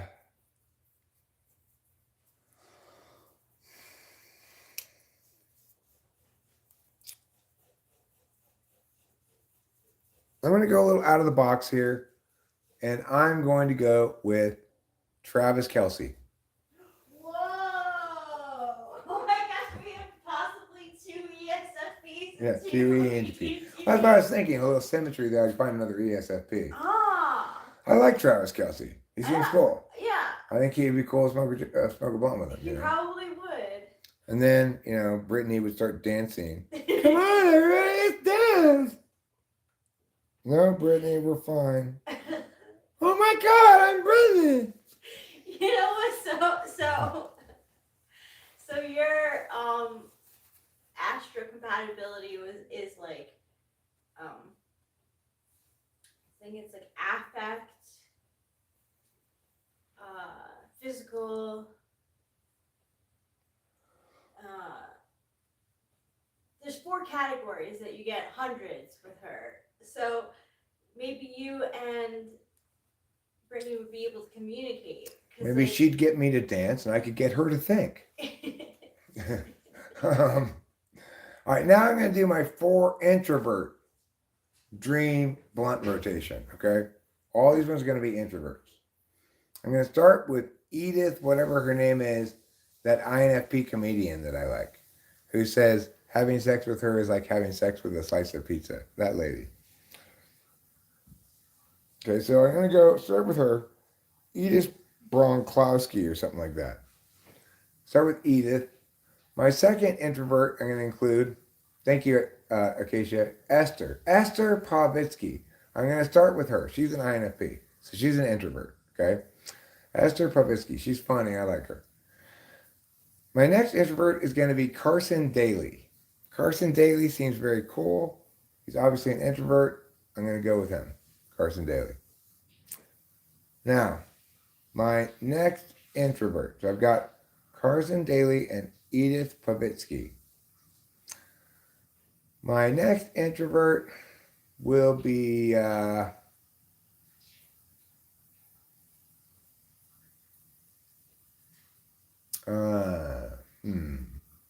little harder to think of famous introverts than it is extroverts. But my next famous introvert will be in my blunt rotation. I'm going to go with living. I'm going to go with Johnny. Johnny's an introvert. Jawny, Johnny. He's definitely, well, right now, we can set the terms, right? First, I did living extroverts. Now I'm doing living introverts. So I've got 3 of them. I've got Edith, whatever her name is. I've got Carson Daly. I've got Johnny. Esther, not Edith. Esther, Carson Daly, and Johnny. Who is my last introvert?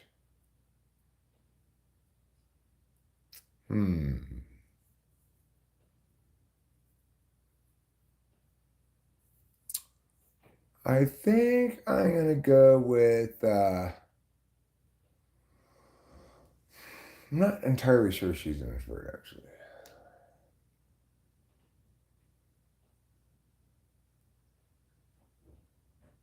Celebrities. We're doing celebrities, okay? I can smoke a blunt with Rachel anytime.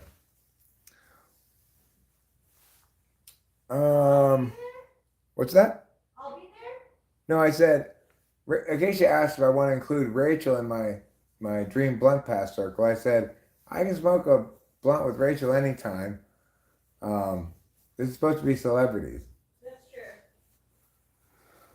true. 4th introvert.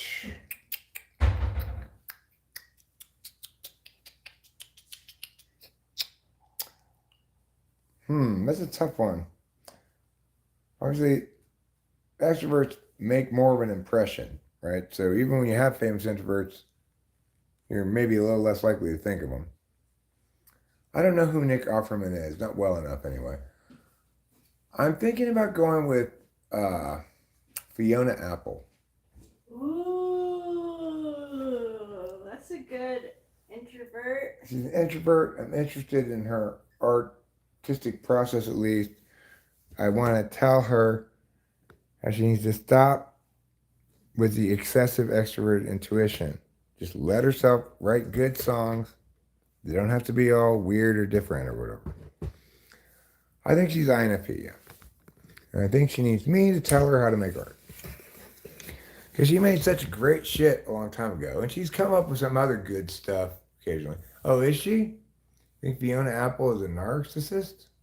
I wouldn't be surprised. Wouldn't be shocking. In which case, I don't really want her on my dream blunt rotation. Might as well just get Keanu Reeves. He seems like an introvert. Yo, Keanu Reeves is a great option. Honestly, I like that over Fiona Apple. if she's a narcissist, which I wouldn't be surprised. Given Criminal, I wouldn't be surprised either. It's a great video, but that's the sort of video that a cheater makes. Yeah.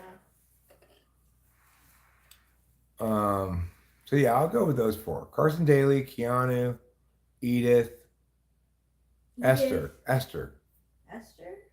Was it Edith or Esther? That comedian, you know, slice of pizza comedian. Oh. Having sex with me is like having sex with a slice of pizza. I don't know. Yeah. She's also the one who said, if you want me to move during sex, it has to be at 11 a.m. At that point, I've gotten up, I've shit, I've showered, I can move. Any other time, I'm just going to lie there, but I'm really going to sell it. Which I'm a big smile, like, funny lady. I really thought she's a funny lady. Oh, I don't know, Esther Povitsky. Well, I'll have to show you some of her comedy. The breastfeeding memory is fantastic. I was breastfed too long. You know how I know I was breastfed too long? I remember it.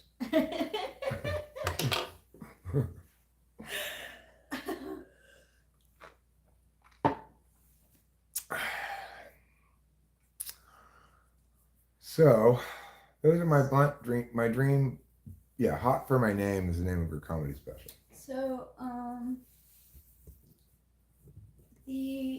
I don't know if you use it, but I use it, the spray thing in the sink. Yeah? It's broken. What do you mean it's broken? It didn't work at all? It's like, It didn't turn off? it'll spray, and then it didn't turn off, and then I finally got it to turn off, and I haven't touched it. Okay, the way you deal with that is when you're using the sprayer and want to turn off, don't turn off the sprayer, turn off the water. The sprayer will go off. I did, and then I turned it back on to test it, and then the sprayer was still going. So it's something's wrong with it. Yeah, it's the thing on it is sticky.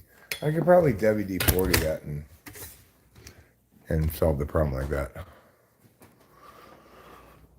Casbah says, oh, what lovely folks these are. Okay, so this is the sprayer thing she's talking about. And when you push it, right, it doesn't.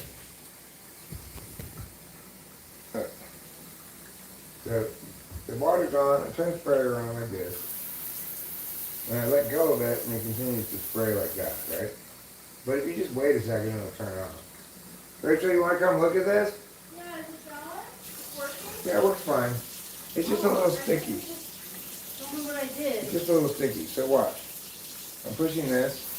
The spray comes on. I take my thumb off. It takes a second to turn off. It's sticky. Oh my god, I don't know what I did before. It was like stuck or something. Well, I mean, the other thing is, I have this like this and I turn off the water, it's still going to be sticky, right? So you just got to lift it up a bit. Because without the water pressure, it's not going to unstick. So if I push this down, now I turn off the water, it's still sticking. But you can see it eventually pops up. So, you just have to be a little patient with it. Being not so tough with it too. I don't know. What do you mean? Let's see what you're talking about. Let's So watch Rachel use the thing.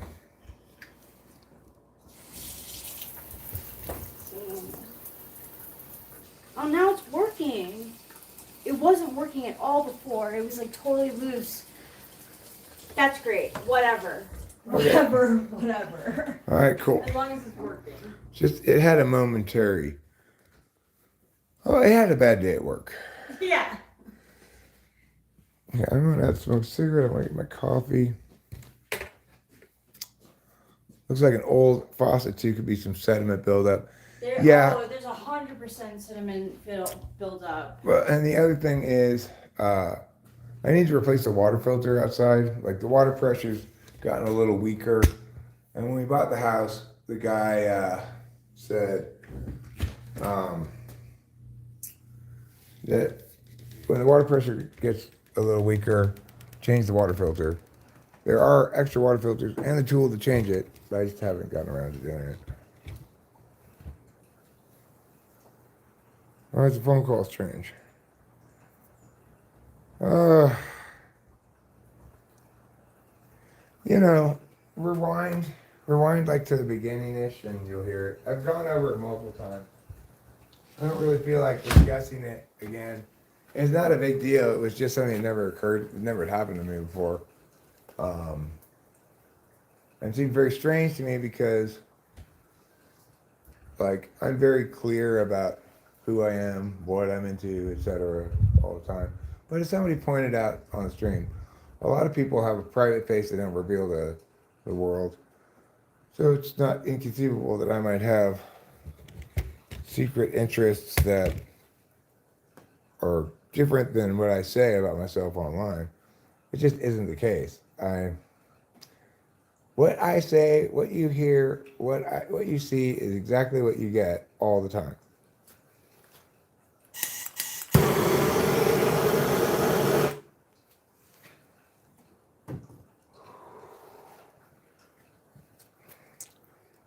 I'm not misrepresenting anything. There's not a hidden dark side to me. Whatever dark sides I have, they're all out here for everybody to see.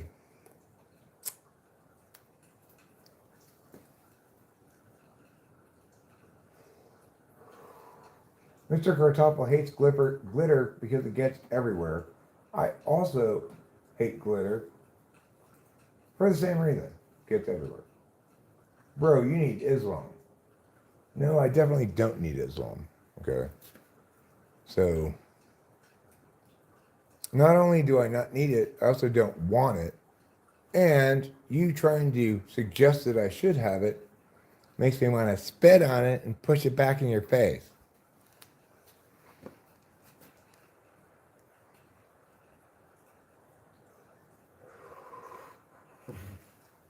It's an adult parody of Roots with an all-white cast. It's a great idea. It's a funny idea. I like it. Except in this parody, all the white people who are playing slaves are just eager and cooperative.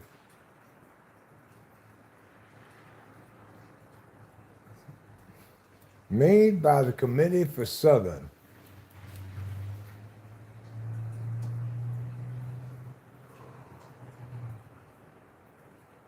There's no such thing, Mr. Kartoffel. He's obviously just shitting in your cup of coffee. What if $1 could stay in your pet snow globe for free?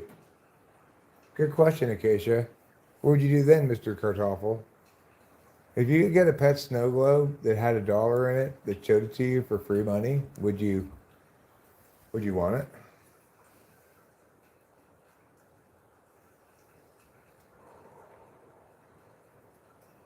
I'm like Tom Holland with the Spider-Man spoilers. Don't get that reference. I'm assuming Tom Holland might play Spider-Man in the movie and is known for his loose lips and the corresponding sinking of ships that occurs. Certainly possible. How many different people have played Spider-Man? A good poll would be, who's the best Spider-Man? Tobey Maguire or that new guy?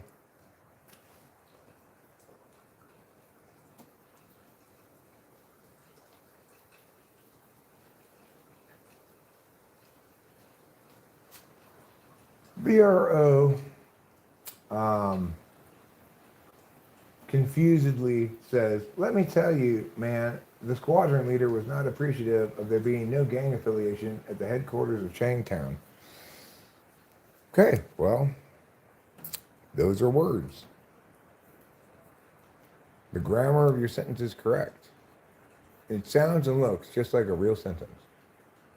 The only difference between that sentence and a real sentence is I have no idea what that means.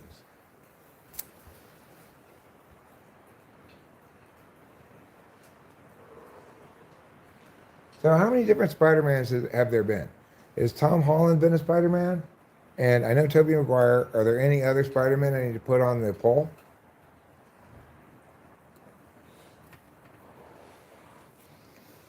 Let's go inside. I'll make this poll.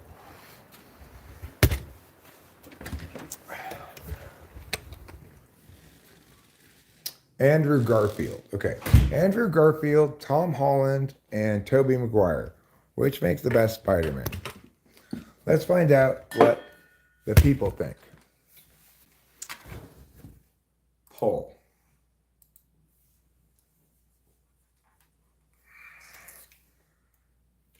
Who's the best Spider-Man? Toby, is it M-A-C Guire or M-C Guire? I think M-A. Yeah. Tom Holland and add option. Third one's name is Andrew Garfield.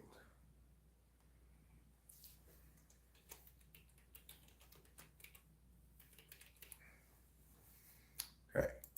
Who's the best Spider-Man?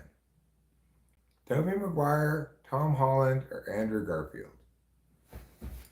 You would affiliate Tobey with Nick Carraway more than Spider-Man, huh? I think he probably was very well suited to play the role of Nick Carraway because Tobey Maguire is definitely not as he seems. Yeah, that's a good point. He was perfect for that. Because he's unreliable. But I think Tobey Maguire has an unfair advantage over the other Spider-Man because he had the helpful lips of Kirsten Dunst that helped to make him the ultimate Spider-Man. Because Kirsten Dunst, I mean, there's no way for Spider-Man to kiss somebody and have them not go like this. That's acceptable, right? Tobey Maguire constantly makes you cringe. Well, I dislike him as a human being, but I think of him as I think of him as Spider-Man. The new kid that was in like Endgame, I think he does a good job too. I don't know if that's the one who was in Endgame. Is that Tom Holland or is that Andrew Garfield? Tom Holland. Yeah, I think Tom Holland's great as Spider-Man. But I don't know. I just, because of when I saw the Spider-Man movie or something, I just always think of Tobey Maguire as Spider-Man. Would you want a free beanie that gives you free beans for money? Absolutely. Send me one right now. Didn't see Holland as Spider-Man yet. Well, he was in the Avengers Endgame movie. If you saw that, you've seen him. I don't know what other Spider-Man movies he was in. Andrew Garfield's the one whose MJ died. Oh, Mary Jane died in one of the Spider-Man movies? She probably died from not being Kirsten Dunst. What's crazy is what I learned not that long ago. Kirsten Dunst was in Jumanji. How weird is that?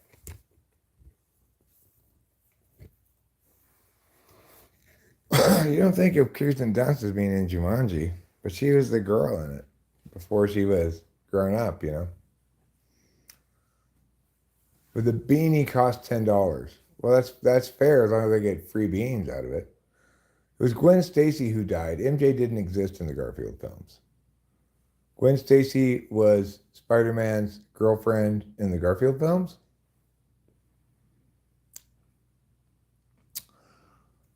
Spider-Man's nature is very climby, jumpy, swingy, If I had to be Spider-Man, I am confident I would experience a lot of motion sickness. Trying to do all those gymnastics and such.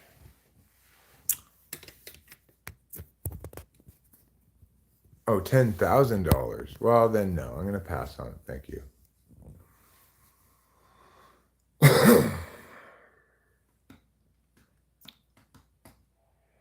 In the comics, Spider-Man kills Mary Jane with his radioactive sperm. I'm not even joking. Is that true? You know, there's also the issue of what happened ultimately to Lois Lane. Because when Spider-Man comes, his semen shoots at 1,400 feet per second. And in a tragic course of events, the first time that Clark Kent and Lois Lane made love, his sperm killed her by tearing through her body and out the top of her head. So,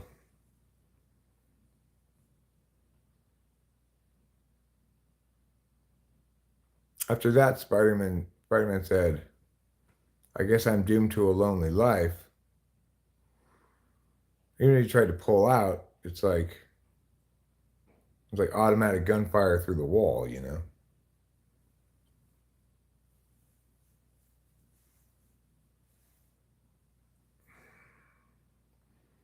Spider-Man was endowed also with massive nuts, just filled with man seed. I'm 52 years old, Riley Schweifler.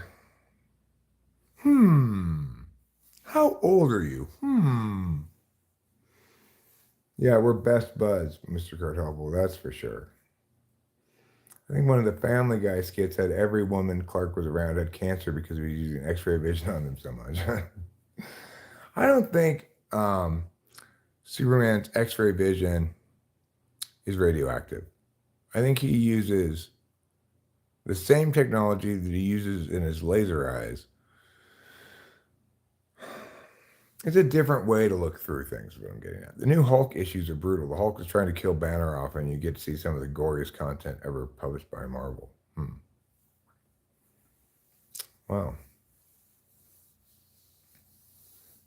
Yeah, I got that joke about Superman humping Lois Lane and stuff. There's some short story or something called Man of Steel, Woman of Tissue. It's about that. I didn't make that up, that concept up.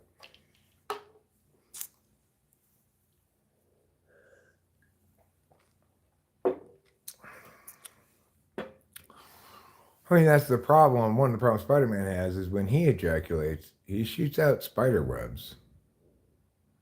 And then the woman's like, why are my insides all sticky? Don't worry about it. I gotta go. See you later. But it can't get you pregnant. So that's the good news. Okay, it's 1:30 in the afternoon.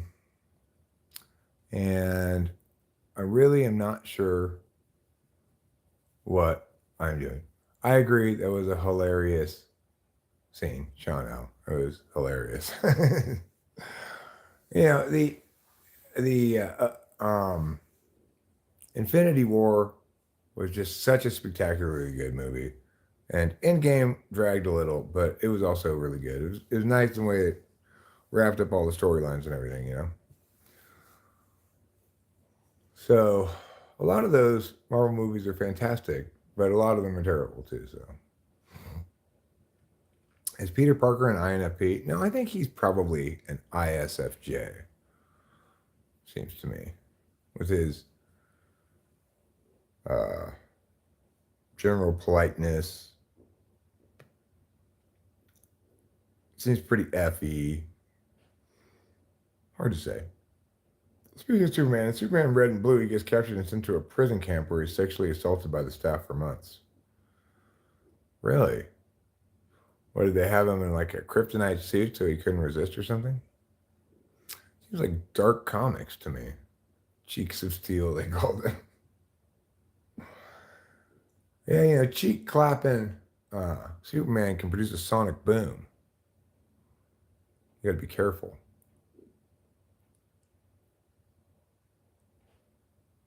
All right, I'm gonna pull a couple bowls. Maybe I'll play another song or two before I go. I'm gonna wrap this up. Got some more cartoons to watch and feeling like some TV. I'll be back later. Try again. For as long as, and who knows how long this is gonna last, as I've said before, for as long as I keep gaining new subs by live streaming, it's a strong motivation to live stream because I've been live streaming a lot for a long time under the assumption that live streaming is not useful at all. Something I really shouldn't be doing. Yeah, sure, I'll do that occasionally. Car sounds good. Because it has no benefit to the channel. And if I want to benefit the channel at all, I should be doing other things. But I just sort of came to terms with the fact that I like to do stuff that's useless. So deal with it. If this is actually useful potentially, and I'm actually garnering new subs by doing this, well, that's gonna very much make me want to. Was that lightning? No, Oh, that was your my phone? Then I very much want to.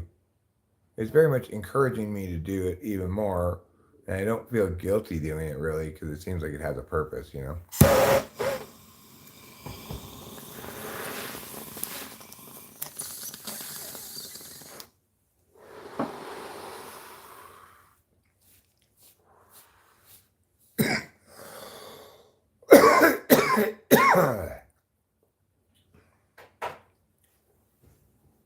My mom got a notification about the blizzard that's coming into Mariposa. Really? Yeah.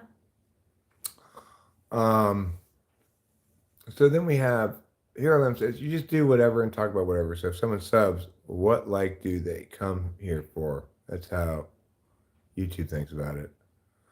Oh yeah, maybe. How I think about it is if I can get subs by just doing whatever and talking about whatever, then I can attain success without working, without trying, The Corzo family says you could be schizophrenic. I mean, in theory, anybody you encounter for the first time could be schizophrenic, but if I were you, I'd probably evaluate whether somebody's displaying schizophrenic traits before suggesting that possibility. Also, it's the case that schizophrenia typically emerges in a person's 20s. I'm 52. So if I had any kind of schizophrenia, I surely would have found it by now. Hero Lamb says 211 Steel Reserve 4 Loco. Those sound like hangovers to me. Sound like straight up hangovers. You don't even get drunk. You just go straight from sober to hungover.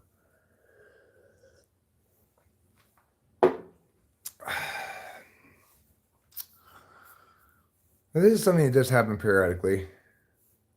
People like to use this tack. You see a repetition of lots of different strategies over time as you live stream. Especially of late, I've gotten to see a lot of different things that I've not seen before because random new people come in. But one strategy that's frequently employed is to pathologize, right? Are you okay? You might have schizophrenia. Somebody get grandpa his meds, etc. Oh, that happens? Oh, sure. Yeah, those kind of statements happen all the time. That's one way to come in and attack, right? Is to pathologize, to say there's something wrong with the person, to pretend to be concerned, right? But really, it's just a way of undermining the person's legitimacy. That's one strategy people use. Other strategy is like saying a bunch of edgy things and hope it's going to provoke some kind of response that they're looking for. At other times, people can come in and just attack with whatever they think they can attack with. Like the other day, Cole, whatever his name was, came in and started with one line of attack. That didn't work. And then he accused me of being a grifter who's just doing this to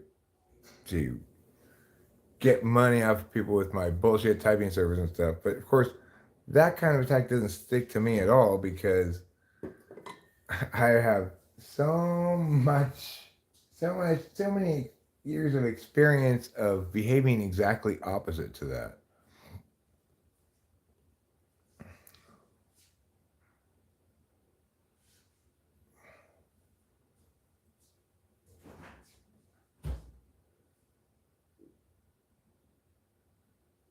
Comedians do that when they roast themselves as the first quick joke as soon as they get on stage. Hi, everybody. I suck ass. So just get used to that. All right. Now have I lowered the bar of expectations? Here's some jokes. Why did the chicken cross the road? The answer is to get to the other side.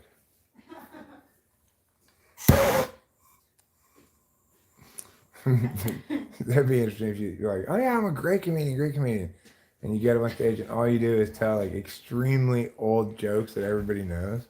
Like the Forget it. knock knock. Who's there? Banana. Banana. Who? Knock knock. Who's there? Banana. Banana who? And then Knock knock. Who's there? Orange. Orange who? Orange, you glad I didn't say banana? Yeah, there's that one. I could also, I walk up on stage, first thing I say is, I just flew in from Detroit, and boy, are my arms tired.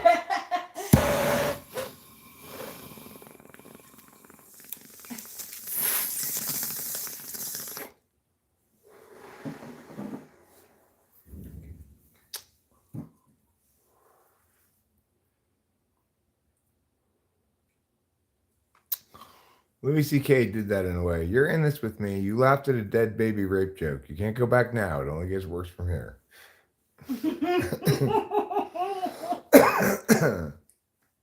Yeah, that's a smart thing to do.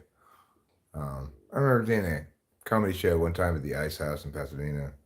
One of the guys got up to start. The first thing he said as he got up to the mic was, "So, these two firefighters were butt fucking in the back of the fire station." This is like, oh, whoa.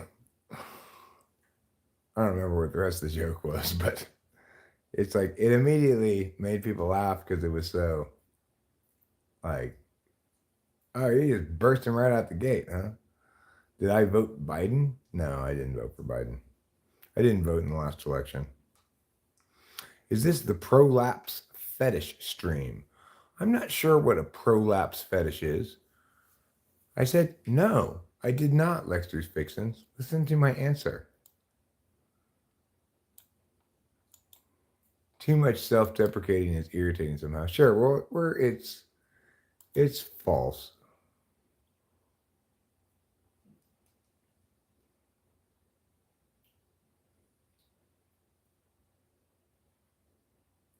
What is a prolapse fetish?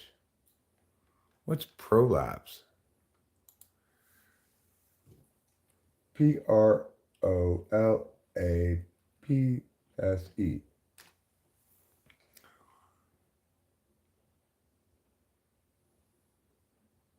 Oh, it's anal wreckage. Oh, look at that. Analwreckage.com.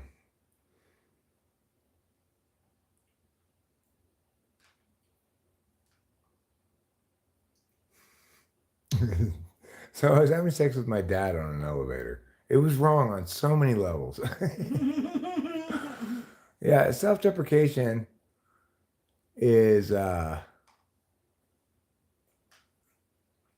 not it's something you have to do carefully and well, right?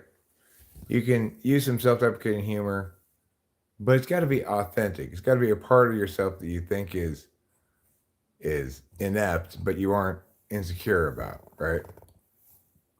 Yeah, you got to adjust. You got to calibrate to the audience.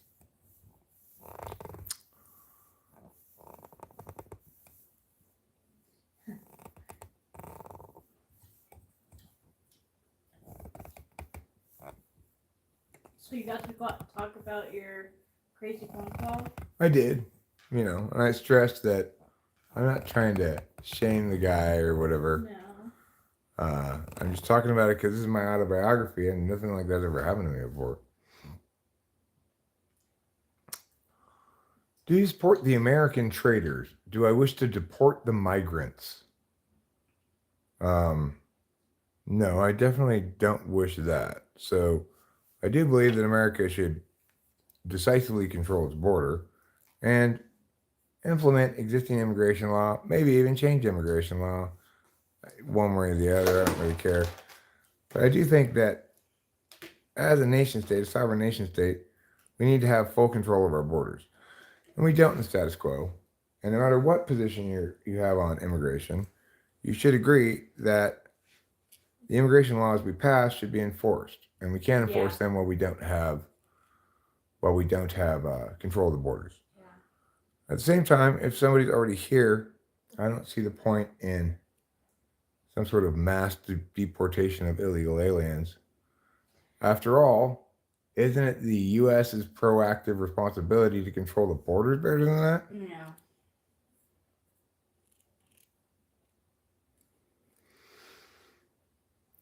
So what you're not going to find here, Lester's Fixings, is simplistic, this team good, that team bad kind of thinking.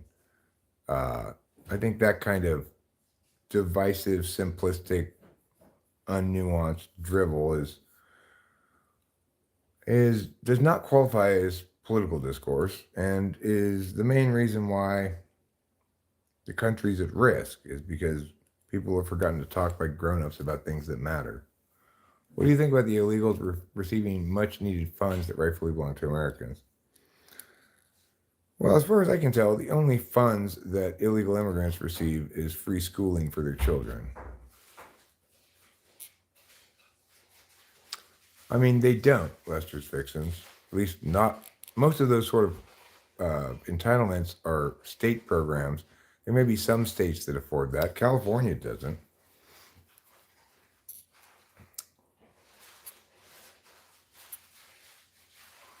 Sean L. says, okay, well, name the benefits that they're getting. Lester's Fixins says free housing. So can you point to an example of a housing program that you think is available for illegal immigrants to take advantage of? They're getting VA benefits? Well, if they served in the military, then they're a veteran, right? Okay, well, can you tell me what program, what say federal or state program is funding this?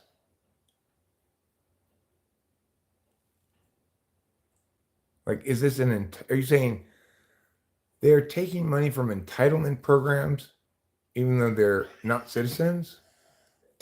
No, I'm not doing your research for you.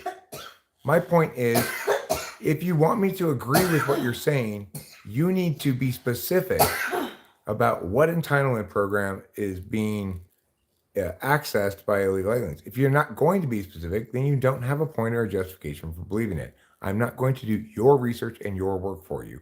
You're the one affirming this position, not me. The Department of Justice. So what you're saying is it costs money to deal with illegal aliens that have neither made it across the border nor are still on the Mexican side of the border. Yes, border control costs money. That does not qualify as illegal aliens accessing, say, entitlement benefits that are only supposed to be for Americans. And yes, we should lock down the border, make sure that nobody gets across except through official channels, so that we don't have to spend money on that kind of stuff. Absolutely. So do I believe that in, say, a border wall or something? Yeah, sure. I believe that the only people who should be able to immigrate into this country should do so through official channels. Absolutely. And if we control the border solidly, then we won't be spending any money on people who get caught crossing the border.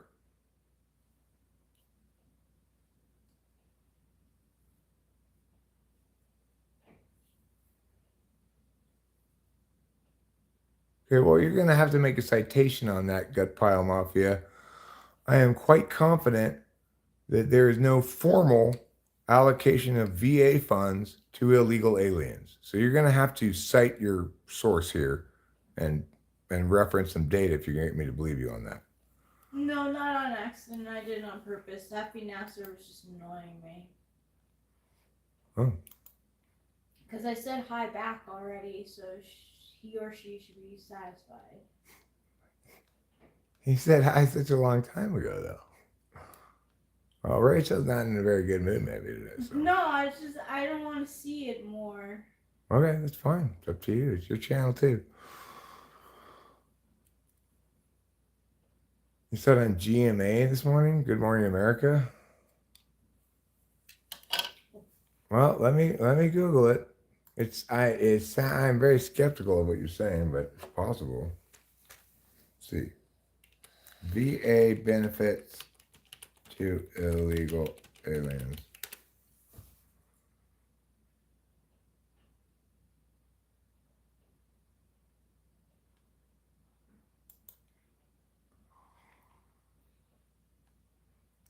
All right. First article I find is VA paying for migrant health care? The agency says no, despite wave of political attacks. A 22-year-old arrangement between the Department of Veterans Affairs and Immigration and Customs Enforcement has drawn ire from conservatives in Congress who claim it puts health care for detained migrants over that of veterans. But VA officials say it has no impact whatsoever on veteran services or health care and costs the agency nothing. Since 2002, yes, the VA's Financial Services Center has processed medical claims for the ICE program office that is responsible for providing health care for migrants detained by the Border Security Agency. The VA Center facilities that work under separate contracts for a variety of other federal offices as well. Facilitates the same work under separate contracts for a variety of other federal offices as well. The longstanding agreement with ICE has recently become a political football amid attacks from lawmakers and conservative advocates who have hammered Joe Biden over a flood of immigrants coming across the southern border. VA officials said Thursday that while taxpayer funding is used to process the health care claims, ICE, not the VA, pays for the work. So, yeah, in fact, it is in fact the case that that Border Patrol provides health care to people they detain, and that costs money. So I agree with anybody who wants to say, let's have a firm control of the border so we don't have this class of people who are neither on the Mexican side of the border nor here legally, right? We need to do something like build a border wall or whatever, right? But what we can't ever do and call ourselves decent Americans is pretend like something is something other than what it is. So what I'm not sure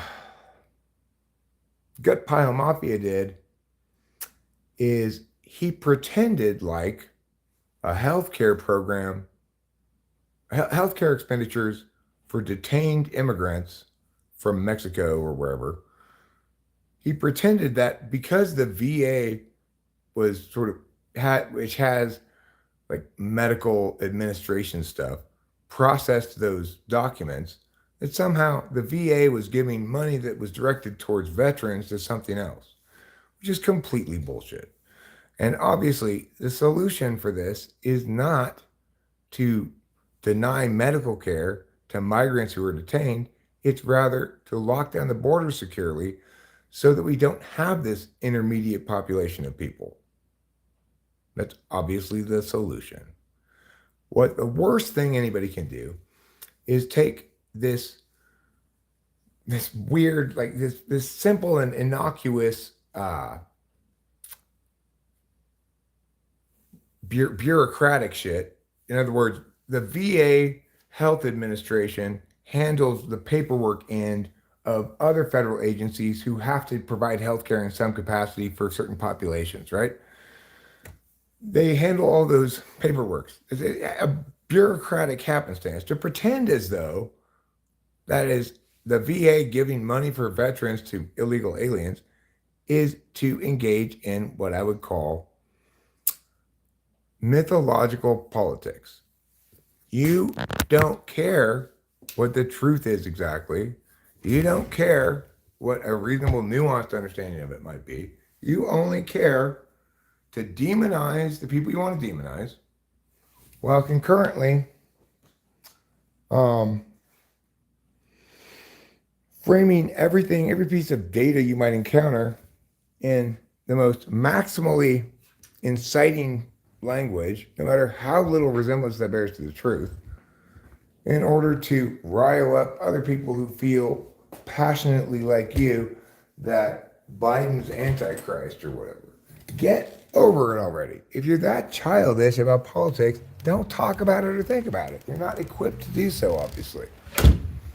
If you can't deal with reality in a nuanced fashion in which all Americans are on the same team fundamentally, and that our enemies are not within our country. It's not the Democrats aren't the enemies, the Republicans aren't the enemies, the liberals aren't the enemies. Look, our actual enemies are things like China and Russia, who actually pose a real threat. But as long as children like you engage in topics like this in this childish fashion, we will continue to be divided amongst ourselves to the great delight of the authoritarians in the world who would love to see our civil democracy die.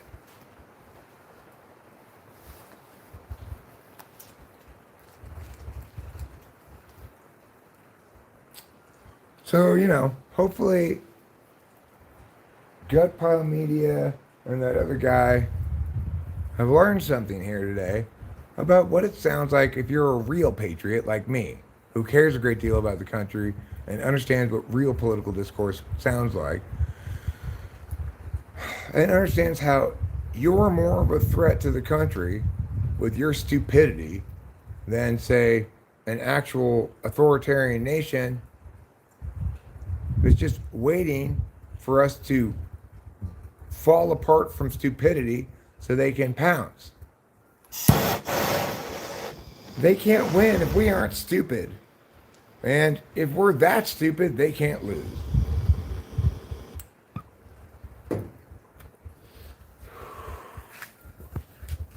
So I guess really the question becomes, how do I help people like that be less stupid?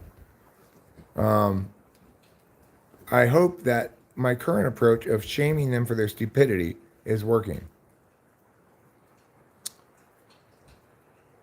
Becomes like you who sold our industries to China, etc., and led to the breakdown of our nation. I'm not a boomer, you fuckface. I'm Gen X, and I've engaged in policy debate since high school as a policy debate coach for most of my career, and I understand what it means to be an honest and true American patriot better than you ever will.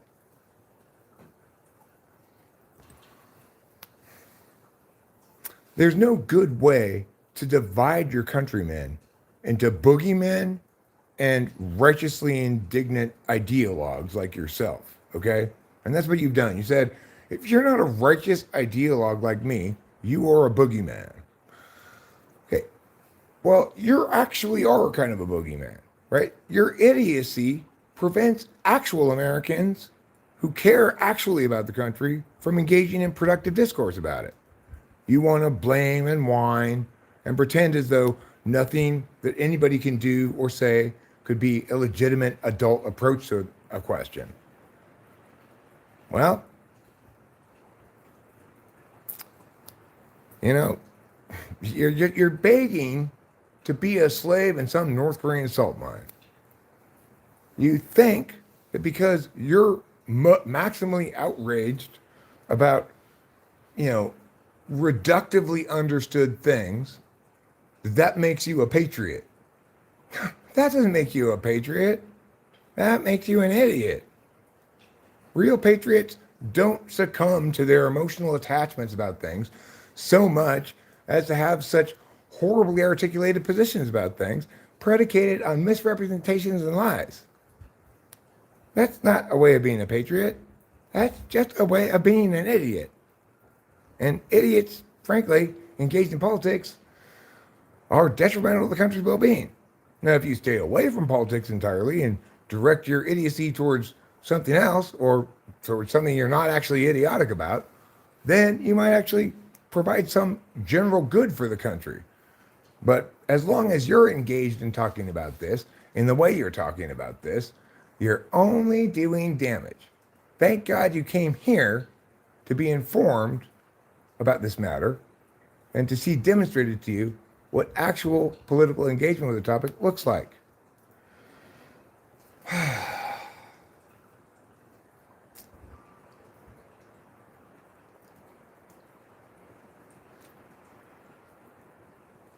It's like, wake up let go of your anger for a second and recognize that things are a little more complicated than I position them as.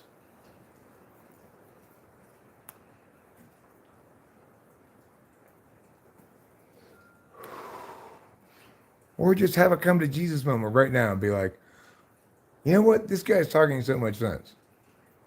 Maybe I should shut up, take out a notepad, and learn what he's talking about. Yeah, I'm 52 years old. You think that means you know something about me because I'm old. You don't know anything about me that could possibly be relevant to politics, that's for sure. If you think my politics are dated, my understanding of it is dated or something, well, you're just thinking extremely holistically about something that's not well served by that kind of thinking, right? In fact, public policy is adjudicated one issue at a time. Fixation on the individuals who are siding with one side or the other of a certain policy issue simply does a disservice to what should be a deliberative process where we actually parse out all the best arguments for something, trying our hardest to actually parse the best arguments for both sides and then understand what's correct and go with that. You are trying to bypass that whole process by simply having your crazy ideology enthusiasm, right? Like, I'm so enthusiastic about my ideology, so emotionally attached to it, that I don't need to deliberate anything out, win any actual arguments with actual good arguments. And I can view anybody who disagrees with me as a traitor. I mean, talk about getting straight off the short bus. Shame on you. You may not be a traitor, but you're definitely a tard.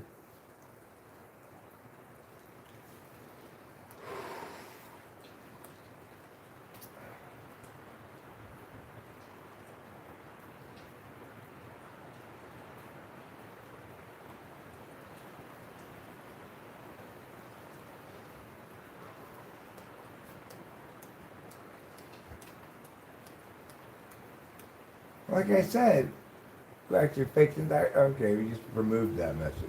I already solved that problem. Oh, Rachel removed it. I already solved your problem.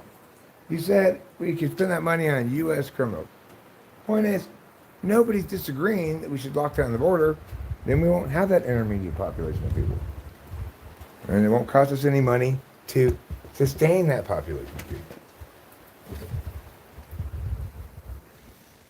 So learn something, right? Don't double down on your wrongness. Go, oh shit, I just got schooled with the truth. Maybe I should shut up and write stuff down for a bit, learn a few things, and I won't be such an idiot in the future.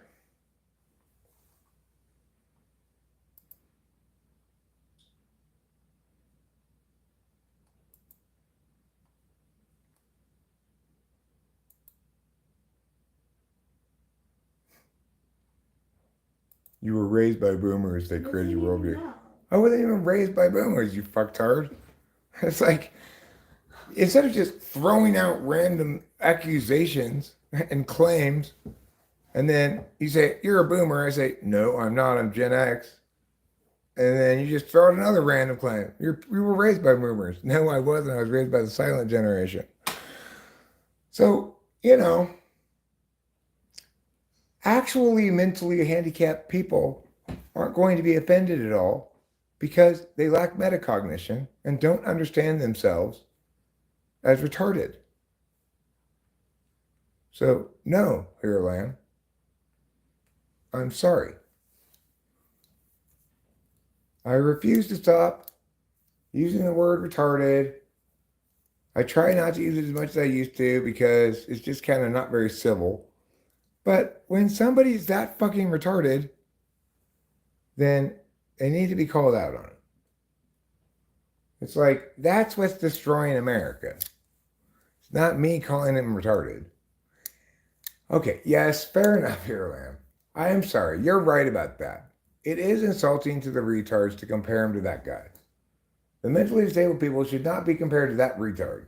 And it's true. I also think some of this drama is just unnecessary. Yeah, handicapped people can't help it. Presumably, he could do better than that. So he's definitely worse than a mentally retarded person. The bitch from Panda Express put no sweet and sour in, and she even asked, that bitch, that horrible bitch. You should walk into that store and throw sweet and sour sauce on her. I wanted this, bitch. I think that would be effective. She'd remember next time. I'm all hyped up on Mountain Dew. No, I'm not. I get hyped up by crazy wrongnesses and stuff. He's only timed out for like 5 minutes. Why not just ask him questions and say the facts calmly? Well, I mean, you're talking about somebody who's being wildly irresponsible with their language. Basically saying everybody who doesn't agree with him is a traitor that should be deported, you know?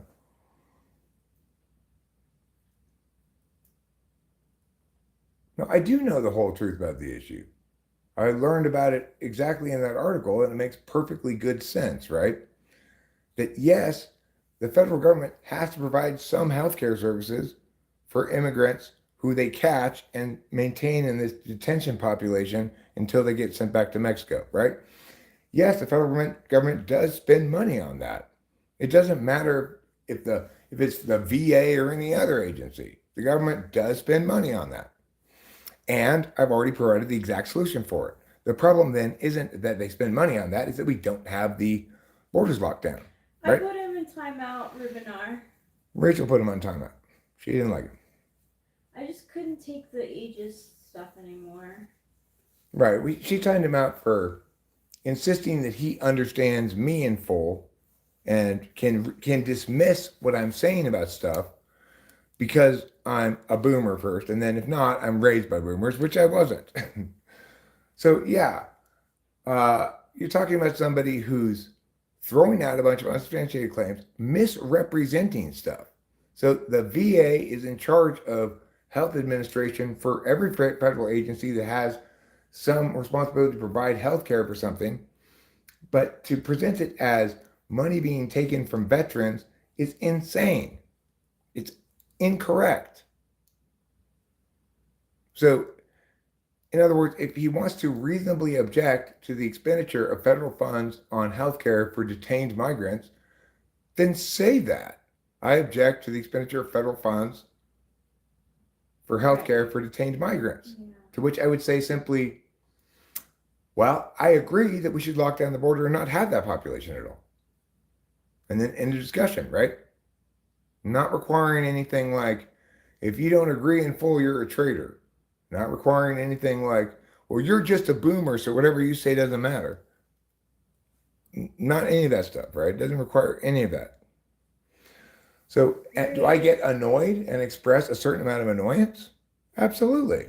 Excuse me. You just like the major media engaging in censorship because someone says something you don't agree with, right or wrong, extremist or not. What gives you the right to play thought police? I'm not playing thought police. I'm engaging in what you're saying entirely. I just read your comment. You are like the major media engaging in censorship because someone says something you don't agree with, right or wrong, extremist or not. What gives you the right to play thought police? I'm not playing thought police.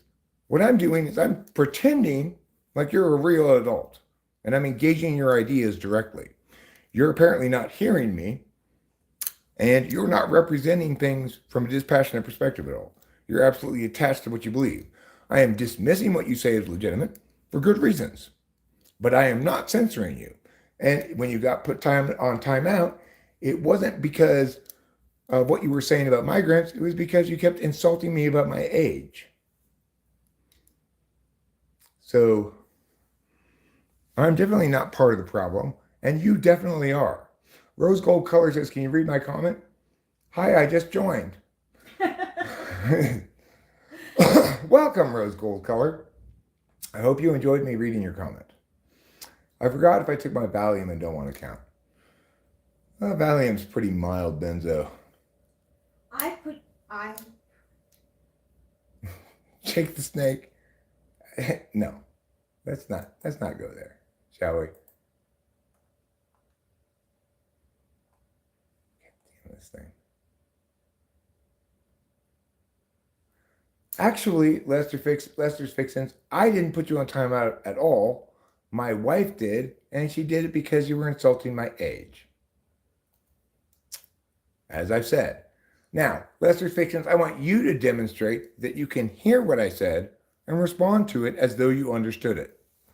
So, did I put you on timeout because you said something outside my opinion? No. In fact, I didn't put you on timeout at all, right? So now respond to that. Follow up and say, oh, I get it, Eric. I was wrong when I said that. Can you do that or not?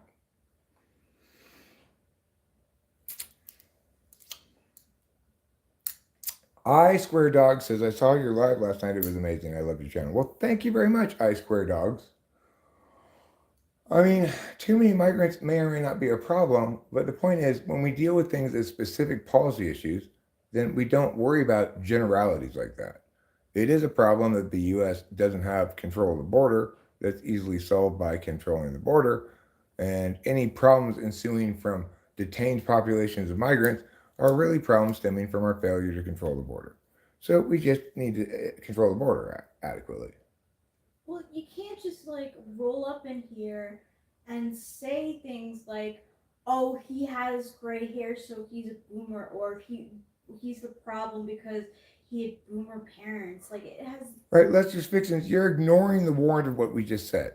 She didn't like what you said, but it wasn't about your political opinions. She didn't like you insulting me about my age. And that's my wife, and that's her prerogative. So, yeah, of course, if you come in here and insult me, you run the risk of getting timed out.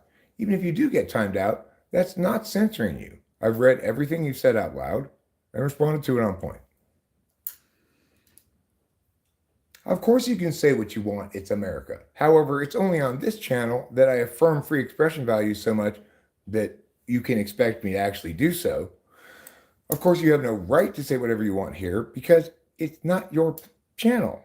And people don't have free speech rights to say whatever they want, wherever they want, whenever they want. Yeah. Free speech rights means the federal government in particular can't make legislation constraining political speech. State governments can't either. That particular right's been incorporated. But not all forms of speech are protected speech. And regardless, I'm not the government. So understand what free speech rights actually mean. No, you didn't hurt my feelings. My wife didn't enjoy you insulting me, so she timed you out. If you had insulted my wife, I probably would have hidden you. But she's a little nicer than me. And she knows that I get these kind of insults all the time. It is not very easy to hurt my feelings, Lester's Fixins. It is possible to make me feel a sense of righteous indignation and outrage if what you say is dumb enough, ill-considered enough, and indicative of weak thinking enough, as what you say is, then yeah, it's going to annoy me. Because I'm an expressive guy and somebody who's honest, straightforward, and transparent, you're probably going to be able to see that annoyance, or at least hear it in my tone. That makes me human and correct in my evaluations of things. It's not a problem. You couldn't hurt my feelings if you spent a million years trying to. As if, motherfucker, I've been doing this for a decade or more. I've encountered so many punks like you, Lester's Fixins, that it's like, he'll just roll out from underneath my feet and I'll forget all about you.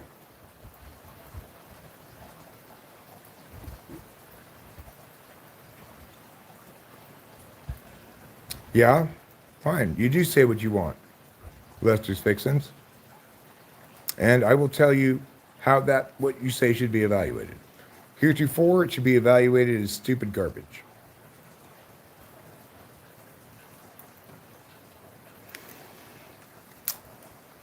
And because I'm super cool, fairly libertarian in my understanding of things, even though you're a complete douche, notice I'm not hiding you.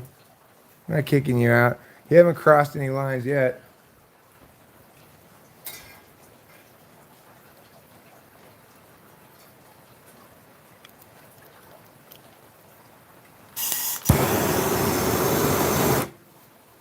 Oh, it's fine, Rachel. I've been calling him names too. So Let's just let it go. Okay, so let's just fix this. I get it. You're scared. You got beat up a bit. Oh, Rachel. I was saying let's just let it play out a bit. Because, well, it played out enough. What just happened there is Lester realized he was way outmatched. He'd gotten his ass whooped. He was feeling sad. And so he was going to leave. We should just let him do that because timing him out now, well, at least it's 1,000, almost 2,000 seconds. I'm not sure how many minutes that is. That's okay. It's okay, darling. You have less tolerance for bullshit than I do, maybe, and I respect that. At a town hall meeting in September last year, Mayor Eric Armstead stated that the huge influx of illegal immigrants will destroy New York City due to the cost the city is incurring to provide for them. Okay, well, I mean, that's a city, municipality, state thing, right? So California has a law that precludes any public funds from being spent on illegal immigrants. So New York needs to have that same kind of law.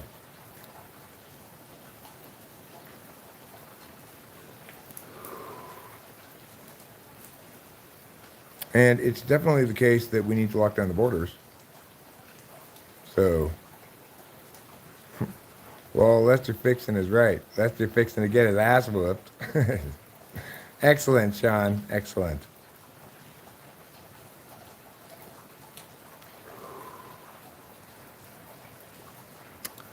So anyway, he thought he was going to come in and throw down, but he got taken behind the woodshed.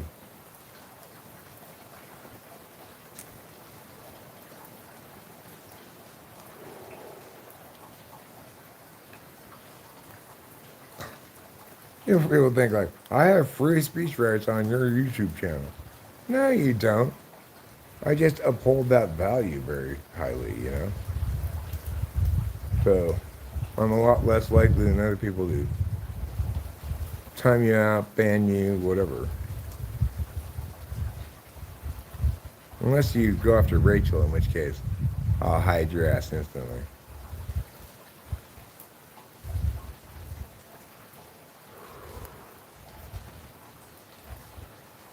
Lester peed in the laundry because he smelled troubles peeing there. That's quite possible.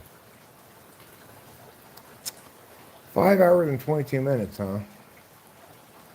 It's like, if these people thought about it at all, they'd realize this guy's seen it all. He's encountered every bit of trolling he could possibly encounter, and all varieties thereof. He's encountered people like me 100 times before. He already knows how to deal with them, I'm sure. I'm not going to mess with this guy. But that's a form of Dunning-Kruger, right? I guess for a lot of people, they got to run into a buzzsaw like me before they learn their lesson. They probably don't. They probably just go find better victims. I was going to rob you, but you robbed me. Yeah, well, you better find a better victim next time.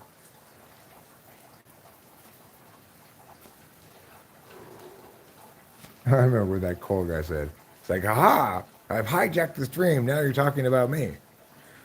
Well, yeah, we're talking about you. We talk about whatever everybody says in here. You're saying stuff. I read it, talk about the same as everybody else. You're interesting because you're so, you're coming in and being like, I'm the boss now. I'm the boss now. And there isn't any boss around here. You're just an idiot.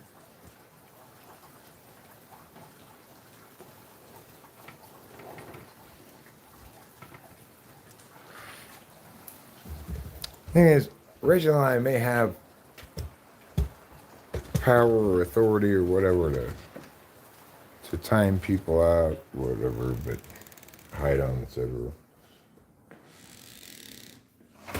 But that doesn't make us the boss. It just makes us the community police. Nobody wants to be in a community that's full of endless douchebaggery. So at some point you got to put a stop to it. I'm probably too tolerant of it. I'll start getting in a fight with somebody back and forth, and then people start leaving as they get tired of back and forth. I just What? felt like Rachel, my wishes being not listened to because like he could have argued with you as much as he wanted. Just the name calling. Did he like, do it again? Yeah, he called you Boomer Junior. Okay. Well, that's fine. Well, Rachel, the thing is, you don't need to apologize because even if I'm like, oh, why'd you do that? You you do what you want. Okay. I will back you in whatever you think. Usually. Yeah, I know. And in this Obviously. instance, you like you said, you had a very good reason. You told him not to do that. He did it again. He fucking timed his ass out. He's lucky you didn't hide him. I hadn't thought about it in that sense. Like because I don't even care. I don't notice that stuff. I hadn't realized that he had done it again. I mean, it does make it more interesting around here to get some occasional new douchebags run through, try their hand at the fastest gun of the West. You know, stagger off with bullet holes in them, etc. But yeah, I'm gonna wrap this up pretty soon. Watch some TV. I guess we don't really have anything to do in particular today. No. Well, I've got a typing session at 6:00. Oh, okay. I have to remember that. Okay, that is important to remember. Anything else we have to do? No, I feel like I'm just like preparing myself for the weather. Right, we got the weather coming. And we can check the mail. We're just waiting on money to come through before we can really do anything else. So, I guess we'll just Oh yeah, the masses were looking for cards. oh, cards. I forgot about that. Yeah, let's do cards. Sure. It's not like we're busy in a huge hurry to start watching TV or whatever. It's just that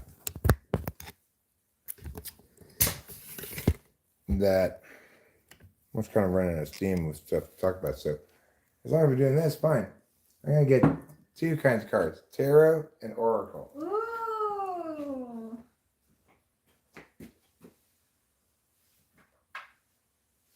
I like these ones. Me too.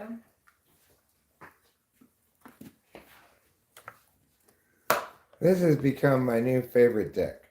I used to like the rock and roll ones best, but I actually like this one. You're a more seasoned tarot reader now. Right. Well, I don't need the words so much on it anymore.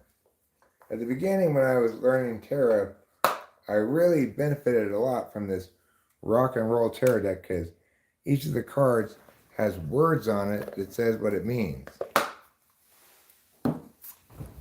I do best with words rather than images, Okay, who wants a card pull first? What I'm going to do, I'm going to give you a 3-card tarot pull plus a 4-word sentence. Who would like to go first? You hope I pull the Nolan Ryan. It's a great baseball card. It's suggestive of a certain age as well. Makes me think that you're around my age to make that joke. Lester first. All right, yeah, let's do Lester first. Okay. Lester's going to get 3 cards, and then he's going to get a 4-word sentence.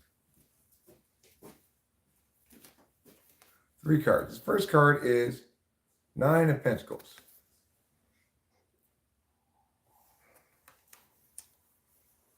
Where are my glasses? They're there.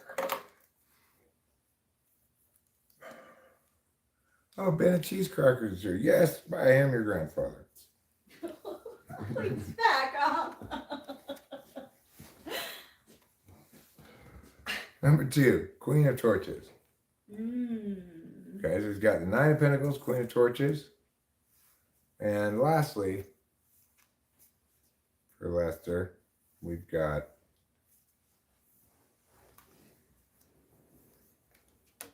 this one popped out. The Hierophant. Mm.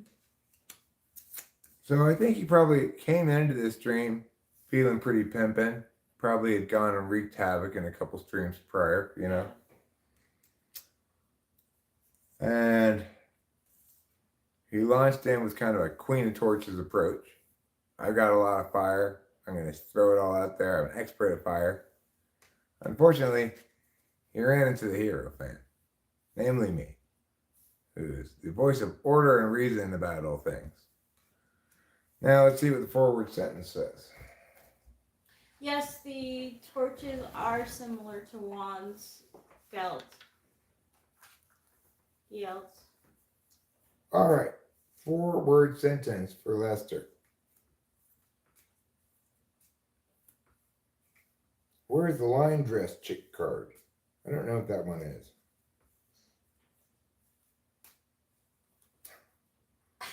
First, for Lester is faith.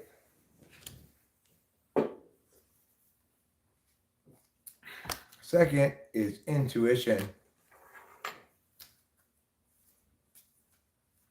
Third, space.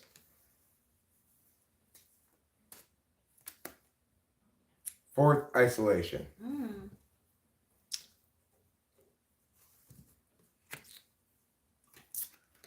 I would say, Lester, that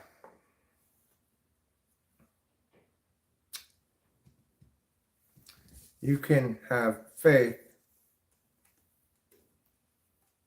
that my intuition, plus Rachel timing you out, will isolate you in this space. Oh, Okay? that makes so much sense. It does. Really does. Okay. Next person. Who else wants a poll? An exciting poll of wonder for you today, where you can learn what your spirit guides have to say, what they're worried about, what they're happy about, etc. Gyalt's down. All right, Gyalt, let's see what your spirit guides have to say. Gyalt's spirit guides reveal the truth about him. First, 10 of Pentacles. You got a couple of big sticks of weed drying, plus some pentacles just kind of hanging on a string, I guess. This is for Gyalt. What's 10 of Pentacles mean? It's usually happy home and family. Next, the Chariot. This card suggests that you're in control of your directionality. You're going places as well. And then lastly, the Ace of Swords, a new idea. So, I think the message of tarot there is be confident that you're moving in the right direction when you move away from the comfort of familiarity and towards embracing a new idea. And next, we'll do your forward sentence. Yeah, I do tarot cards sometimes. We're not a tarot card channel. Yeah, it's on a tarot card channel, but I like to play with them. Faith, that one already came up. You get it as well. Who is this for again? Gyalt. Guilt. Right. Second, reflection.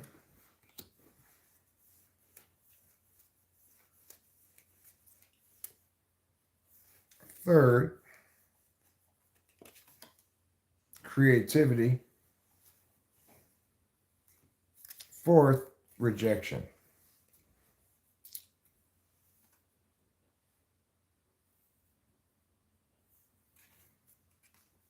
Rejection can cause you to reflect upon the faith you have in your creativity. Rejection can cause you to reflect upon the faith you have in your creativity. Okay, that's your sentence. Tarot cards are to me equivalent of not stepping on a crack on the sidewalk, and it'll mean something. Well, what you're suggesting there, big dog mofo, is that you have to understand it as predictive or informative in some sort of empirical way. The tarot is about the hero's journey, right? So everybody can identify with the archetypes presented in the cards. And obviously the meaning making is done by the person who's hearing what their tarot card reading is. But it nevertheless allows people to engage with their own life through these archetypes in a way that's meaningful to a lot of people, or at least provides a secondary kind of epistemological approach to it. Okay, Okay, so Ruben's next. Ruben's next. Thank you for managing the line, Rachel. You're welcome. Ruben Boobin. Your first card is the Six of Swords. 6 swords.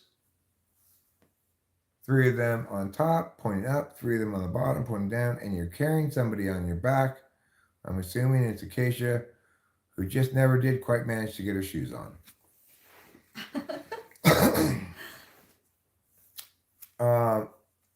Next, we've got, I've never read it, Sean L. I mean, I'm not really that into archetypal stuff. I'm cool with tarot. I like it because Rachel likes it, and I like stuff that Rachel likes because she's my beloved wife. Second card, 10 of Cups. Emotional fulfillment. Emotional fulfillment. It's the best kind of fulfillment. What's the 6 of Swords mean? Taking a trip through.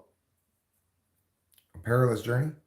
No, it's like moving your loved ones to a safer spot. Moving your loved ones to a safer spot, okay. And then after that, emotional fulfillment. Then your third card is 7 of Pentacles.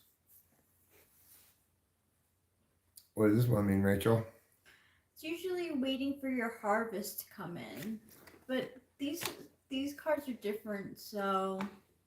But it is that she's kind of waiting for all those pentacles up in the air to come down to her. Okay, You know? yeah. All right, so those are your 3 tarot cards. You've got moving your loved ones from out of harm's way into safety. You get emotional fulfillment, and then there's some waiting for your harvest to grow, waiting for your fruit to ripen so that you can harvest it. Okay, number 1 word for Ruben is cleanse. You need to cleanse something, maybe, or maybe something else will cleanse you. Let's find out. This one is surrender. I love surrender. It's the quickest way to end a war. The third one is growth. And the fourth one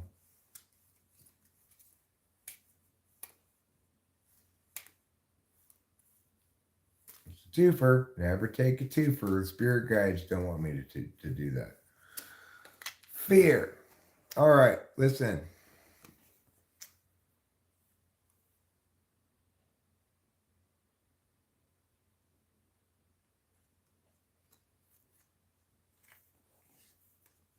To cleanse fear is to surrender to growth.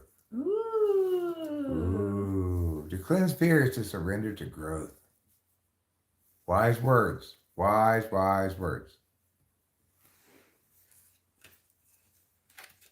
Who's next?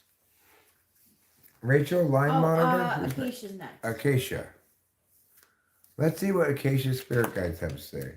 Oh. Okay, well, those are 2 separate fallouts, so they both count. They're not a twofer. 3 of Torches. It's like she's sitting in a cave thinking about things with her 3 torches lit to keep it lit. Not so cold and dark. Yeah. But she's picked not a very comfortable seat and not one that's easy to get down from or up to. No. So, I guess that card means good enough, barely. Is that what it means? It usually means waiting for your ships to come in. I'm going to say good enough, barely. Now, your second card is strength. Pretty hard. If you are just patient enough, you'll eventually be able to put your whole head in that lion's mouth. Acacia spirit guides, what have you to say? Kira, you can be after Sean L. The Fool. Okay? Ooh. A small light of hope in a dark place. That's a good interpretation of it, John. I like that for the 3 torches. Yeah, I do too. So, I think what this card is really saying, as you're about to walk off the edge of the cliff, is that because you're a fool, someone, without you even noticing, is going to slide a board underneath that foot before it lands, and you'll be able to walk across the thing without even knowing you were ever in danger. Yeah. That's how I like to interpret the Fool. It's like how drunks don't get hurt when they fall off of things. True. You know, that's the spirit, the energy of the Fool. All right, now this is your first card, Keisha. Frustration. You've got a square peg and a round hole. Maybe you should watch some episodes of Square Pegs. Keisha. Rejection. Uh-oh. 2 orange cards. Third card, cleanse. And what's your fourth card? Is it this one? No. It's this. No. That's Oh, a twofer. twofer. Can't take a twofer. This one. Anger. Ooh.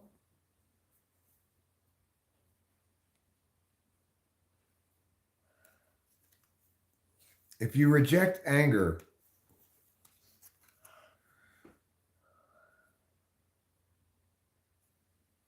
when frustrated, reject anger to cleanse. When frustrated, Acacia, reject anger to cleanse. Ooh, that's a good message. Yeah. Keep that in mind, okay? Sean Ellis. It could go that way as well, Acacia. But I like my way better because, is that what I said? I did say that. No. Yeah, whatever you want to do. However you want to do it is fine. Who's next? Sean L. Sean L. We're going to do your sentence first. That's a twofer. Never take a twofer. Sean L. Spirit guides, let me know. Show me the truth about his spirit.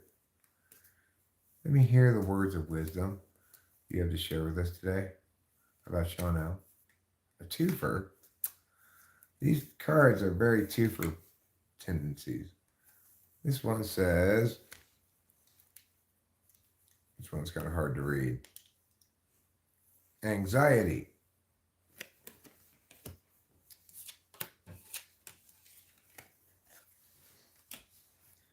This second word says fear. Wow, anxiety and fear. Next is faith. And last, we have trust. We've got like basically kind of like 2 synonyms for each one of them, huh? Yeah. I would say we're just going to do a straight up analogy here. Anxiety is to fear as trust is to faith. Anxiety is to fear as trust is to faith. Okay. So, or you could say, you know,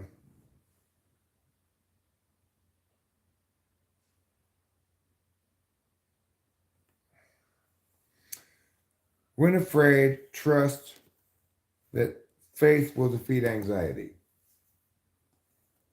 When anxious, trust that faith will defeat fear.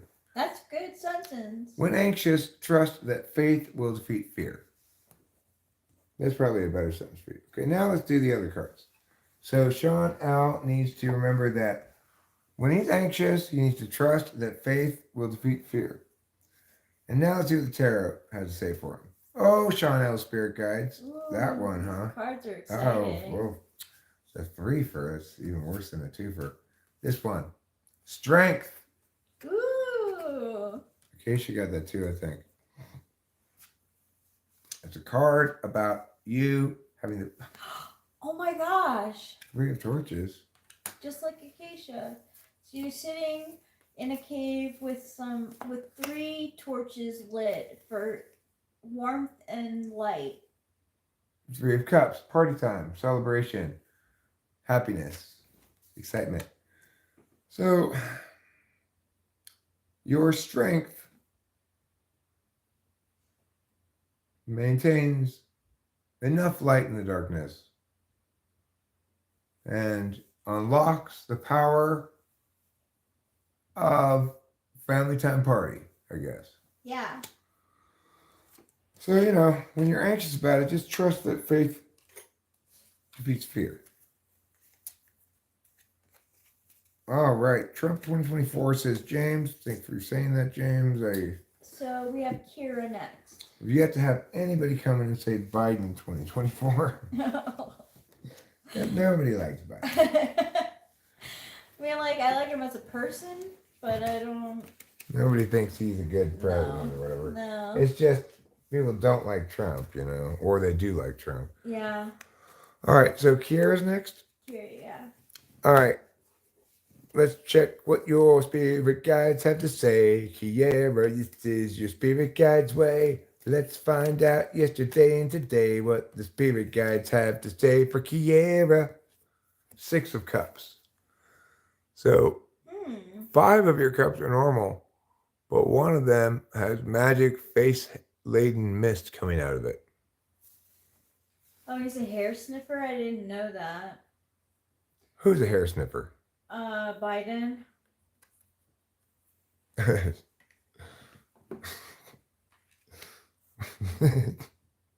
People are weird. I think Biden is just losing his mind a little bit. All right. Or a lot of it. Kiera, your second card, 8 of Swords. In this one, you're blindfolded. You got one sword pointed to one side of your head, the other sword pointed to the other side of your head, 6 swords in front of you in case those first 2 swords don't work. It's kind of a discouraging card, I would say. I don't know exactly what it means. What do you think 8 of Swords is, Rachel? Usually it's stress caused by limiting thoughts and ideas. Okay, limiting thoughts. But your last card is the Emperor. So you go from mysticism to, oh shit, that didn't work. Oh my God, everything's shitty. To, you know what? Fuck that noise. I'm the Emperor. I got a little pig dog. I got a skull for a head. I'm kicking all kinds of ass. King of Kings is what you might call the Emperor. Now, yes, the Emperor. Here, your 4-word sentence is next. You get this one, mystery. You get this one, stop. Trying on my gloves before you stretch them out. You get this, reflection. And faith. It's come out a few times here.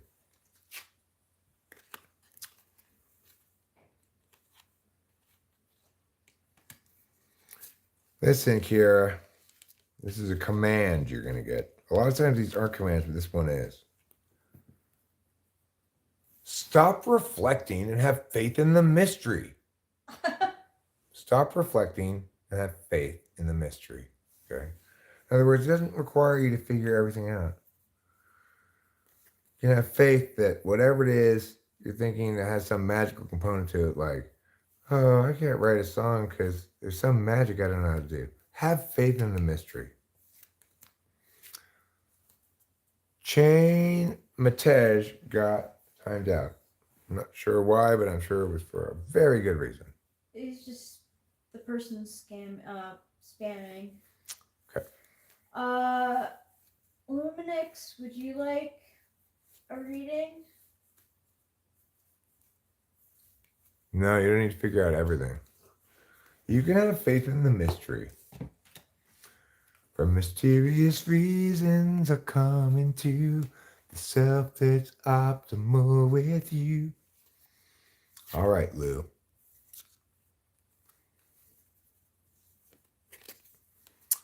I mean, if you came at the very beginning, you might have been the first person here. But What was the first card? the Hierophant. The Hierophant. Wow. Sounds like you got timed out for no good reason then, Shane Matej. And I'm sorry that happened to you. Shame on you, Acacia. Wait. I mean, I don't know what's going on. All right, this is for Lou. The first one you get is the Hierophant. Well, I'm glad that your first reading was from Eric. He's a good tarot reader. Wow, Lou. Second card's the Emperor. You got the Hierophant, the Emperor. Let's see what else you get. The Princess of Cups. You seem like a Princess of Cups, Lou. You're like, hey, Swan, want to eat some of these cutlets? I got some cutlets for you. Lou's a cutlet giver, too, just like me. She is a cutlet giver. So what it basically says is, thanks to your giving in to conventional approaches, you're empowering yourself increasingly to be the King of Kings. And once there, as the King of Kings, you're going to declare yourself the Princess of Cups so that you can feed swans all you want. All right. Wonderful. Good for you, Lou. I'm proud of you. I'm proud of you for getting a good tarot read. You impressed me. I admire you, all because you got those good cards. Next, first word for you. Ghost. Changetage. Second word. Disruption. Changetage is talking to Lou Oh. because she's the Well, Princess of Cups. I hope it's. Because I called her Princess. Oh. Because she's the Princess of Cups. She is a Princess of Cups. Pain. Ghost, disruption, pain, and hunger.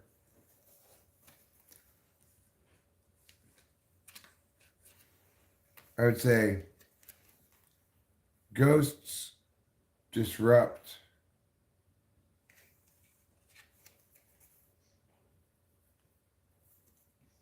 your hunger for ghosts can be painful and disruptive. A hunger for ghosts can be painful and disruptive. This one's ergonomically designed for Lou. A hunger for ghosts can be painful and disruptive. So I think you know what that means, Lou. It means you need to let go of your past. Thank you, Chain Matage. I don't doubt that Chain Matage's name is Chain Matage. Neither did I. Yeah. I think Chain Matage, you're the best damn Chain Matage I've ever met. By a large margin. Would you like a reading? Chain Matage, you want a reading? Want a card reading? Oh, you didn't get one here, Lamb. Okay. I will get you here, Lamb. Your first card, you're the Prince of Swords. As you can see, you really like admiring your sword. Here, Lamb, are you admiring your sword again? Second pull over here, Lamb. This one. Temperance. Hey, look at me. I'm not doing drugs. Your last card. I'll get you after I get Hero Lamb, Chain Matage. That's a twofer. Never take a twofer. Okay, Hero Lamb, Spirit Guides say 3 of Cups. So basically, I know you like admiring your sword a lot, but if you can be temperate in sword admiration, you will receive delightful beverages from the heavens and party it up. So that's my reading for you of tarot-wise. Here, Lamb. That's what your spirit guides have to say. Now let's see what your spirit guides have to say with this. Number 1, pain. I'm sorry to hear that. Number 2, ghost. Didn't Lou get both of those well? I am shuffling. It's not like I'm not shuffling. Number 3, happiness. Number 4,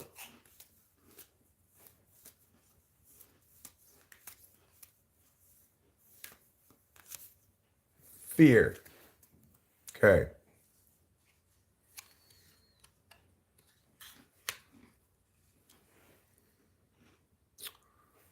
Let's see.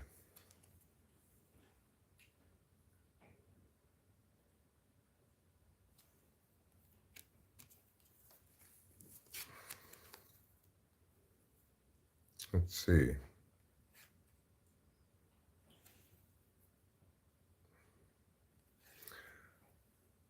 I guess by ghosting pain and fear, you can achieve happiness. I don't know how easy it is to ghost pain and fear, but by ghosting pain and fear, you can achieve happiness. That's the message there. Okay. K.E., would you like a reading? Yeah, every day I'm shuffling. K.E. Every day you Oh, I shuffle told in. what's his name? Chain Matage. What's his name? Chain Matej? Matej. I told him I'd do him next. All right, Chain Matej. Oh, I didn't realize.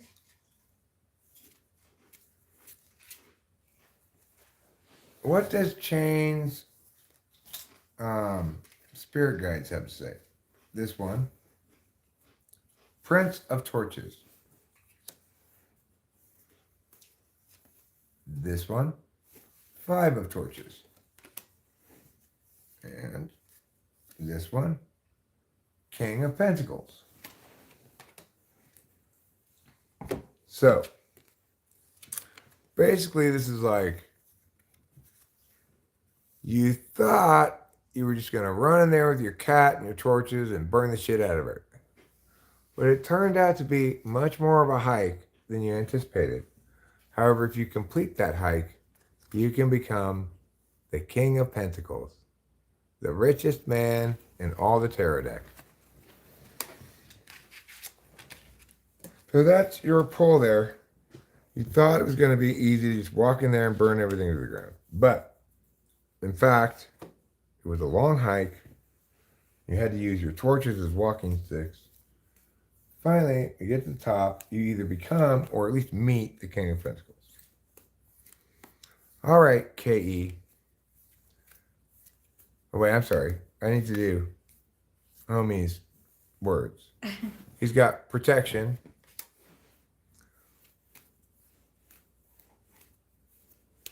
He's got space. He's got hunger and happiness.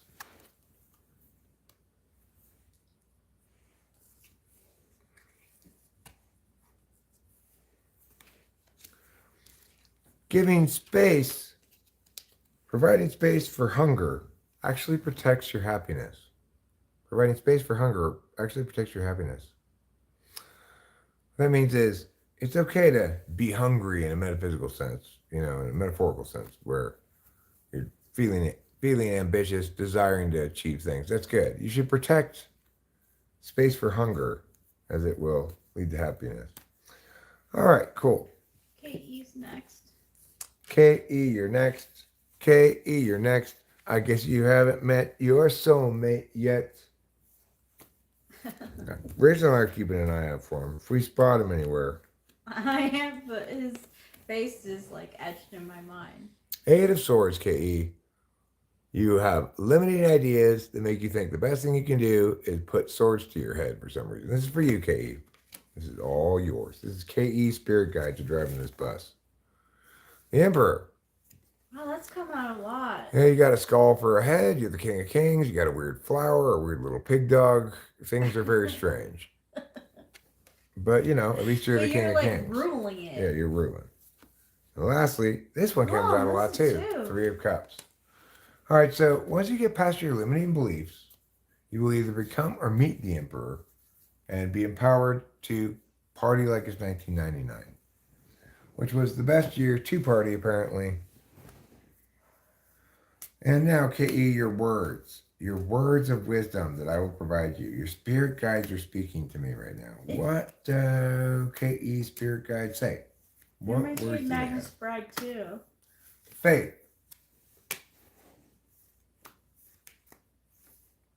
Love. But this is about your soulmate. What's his name again? Anbor? Peace.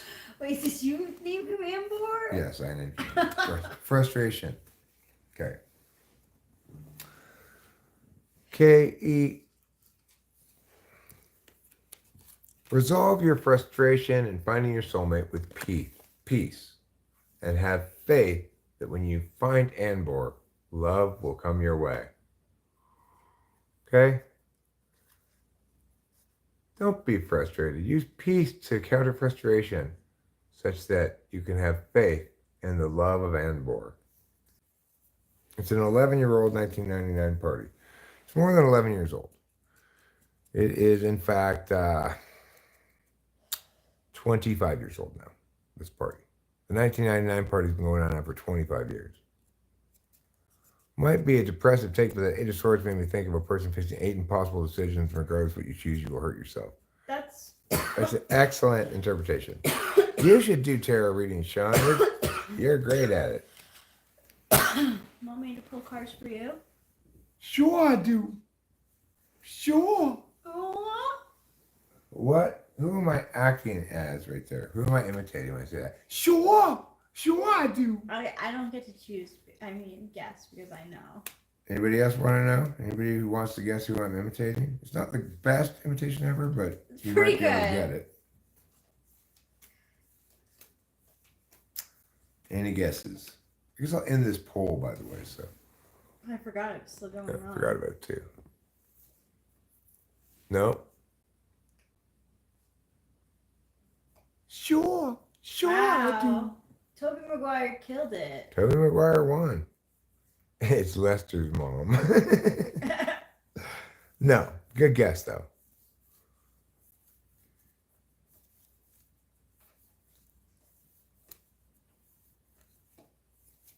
Judy G. I like that guess. Judge Judy. Okay, I'm gonna give you an extra hint. Sure. I mean, no, doctor.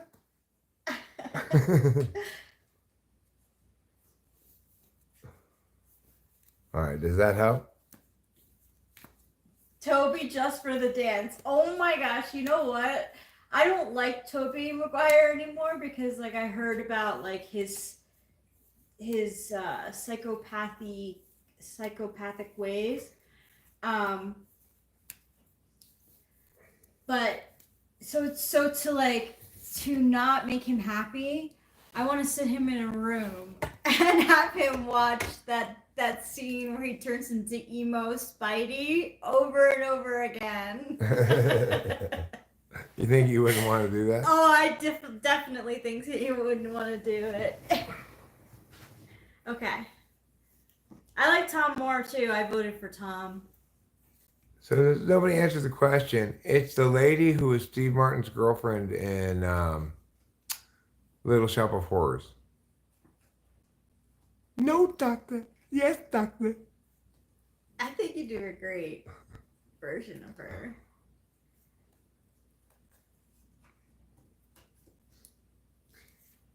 Now, should what? do Tom and Andrew Garfield, are they not as popular because they're English? Like, like Tobey Maguire, like, I don't know what I'm saying. Okay, I need to finish. You need to consult with my spirit guides. is what Yeah. you need to do. Yeah, I do. I am all spirit guides. Okay, One way we bring the Alright. spirit guides around, you know. first card. It did sound a little like John Travolta.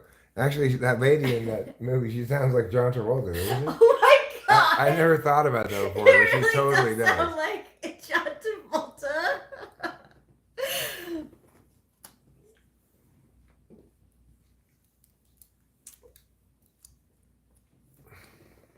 Okay, first card. Prince of Torches. You've got, look, you're petting Trouble. There he is. There's trouble. I am a prince, and here's my He's torch. like, yeah, I'm coming for you. I've got plans and creative ideas, mostly in the nighttime, with Trouble. Here's my torch. Also, I would answer your question, Ooh. Skulkin, who's famous? Taylor Swift is definitely famous. She is definitely famous. She's ridiculously famous for her body of work. Like, whatever. Next you got, what is that, 21? 20, yeah, 21, the universe. Ooh, the Let me universe. block that part. The It's like universe. completion. You've got all the fixed signs working in your favor, and you're like basking in the sun. You know, I would also draw a comparison between John Travolta and Joey Lawrence, at least in how he says, Whoa! whoa,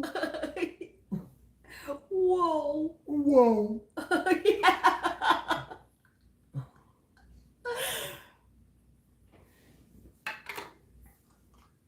All right, what's my third card? Okay, third card. So I got the universe, which is like everything. I got the Prince of Torches, which is like, I'm going to come burn your shit, motherfucker. And then you got the Nine of Cups. Which is like, wait a second. Before I start burning everything, I gotta stand here in this water and look at these other cups. I'm trying to get those 4 cups. Yeah, it's like, I'm trying to I've get already them. got these 1, 2, 3, 4, 5 cups. I see more in the sky.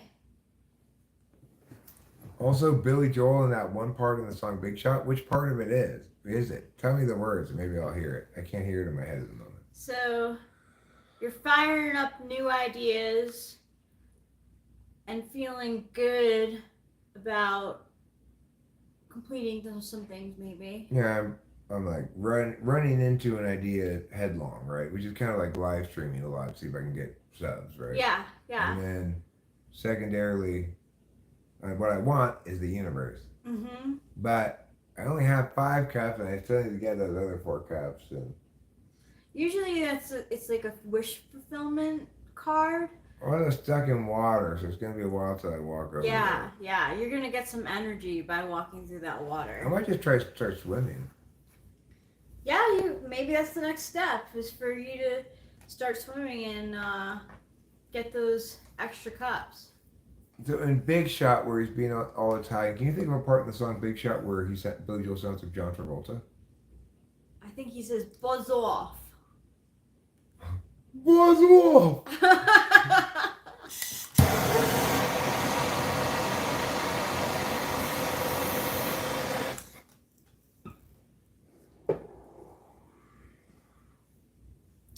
All right, let's see what my sentence is.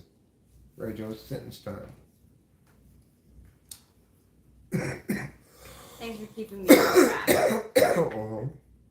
I'm so much more messy than you. I mean, I'm pretty messy. It's this one verse where he's laying on the accent, huh? Cool. You have to be a big shot DJ. That one? You had to run the crowd. So I found out about Scientology and I was just like, whoa! It's my imitation of John Travolta. John Travolta, having spent the afternoon previously with Joey Lawrence and having adopted his woe. Oh, it was just natural. He found himself doing it naturally. Mm-hmm. Hey, Winston's mom. Funicular. All right, we're going to see what sentence I get. Rachel's Okay. pulling the sentence cards. 1, See what my spirit guides have to say. 2, 2, 3, 3 spirit guides. 4. 4 spirit guides. But the 4th spirit guide's a bit of a drunk. He's not that useful. Balance. Balance. Rejection. Rejection. Rejected. Consciousness. Consciousness. And movement. Movement.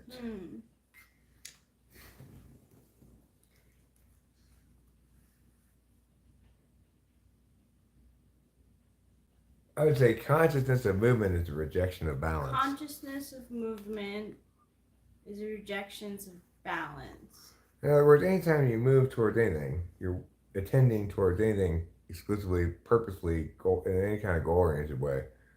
You're necessarily jettisoning balance at least temporarily, because to accomplish something in one area requires you focus on it to the exclusion of others.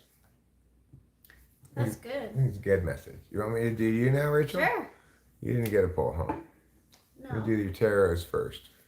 We're gonna do Rachel real quick, and then I think we'll put away the cards. Oops, that one came right out. 4 of Cups. That's like me sleeping in bed. 4 of Pentacles. Oh wow. It's like I got my money and I'm trying to balance it and be like, I'm like, get away. And also the King of Pentacles. Wow. So I would say you feel like this sometimes. You're just resting, clinging to the cup, knowing it's comfortable to have a cup in front of you and a few more beside you. I do like to have my cups around me. And then sometimes you feel like you're plucking meager pentacles off a starving tree. But you need to remember a big picture. You are the King of Pentacles. That's good to know. Yeah.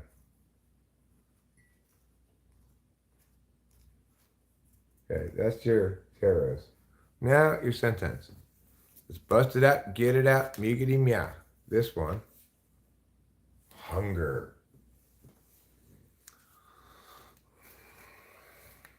Did I say resting up and saving up? It's sort of like appreciating what you do, the little bit, the cup that you have, and the ability at least to lie down on the beach. Yeah. I do feel emotionally rested when I lay down. But I mean, the other one is feeling like you've got to pluck pentacles from a meager tree. Yeah. Rejection. So you got reflection, rejection, hunger, and sweetness.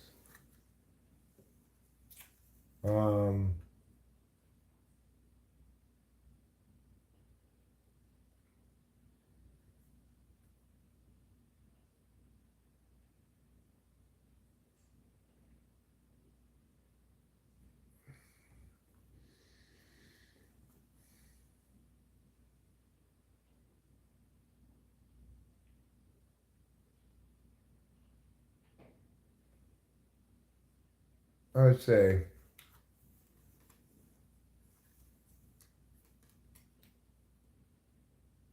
reflection rejects hunger in awareness of the sweetness. Something like that. Reflection Rejects hunger. reflection rejects hunger.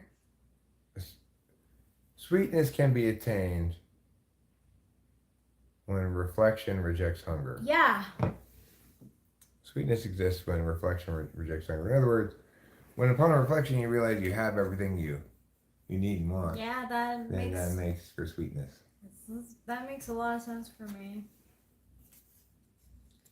Rejecting sweetness brings about hunger for reflection. Another good way to put it, Geisha. It's more of a warning that way, you know. Warnings are good. People love to be warned.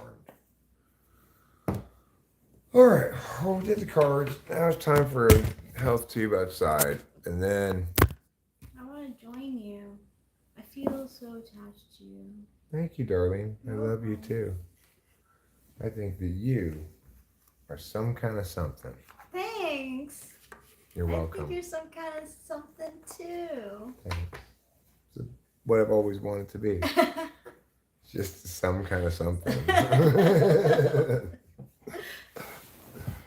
I'm not that ambitious. I just want to be some kind of something. Florentina, I am doing as well as a hole dug in the ground, purposed to draw water from. That's how well I'm doing. How about yourself? Are you doing good, well, great, poorly, bad? something in between, some other option, please do let us know how you are doing. In fact, let's have everybody answer that question. How are you doing? Florentina's doing a little sad. I'm sorry to hear that, Yeah, Florentina. me too. I want honest answers. How are you doing? Instead of just fine. How are you doing, Acacia? Are you a little sad? You're probably a little all emotions all the time. That's how I imagine life is in FI Dom. You're just constantly walking around like, if you ask them, how are you feeling emotionally? I'm happy, sad, glad, mad, scared, bold. All emotions at all times. Acacia's missing Ruben. Oh, I'm sorry about that, Acacia. Well,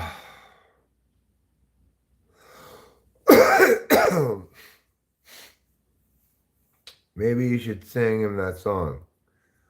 Missing you since you've been gone away. I ain't missing you at all. Missing you. No matter what they might say, I ain't missing you. Yeah, I don't know that song very well, but I think Neither either, but I I think you do should know sing that that song. tune. Who do you miss in love? Oh, your boyfriend was arrested? Oh. What was sorry he about arrested for? Impersonating the Pope? That's a strange charge. If he was arrested for drugs, I'm very sorry to hear what happened to you. Because, well, that. good for the cops for arresting Yeah, him. And don't love don't him. want him. Yeah. Mm-mm. Don't love domestic violence. Hell guy. no. He's just gonna hit you again. Hell no. If you're speaking the truth, if you're not just playing a character or whatever. I mean, you can argue and not hit the person. Like, I remember.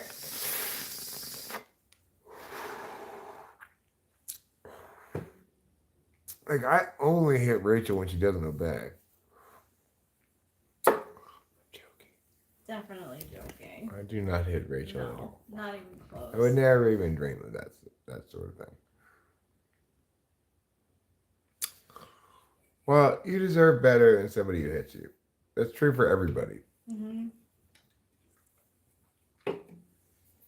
And people who hit other people in relationships deserve to be sad and alone. I mean, it's just like, it's violence like that is not good in a relationship.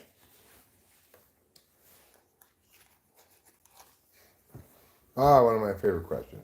Is she your daughter? No, Alexandre Ebralides. She's my wife. Okay. I'm 39. She's 39 years old. I know. She doesn't look 39, but she is, okay? And you know what I am? I'm 52. So, you know, I'm pretty awesome. I've got a hot young wife. And she's not my daughter. I do have a daughter as well. My daughter's 25. But my wife is 39. She's beautiful as well.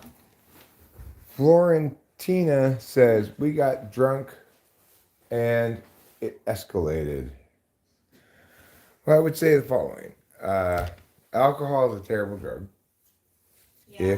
If you have any problems with it ever, you should avoid it entirely. Because those problems are just going to repeat. Also, if you get in fights a lot with your significant other, you're probably not very compatible with your significant other. And you should either get a different significant other or just break up. I mean, break up first, or just be single. Well, you should leave. Not because he drinks a lot necessarily, but because when he does and shit gets out of hand, he gets physical. I was a drunk for many years. I embarrassed myself in lots of ways. I got blackout drunk often enough. Well, many times. I never in any of those occasions hit anybody.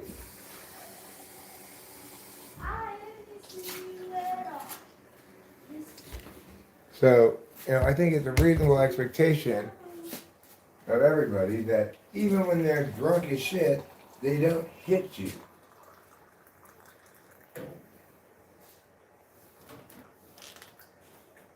Obviously, some types are more likely to be stupid in that way, and other types are more likely to be stupid in some other ways.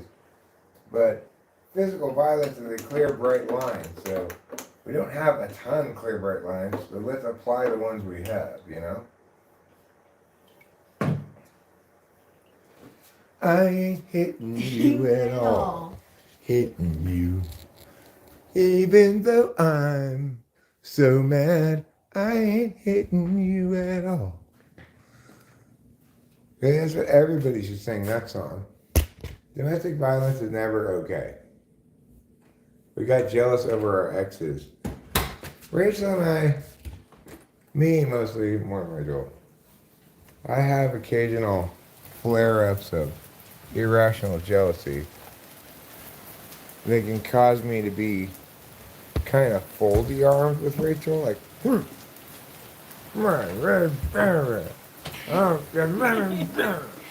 that's okay. I There's have not really a equal. fight, you know. I get jealous too. I mean, I went up to you last night and I was like, You don't like Jungle Pam better than me, do you? No, I don't like Jungle Pam better than you, obviously.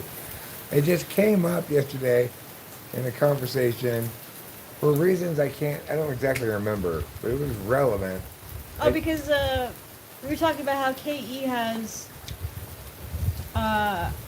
A thing for Koreans?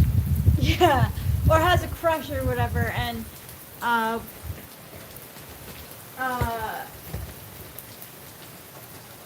then you were like, you know, it's funny because I don't usually I make a point to not say it out loud, but Jungle Pam.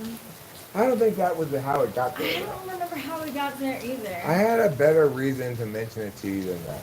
Well, I'm glad you did. Like, because, like, I don't. But, you know, what had happened the day before is we were watching this YouTube video about, like, what happened to these famous 70s stars. And it had a few different people. But one of the people it covered was Jungle Jim and Jungle Pam.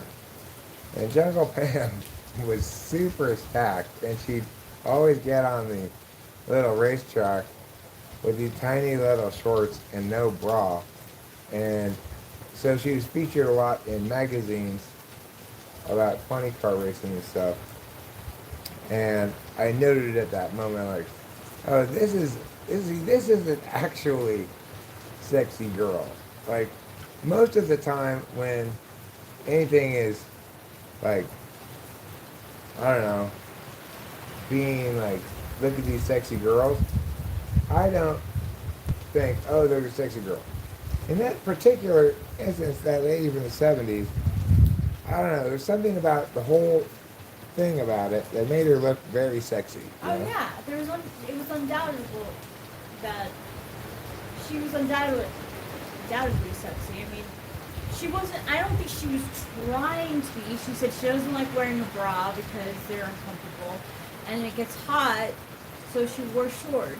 And another thing about it, I guess, that makes her seem kind of sexy in those pictures is she looks dumb. Like maybe that's true what you're saying. Like, she's just like, are my nipples showing again? Yeah, I mean, Oh, yeah. But I can't wear long pants. It's hot out here. Just how are these Daisy Dukes?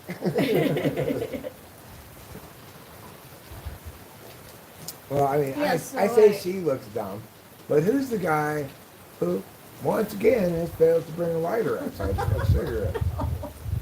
Who's really dumb? All right, I'm gonna go get a lighter. I'll be right back.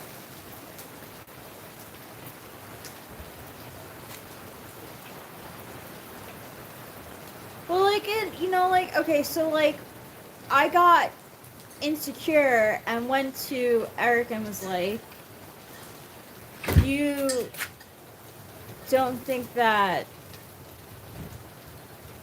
Jungle Pam is is- more sexy than me. yeah No, like, Rachel, you're much more sexy than Jungle Pam. Okay? I mean, even Also, if that's not true. Jungle Pam is from the 70s. She had no idea. So now, like, she was like, in her 20s in the early 70s Yeah, or it's whatever. true. She's pretty old now. She's 20 some I years older know, than me. I know. So I that just makes had her. to like make sure for my own ego. That makes her like 75. I years know, old. I know. But look, I don't get jealous. Like, I don't say things like that because Yeah. that very rarely happens. yeah, That I do not have my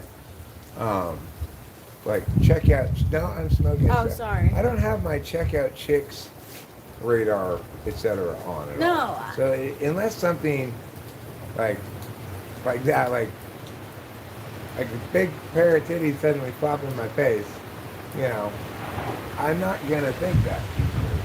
Wow, it's windy. yeah. I hope we don't break any trees. I know. That's what I'm worried about. I'm kind of worried about this storm.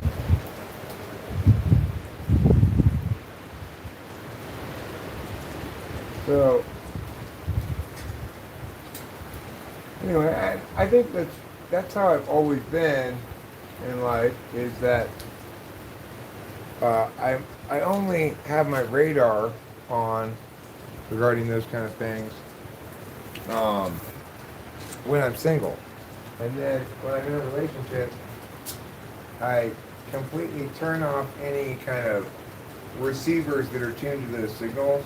Yeah, me too. So that's why it almost never happens. I mean, you're human. I even said it like you're not dead. Like, Right. And I was thinking last night in that Naked and Afraid we were watching that it would be perfectly human of you to find that axe guy from Norway. Yeah. He's sexy, he's all muscly No. and everything.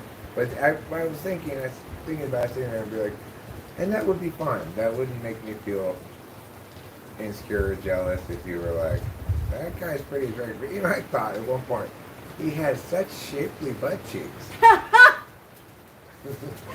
no. He had very shapely butt cheeks though. I didn't notice, You didn't even honestly. notice, So did the Hawaiian lady. But they were only shapely at the beginning. And then as she lost weight, she got like skinny butt syndrome. That's normal. Yeah. I didn't notice either of their butts. That's a show where like I turn off my it's just awkward for me to be thinking about their naked parts. Well, their butts are only even potentially attractive at like the first day. By the end of the first night, they're already filthy. Yeah, They're already like filthy and gross and just like, It's true. okay. It's true. And often they're covered in bug bites, They're like burned from the Trek excursion. Right. Then there's that one guy who got those, like, basically rug burns from rocks he was sleeping on his hip. Shit! Remember that guy got the hip? The Oh hip yeah, bump? yeah. He had that He was getting- horrible, like, Yeah. rash burn thing on his hip. Honestly, like, I don't blame him for leaving. Like, he probably could have made it, but he wasn't mentally there. If you have lack of sleep and you're not used to lack of sleep, plus you got those, you're not sleeping because it's hitting your hip and stuff. I mean, people can only reasonably make themselves endure so much pain and discomfort and so much, like, shortcoming in terms of, like, food, different vitamins and minerals you might get in drinks and stuff, Yeah. and such irregularity of food, lack of sleep, all those things combined can easily enough break somebody because there are frequent periods of time when you have to endure discomfort for an extended period of time. Only some people are cut out to do that. Yep, it's not for everyone for sure, because you have to be physically and mentally Well, it's like 48 degrees right now, right? And raining.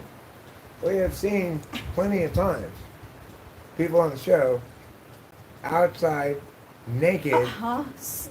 huddled around a fire, um, trying to get by in this weather when it's raining. We have jackets and shit on, and I'm still cold. Yeah. I've got a wool hat on, I'm still cold. Let me see if I can get a picture. The clouds are really low right now. Yeah, see? See where, like, The hill's all foggy. the hill's all foggy, right? That space right in the middle would be where the hill, you could see a hill, but it is covered in a cloud or mist. Florentina, thank you. And yes, it is raining. It's raining a lot. We're supposed to get a blizzard tomorrow and Sunday. I don't really worry about rain and or snow when it comes to weather. I do worry about wind because we live in an area with a lot of trees. However, it is also the case that shortly before we moved here, there was apparently a huge wind event that blew down a bunch of trees. So, I expect that all the low-hanging blowover fruit has already been plucked by previous winds, and it might be a while until we have again increased susceptibility for blowing over trees by wind. Yeah, I've watched Alone as well.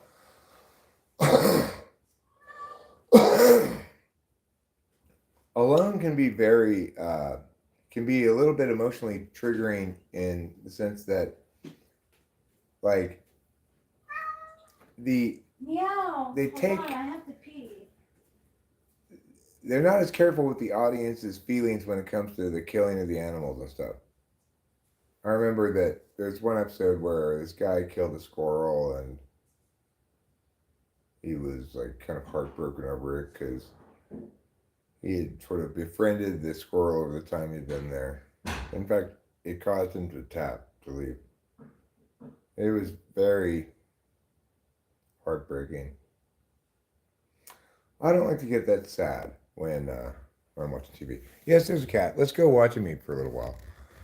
We can't just do him cold turkey, I'm trying to wean him off of this watching him eat thing, but I do want to watch him eat once or twice a day, give him kind of a full bit of attention. So, he doesn't have watch withdrawal symptoms.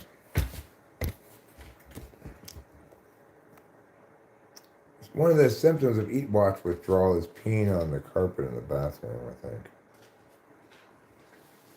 Oh, kitty. The other time he peed in there was when I was gone. So, it may represent, although this is just speculation, it might represent some kind of acting out in response to him feeling like our relationship is changing a bit. Because I am trying to pull away a bit. In other words, he needs to be a little bit less needy. And he definitely needs to not bully his sister. I've always tried to enforce that, but I was kind of half-assed about it. Now I am much more like, you know what? Fuck you, dude. You're not going to treat the other cat like that.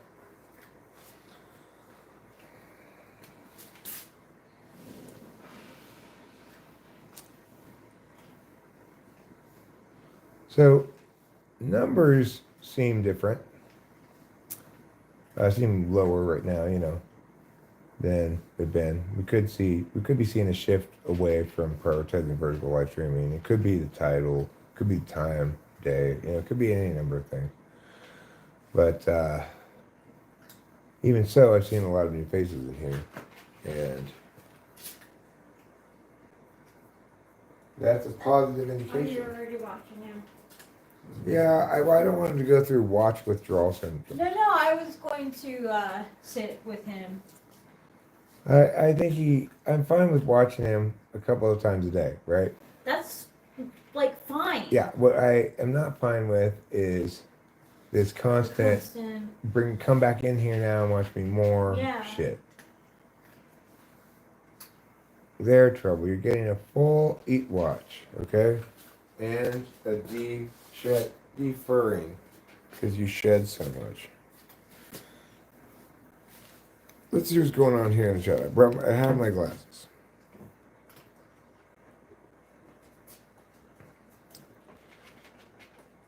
He needs comfort to eat.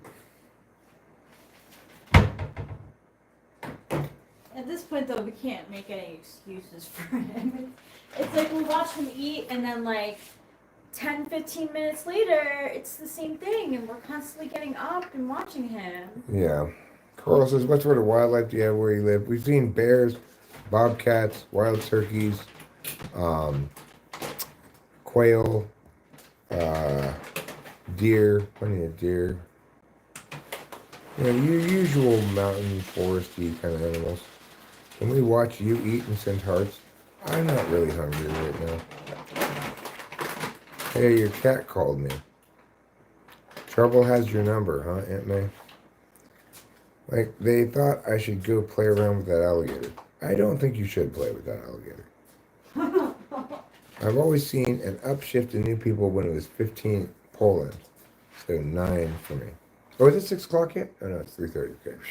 I've been typing at 6 o'clock. He acts like a dog. That's for sure. Lou said something I wanted to read right there. When I lived on Mount Hood, I got to see bears quite a bit. Why would someone provoke? Yeesh. I try to stay out of the way and watch them try to get in the trash. The bears have not tried to get into our trash at any point yet. And we don't have it really bear protected at all. New sunglasses? No, I've got regular glasses. I can read the phone. Biggest things we have in the UK are deer and fox. I'd love to live where, like you do. Somewhere like you do. Oh, he's not. He is absolutely not, Aunt May. He is properly named Trouble. He is a handful in every possible way you could be a handful. He was originally a wild stray cat, you know, feral cat.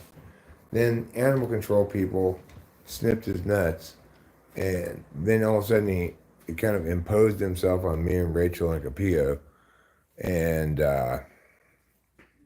we tried to shoo him away lots of times, but he ended up winning, and then when we moved, we had to take him with us, but he was still a street cat from Arcadia, you know. It was very difficult to get him in the cat carrier. Then additionally, they had to sedate him at the vet just to give him his vaccinations, which we had to get so we could put him in the pet hotel for a portion of time while we were moving, right? So we did that. It was expensive, of course. Then they tell us he has AIDS. He has cat AIDS, you know. And then when we take him to the place, they board him in the hotel. He comes up here. He spends the whole first time he's here for like weeks, basically leaving the house every day, trying to find his way back to Arcadia, as far as we could tell. And then reluctantly coming back in as night fell. He did that even when it started snowing huge amounts, and we'd see him bounding back to the house through these snowdrifts after being outside all day in a blizzard. It's crazy. Finally, he like gave up. Okay, I guess I can't find my way back. And then since then, he's been the world's most horrible house cat. he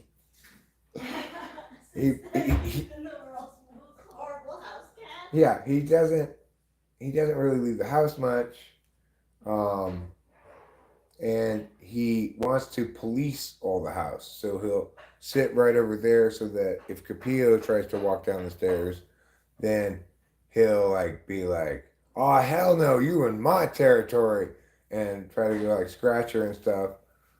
I have to like throw a lighter at him or run over and try to get him to shoo him away. He sleeps with me, and he tries to guard everything that I'm at. Like if I go to the bathroom, he sit at the door. He really is trying to prevent my other cat from getting any access to me at all. It's horrible. Yeah. I know.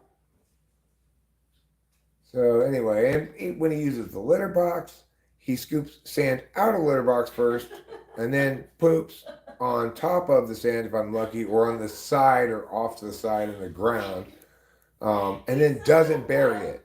He's like, he doesn't even know how to do cat poop. He's such an ENFJ. He doesn't clean himself. He's filthy. When I sleep with him, he's got no respect for my space or my SI.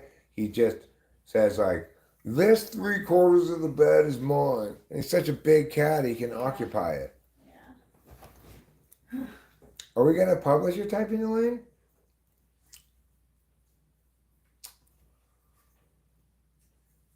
We didn't imprison him. The alternative here, Lamb, was to leave this cat in Arcadia. This cat that lived at our house at that point, that we fed every Yeah. day, that even slept with us. Mm-hmm.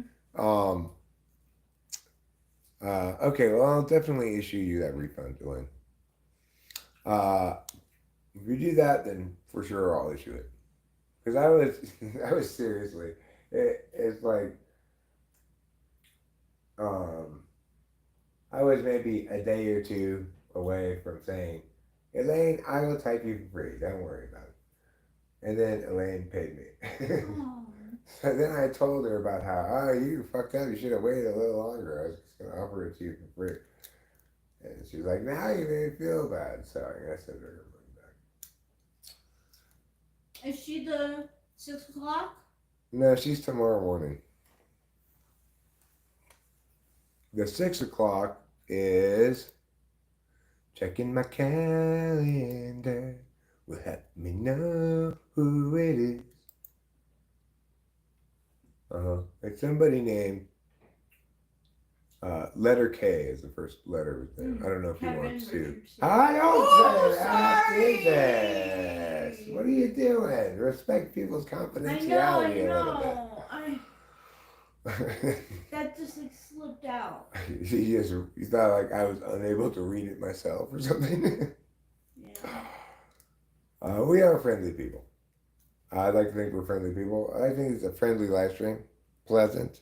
I go for pleasant. Sometimes it gets a little fighty if somebody is coming all up in here with a lot of wrongness. I don't know for sure here, Lamb. He was like, okay, he emailed me. He's like, let's do it tomorrow, middle of the day at my time. So I put it down for 1 p.m. my time. Then he declined the invitation. He didn't email me any kind of explanation or anything. Not that he owed me one, and I haven't seen him since. So I don't know what that means. We could interpret it any variety of ways, but none of us know, so I'm not going to speculate as to what it means. If you guys want to speculate, go for it.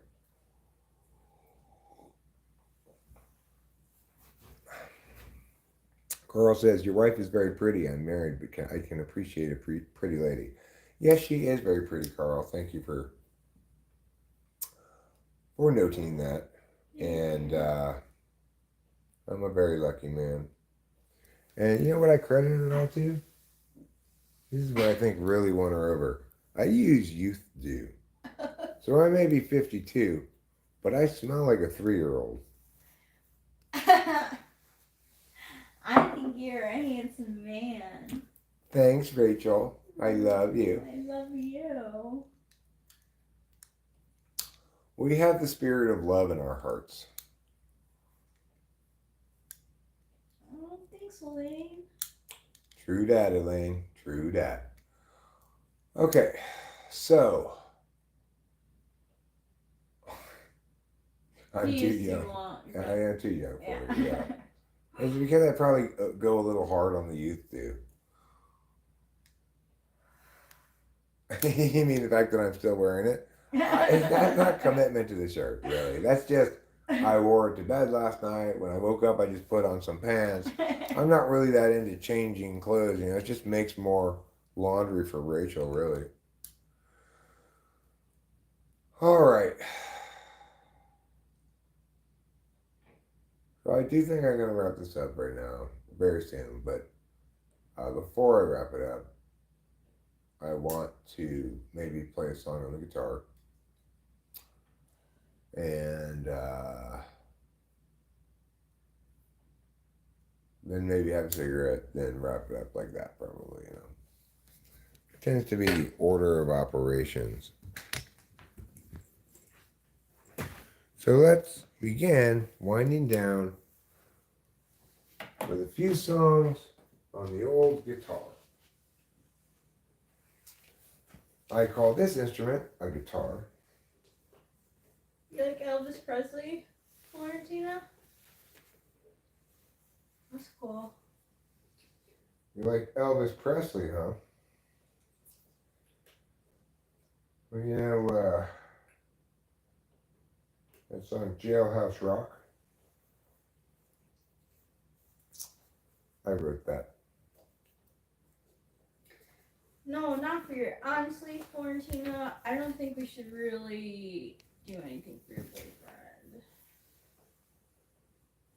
Yeah, I don't think so. What I do think is that I'm gonna need a mouse, and I might even need the keyboard. So let's bring those over with me, so that I can pull up the necessary document and thereby know what I'm doing. It's good to know what one is doing. Don't stay with your wife-beating boyfriend. Don't stay with him, he'll just beat you again. 'Cause it's not the sort of thing you do once or twice occasionally. I hope she namsas. What does it mean to namsa? It means to know what I'm saying.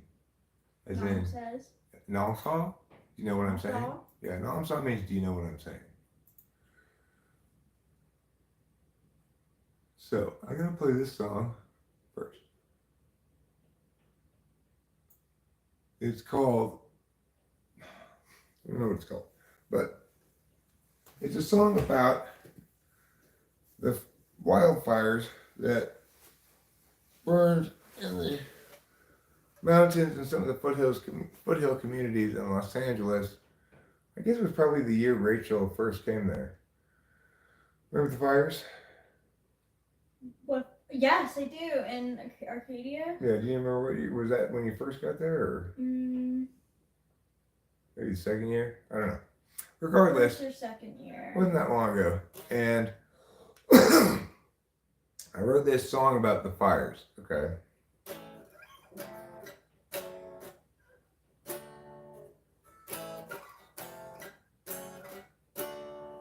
Alright. Santa Ana's from the east are blowing, driving on this mountain fire.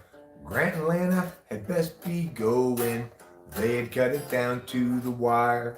And everywhere apocalypse hung heavy, truck was piling up with ash. Lana got the dogs in the Chevy, and Grant counted out their petty cash. If times are ending, then time is bending. Flames rain down from the sky, while the dogs knock out with Grant exhausted. Lana stays awake to cry. 120 out but Labor Day, and that means cooking meat outdoors. Guy got distracted and fire got away. Now from Bradford to Arcadia they curse his name. Fire chased them west and down the incline till they reached the foothills below. Found a room cheap for the night online. At least now they had someplace to go. Tomorrow they'd evaluate their options, now that their life had burned away. Atlanta's blister has a place in Lofton, more than any more to say. If times are ending, then time is bending. Flames rain down from the sky, while the dogs knock out with Grant exhausted. Lana stays awake to cry. While the dogs knock out with Grant exhausted, Lana stays awake to cry. Okay, so that's that song. I don't really like this song that much.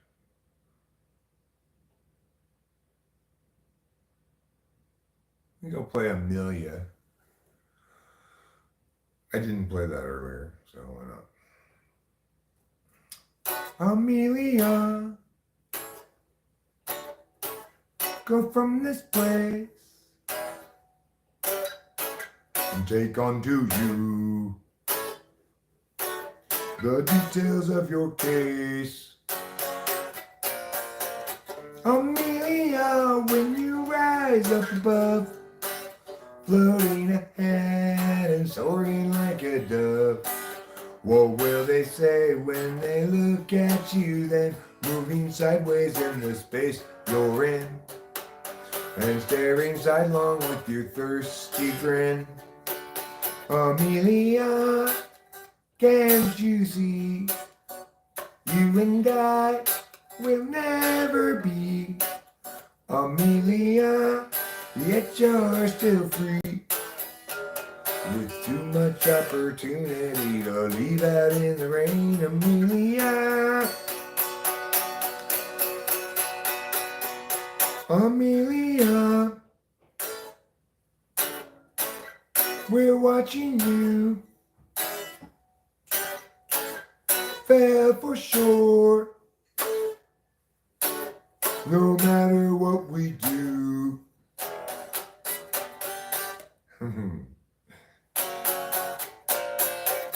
Amelia, when you rise up above, floating ahead and soaring like a dove, what will they say when they look at you then, moving sideways in the space you're in, and staring sidelong with your thirsty grin?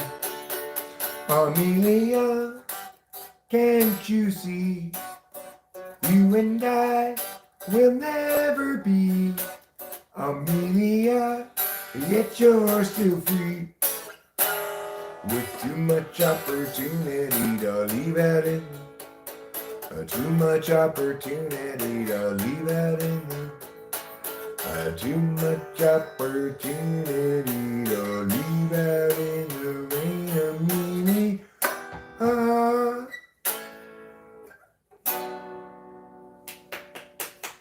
thanks, Darlene. Except for that one fuck up, I played it pretty well. Here's another one I didn't play earlier, so might as well play it.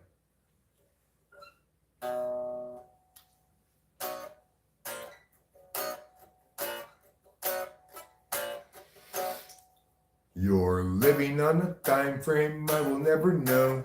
Alienation and humanity's soul. Imagine you a future after the collapse, returning to the urgency of isolated past.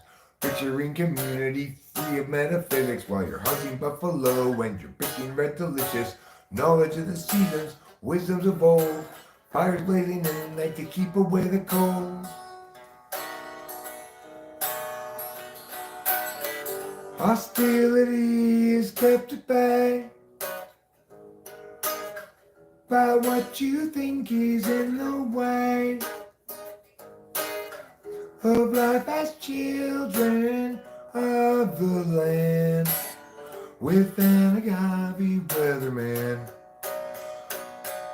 Imagining a history that never could have been. You lecture at the college, advancement is a sin. Lamenting disconnection and every corporate act. Asserting all your feelings and ignoring all the facts. Hostility is kept at bay by what you think is in the way of life as children of the land, with an agave weatherman. You find modernity just so banal. Wish you had been born any time but now, and your experience won't run afoul of exceptions that you might allow. You visualize nobility sipping on some port, or tribes of peaceful savages in beautiful comport. But few of history's people ever thusly did cavort, 'cause life was solitary, nasty, brutish, poor, and short. Hostility is kept at bay by what you think is in the way of life as children of the land with an agave weatherman. With an agave weatherman. Yeah, Thanks. I thought I played that well that time. you did. Thanks. Alright, I'm going to give this one a shot. No good comes from skating on with them whom you'd mistaken for the one. I already got the starting pattern wrong. Start over. No good comes from skating on with them whom you'd mistaken for the one.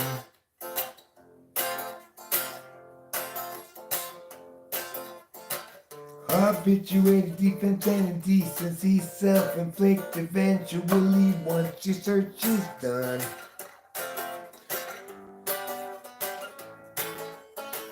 Driving in the car last night, we had a massive fight. Each insisting we were right and the other one to blame.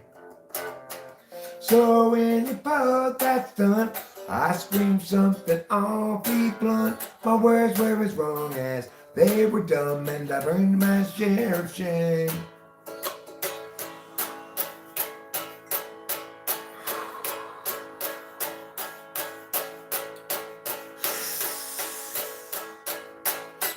It's each of our own failings, not us doing the nailing to the wall.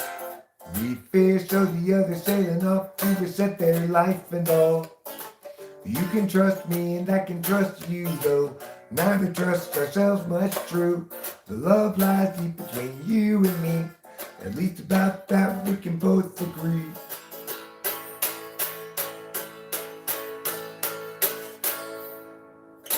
Driving in the car last night, we had a massive fight. Each insisting we were right and the other one to blame.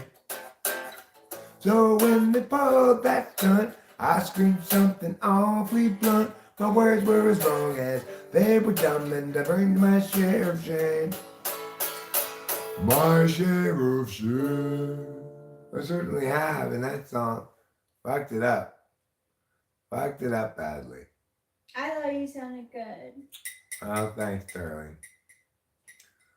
It's also the case that I fucked it up badly. So, play this song. I haven't What are played the this in a people long time. saying? I don't know what people are saying. I don't have that up on the screen.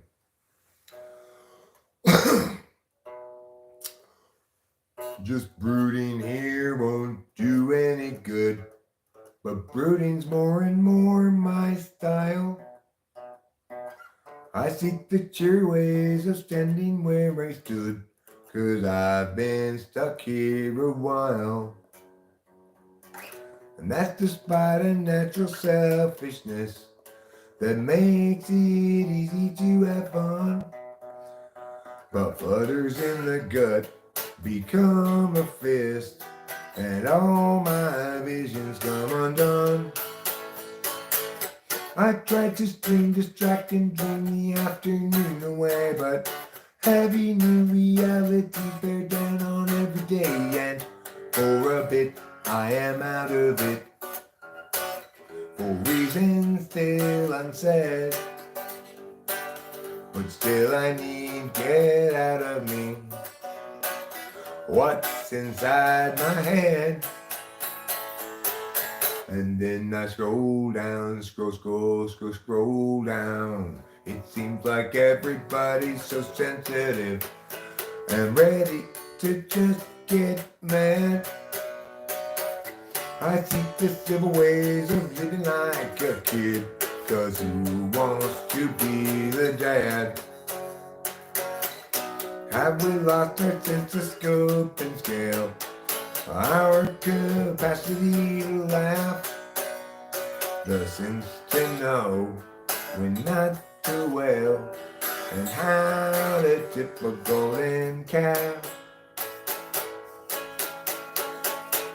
I tried to stream distracting in the afternoon away, but heavy new realities bear down on every day, and for a bit I am out of it, for reasons still unsaid, but still I need get out of me what's inside my head, the stuff inside of my,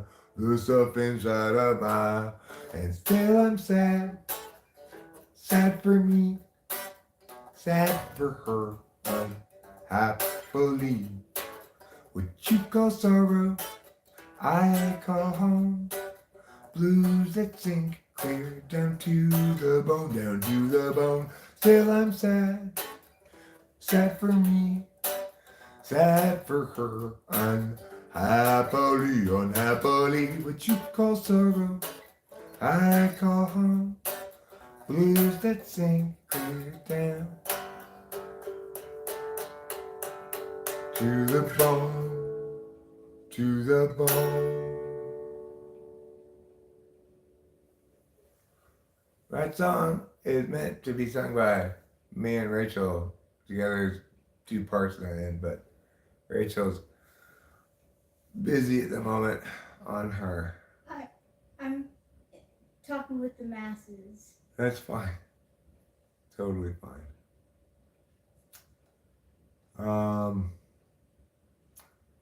What do I want to play next? I want to play Destruction of the Whole Damn World. I've been enjoying playing that. Then maybe Second Night.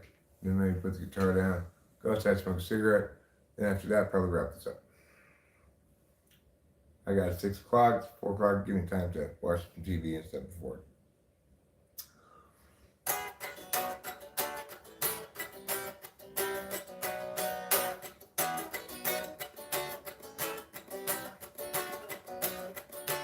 We need to know. We need to see. We need to pen happenings down by our means to judge a logic to life we divisively unlike, and from which we'll rarely budge. People everywhere gather up, enemies outraged at how they miss a sign. How do they set their priorities? These foreign backstabbing entities ensuing heartache and misery follow necessarily from their savage ways. Insulting, cursing, and Desiree, we're stuck with such petty larceny. We all partition the rectories and call it destruction of the whole damn world.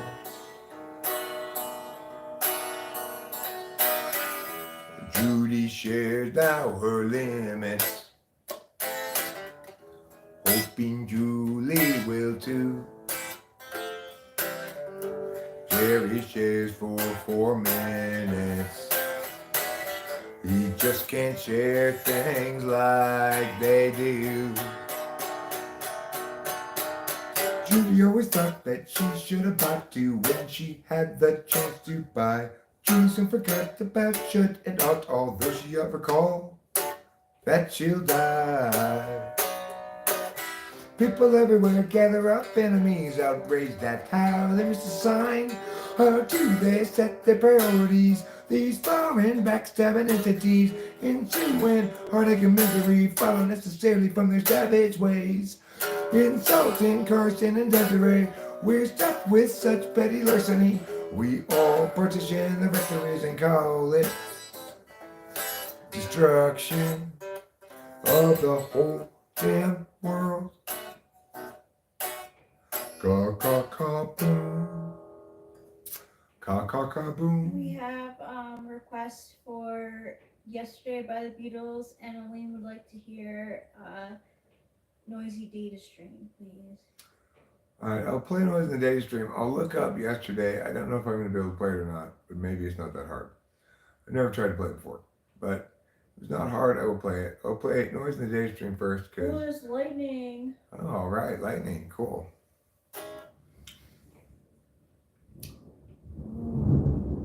And thunder. I never really figured out exactly how I want to do the right hand stuff on this song, so I just kind of. I typically done it like this, I guess, but it gets pretty fast if you do it like this.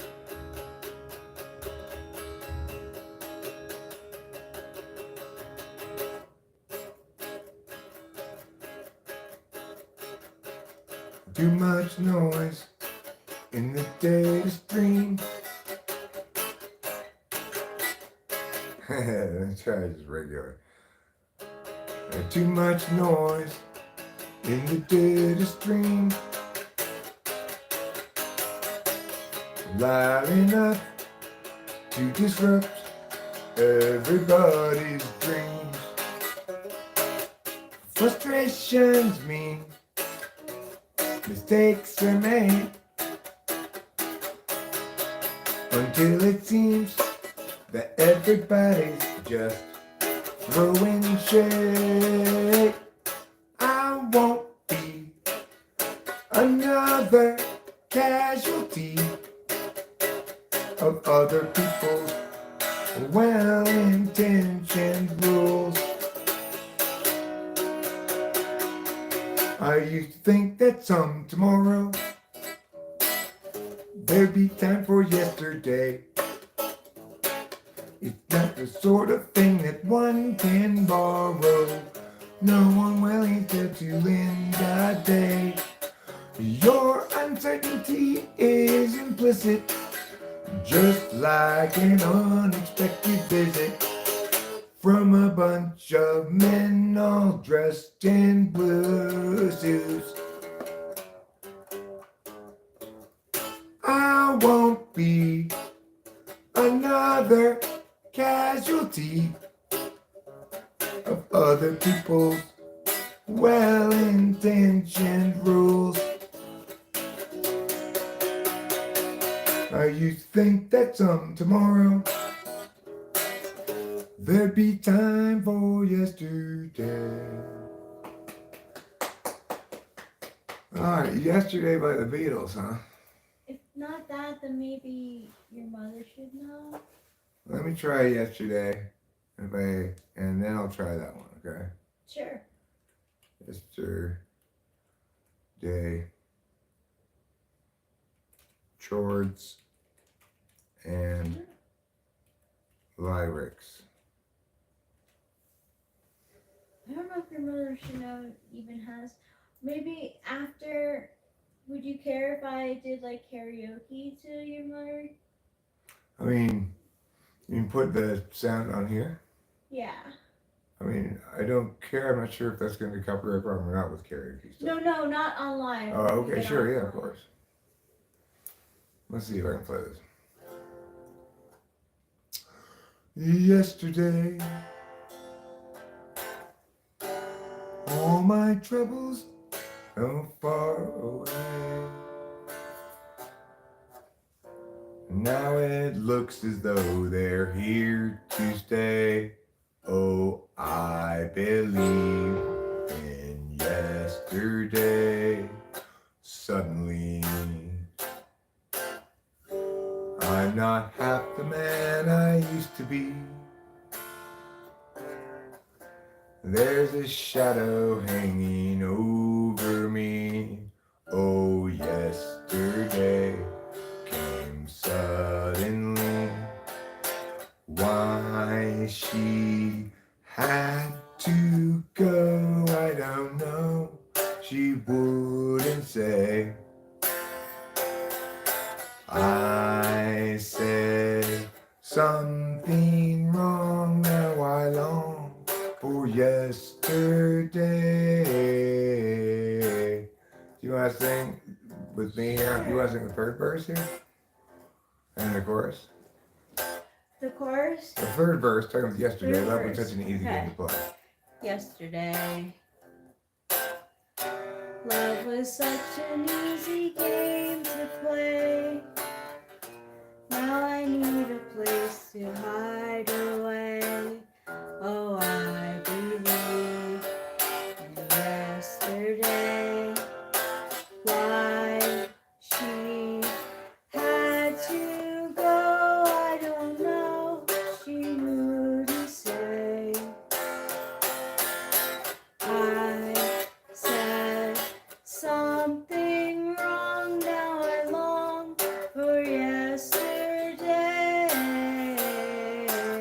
yesterday.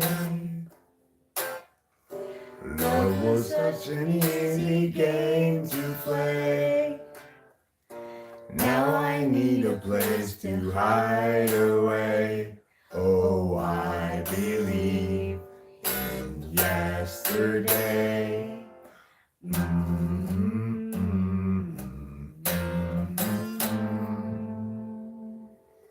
That's pretty good. It was. Not You did too good. Not too hard, actually.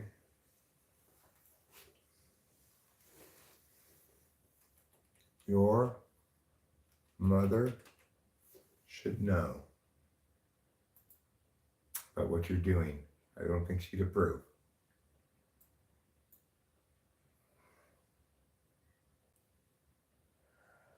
I'm not saying anything. It's.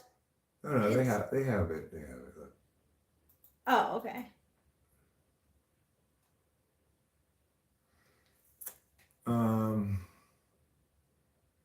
Let me go up a little bit. Yeah, like that. We're gonna have to scroll down at some point, but I'll try to do that when we get there, okay? Okay. F7 minor? What is that? It's Paul McCartney making like crazy. Oh, it's just this. It's fine. I know this chord. I play this chord plenty. I just didn't know what it's called.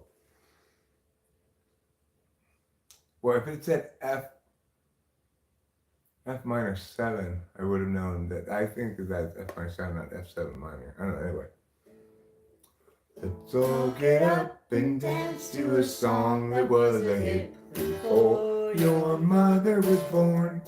Though she was born a long, long time ago, your mother should know. Your mother should know. Why didn't Shit. your mother? Oh, I see. I guess they call that chorus for some reason. All right, let's take it from the top. Okay. I just have to go straight into that G7. I don't know why they call that part of the chorus. Why do they call that part of the chorus? But that's fine. All right, I won't get confused by it again. Let's all get up. and It's like this. Let's all. Wait, listen to me for a second. Listen. Let's all. Right, you sing it then. Let's see. Dance to a song that was a hit before your mother was born. All right, let's start from the back. Okay. Let's all get up and dance to a song that was a hit before your mother was born. Though she was born a long, long time ago, your mother should know. Your mother should know. Let's sing it again. Let's all get up and dance to a song that was a hit before your mother was born. Though she was born a long, long time ago, your mother should know. Your mother should know.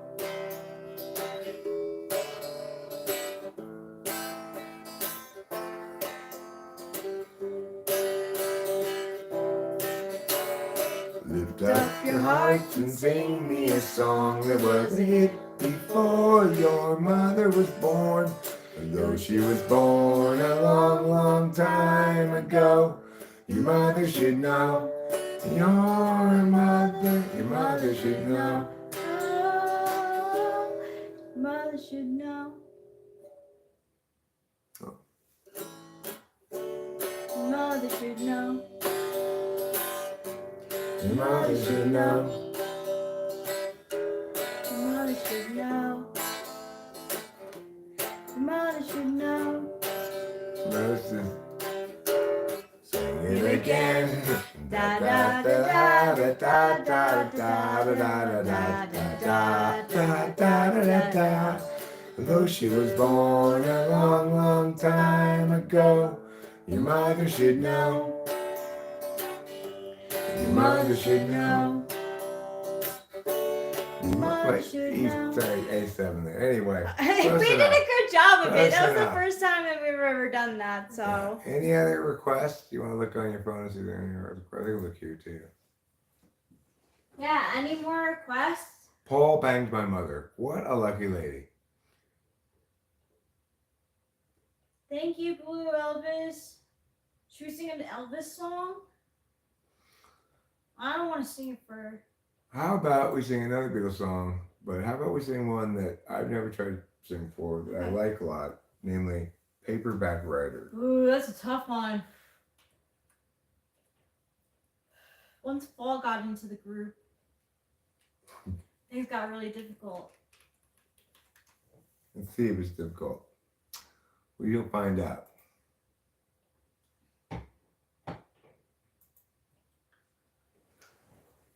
It looks very, very simple, actually. Oh, okay. It looks incredibly simple. I mean, like the singing part. Okay, let's do it. Here's the third, madam. Will you read my book? It took me years to write. Will you take a look? It's based on a novel by a man named Lear, and I need a job, and I want to be a paperback writer. Paperback writer.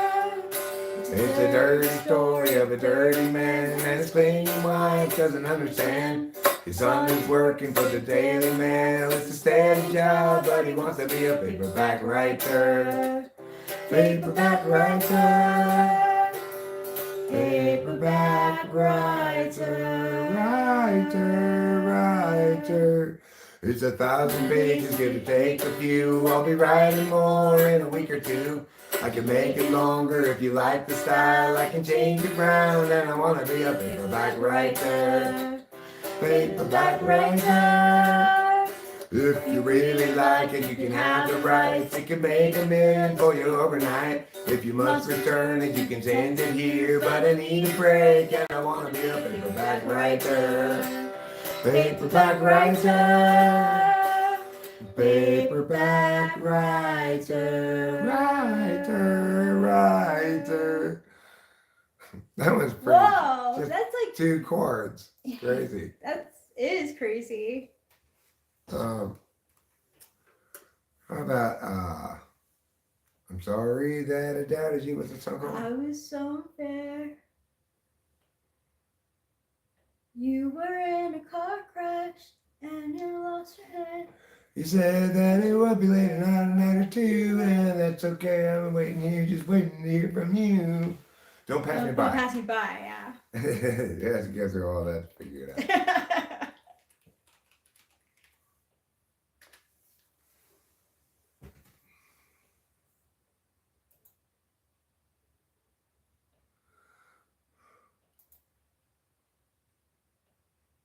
Alright, so this is like it's like that kind of rhythm. Okay.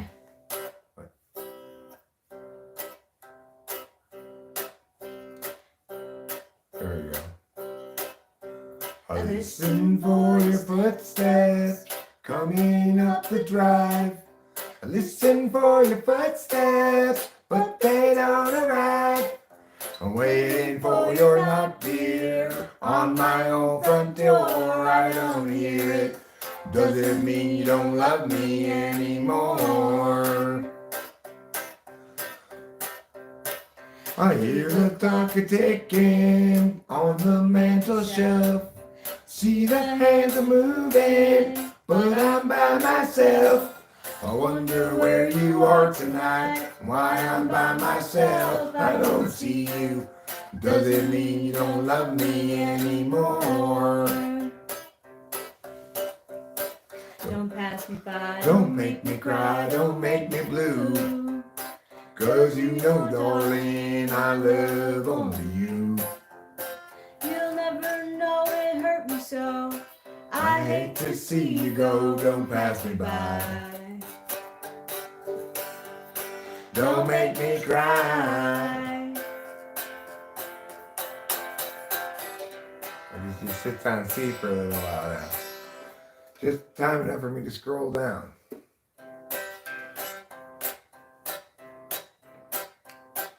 I'm sorry that I doubted you, I was so unfair. You were in a car crash and you lost your hair. You said that you would be late about an hour or two. That's alright, I'm waiting here, just waiting to hear from you. pass me by. Don't make me cry, don't make me blue.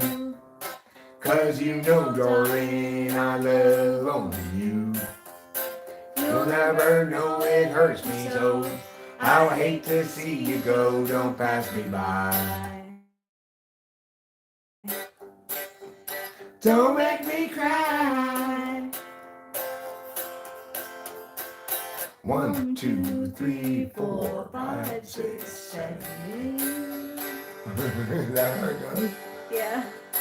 Don't pass me by, don't make me cry, don't make me blue, don't make me blue. 'Cause you know, darling, I love only you, only you. I'll You never know it hurt me so. I'll hate to see you go, don't pass me by. Don't make me cry. That's a great song. Great song. That is a great song. It might be one of my favorite Ringo songs. Oh, is that a Ringo song? Yeah. Let's see.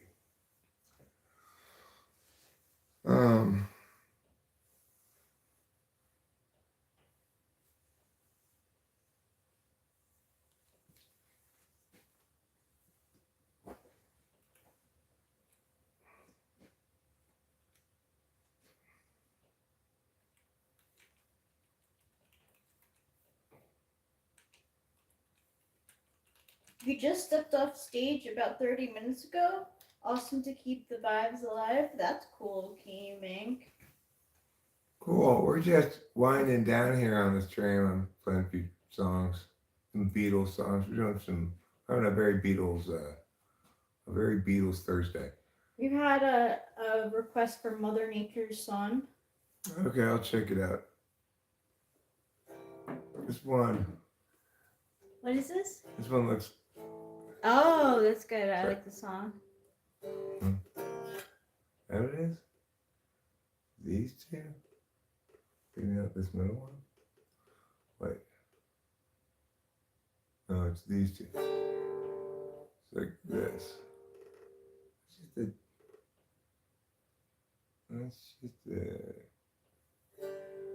Oh, I see. It's just this. Oh, I see, like this. It's like. Right.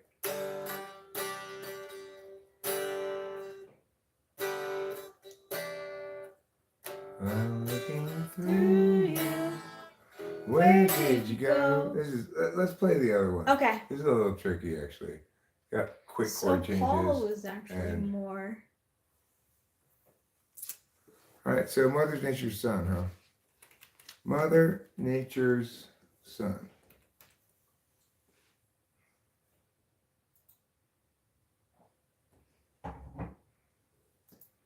See how complicated this one is. Let's see, A sus 4. Okay, I see what that is. Okay, I see what that is.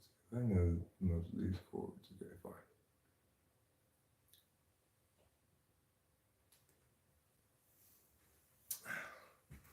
Let's see it. This is gonna be like.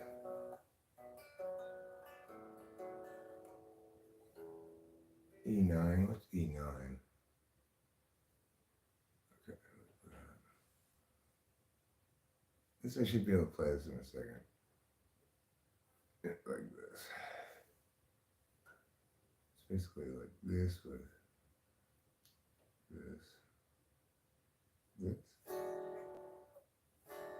E9. I don't think I need E9 very much. I think I'll just play this, you know. Okay. Here we go. So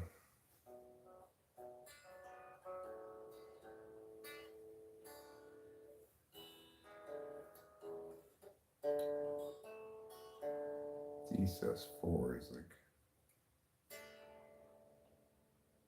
Okay, so I'll just try playing the chords here.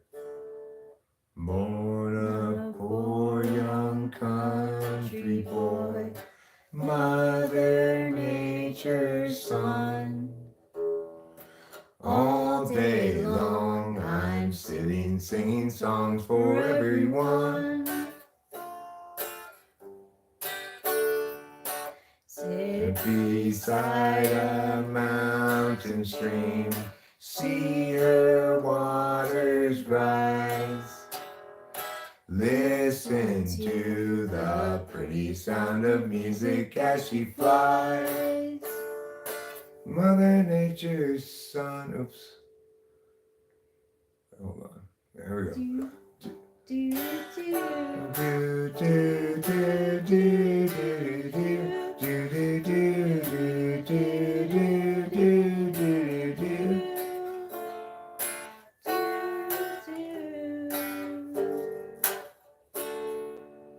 Find me in my field of grass, Mother Nature's son.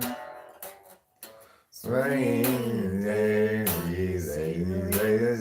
beneath the sun, Mother Nature's son. Do do do do do do do do do do do do do do do do.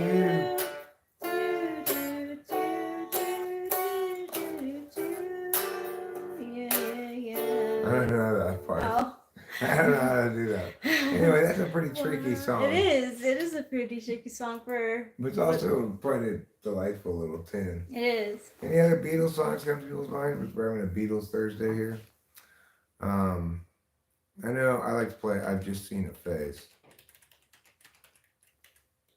That one's fun.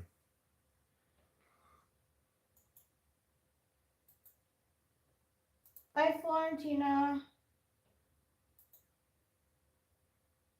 No Beatles requests? Why don't we try this one then? Here comes the song. Alright, I can try that after this one. Rocky Raccoon. Okay. Yeah, we can try that one. Rocky Raccoon. I gotta think about how that sounds.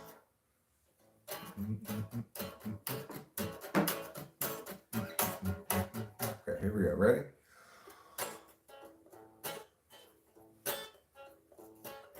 I've just seen a face, I can't forget the time or place where we just met. She's just the girl for me, and I want all the world to see we met. Had it been another day, I might have looked the other way, and I'd have never been aware. But as it is, I'll dream of her tonight. Falling, yes I am falling, and she keeps calling me back again. I have never known the like of this. I've been alone and I have missed things and dipped out of sight, but other girls were never quite like this. Da, da, da, da, da, da. Falling, yes I am falling, and she keeps calling me back again. Good enough. That is. Yeah, you don't need to go through all that again. What was the one that they said? Rocky Raccoon and Here Comes the Here Sun. Comes the Sun. Let's do Rocky Raccoon first, 'cause I think it's gonna be easier. Here Comes the Sun. I may or may not be able to play. I might not be able to sing it because I'm not sure how it's like a story. One day is woman right off with another guy. Well, I could sing this one. Okay. Yeah. Now somewhere in the Black Mountain Hills of Dakota there lived a young boy named Rocky Raccoon. It's such like a Okay. Now somewhere in Black Mountain Hills of Dakota, there lived a young boy named Rocky Raccoon. And one won't run off with another guy. Hit young Rocky in the eye. Rocky didn't like that. He said, I'm gonna get that boy. So when he walked into town, room, local saloon. Rocky Raccoon. checked into his room, only to find Gideon's Bible. Rocky had come, equipped with a gun, to shoot off the legs of his rifle. His rival, it seems, had broken his dreams by stealing a girl of his fancy. Her name was McGill, but she calls herself Lil, and everyone knew her as Nancy. Now she and her man, who calls himself Dan, were in the next room at the hoedown. Now Rocky burst in, grinning a grin, and said, Danny boy, this is a showdown.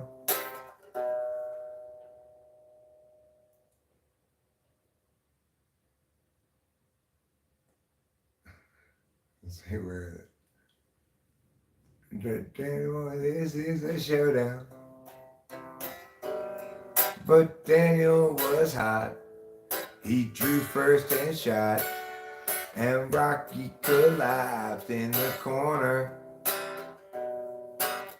Da da da da da da da da da da da da da da da da da da da da.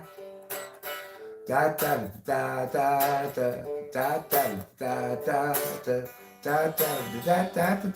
da. Now the doctor came in, stinking of gin, and proceeded to lie on the table. He said, Rocky, that's your match. And Rocky said, Doc, it's only a scratch. And I'll be better, Doc, as soon as I am able.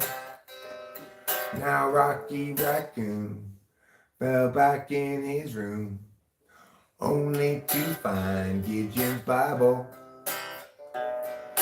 Gideon checked out, and he left it, no doubt, to help with good Rocky's revival.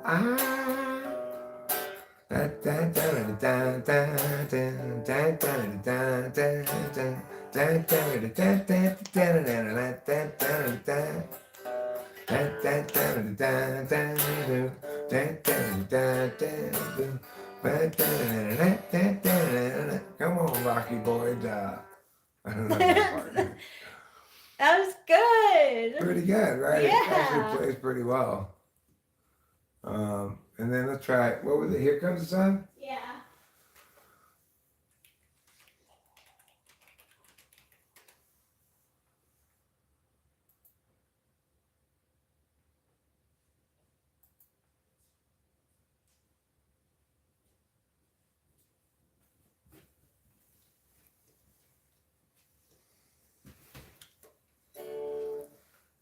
Here comes the sun, do-do-do-do. Here comes the sun, and I said, it's alright.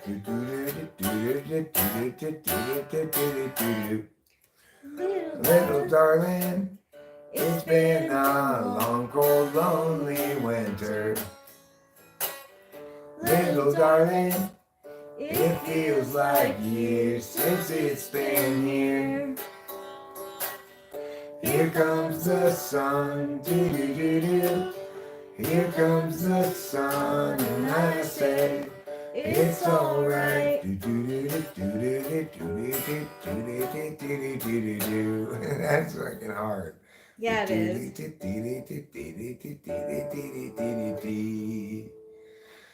Little darling, the smiles returning to the faces. Little darling, it seems like years since it's been here. Here comes the sun. doo-doo-doo-doo, Here comes the sun. and I say, it's alright.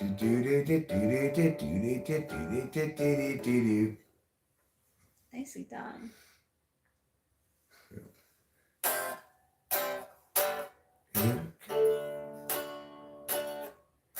Sun, sun, sun, here it comes. The sun, sun, sun, here it comes. I'm not sure how the rhythm of that is. Sun, sun, sun, here it comes. I can't play that rhythm. That's right? fine. That was That's good. Crazy Beatles stuff, right? Yeah, that is. That's you can definitely credit George to that. What were some of the songs I was saying were my favorite from each of the albums? Do you remember? The Word. Oh yeah, well, I can't play the word.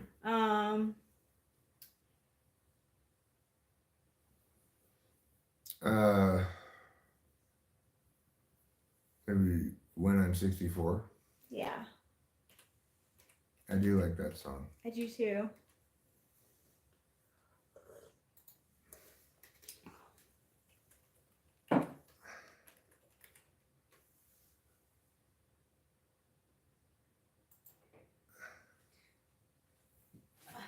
What's it called? I call it When I'm 64. Yeah, I think it's called When I'm 64. There it is.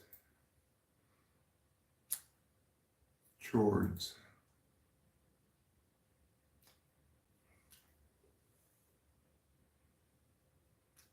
Give it a shot, see how it plays. All right. When I get older, losing my hair, many years from now, will you still be sending me a Valentine?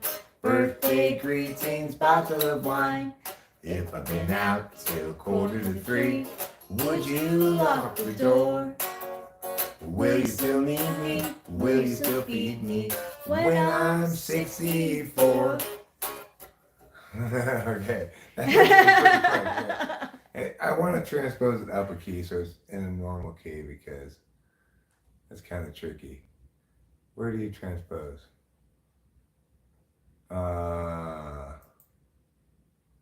Pitch plus one. Meow meow. Transpose. There. This will be a lot easier to play now. Good. Alright. So it's on D. Where am I starting now? Alright, it's gonna be the top, but it's gonna be up a half step. So when I get older, losing my hair, many years from now, will you still be sending me a Valentine? Birthday greetings, bottle of wine. If I've been out till 2:45, would you lock the door? Will you still need me? Will you still feed me when I'm 64? You'll be older too. And if you say the word, I could stay with you. I could be handy mending a fuse when your lights are gone. You can knit a sweater by the fireside. Sunday mornings go for a ride. Doing the garden, digging the weeds. Who could ask for more? Will you still need me? Will you still feed me when I'm 64? Wait, pia, pia, pia, pia, pia. Every summer we can rent a cottage in the Isle of Wight if it's not too dear. We shall scrimp and save. Grandchildren on your knee. Vera, Chuck, and Dave. Send me a postcard, drop me a line, stating point of view. Indicate precisely what you mean to say. You're sincerely wasting away. Give me your answer, failing the form, my forevermore. Will you still need me? Will you still feed me when I'm 64? That's a fun one. That's a really fun one. It is a fun one. Any other things come to mind? Beatles songs or anybody suggest anything? If not, I'm going to put down the guitar.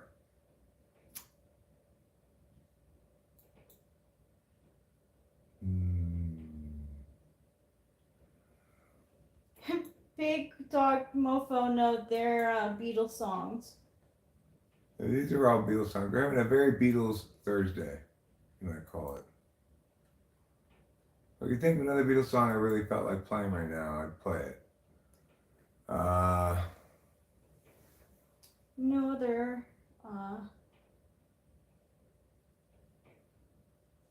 requests. Okay, nothing else comes to mind for you? I'll put them. That's fine. I enjoy playing Beatles songs. I'm always surprised by when I can play them. I guess sometimes how easy they are. We should have, we should submit lyrics and have Eric improve the guitar music. That would be fine. Like, as in, you're scary. For another day. Claps and hearts. Yay, hooray. You should set up a donation thing.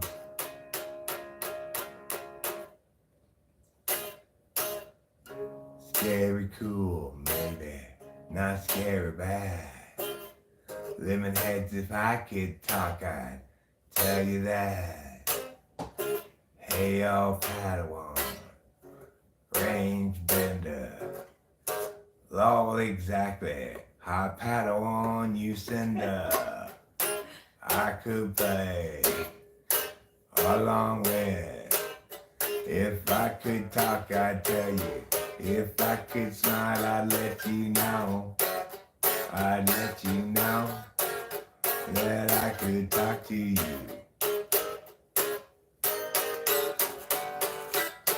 I could talk to you, not a grandpa, just a dad.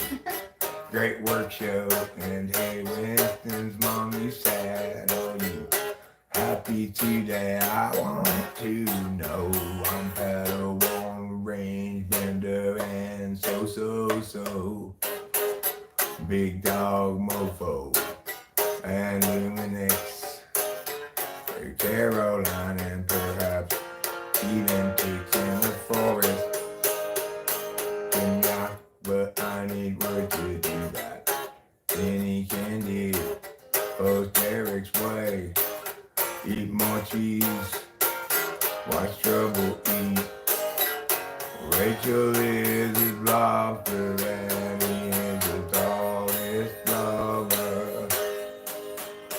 I'm just a black man eating whatever I want because I'm fluidly transracial a lot, and in another life someplace this is a hit, but not here because it's shit.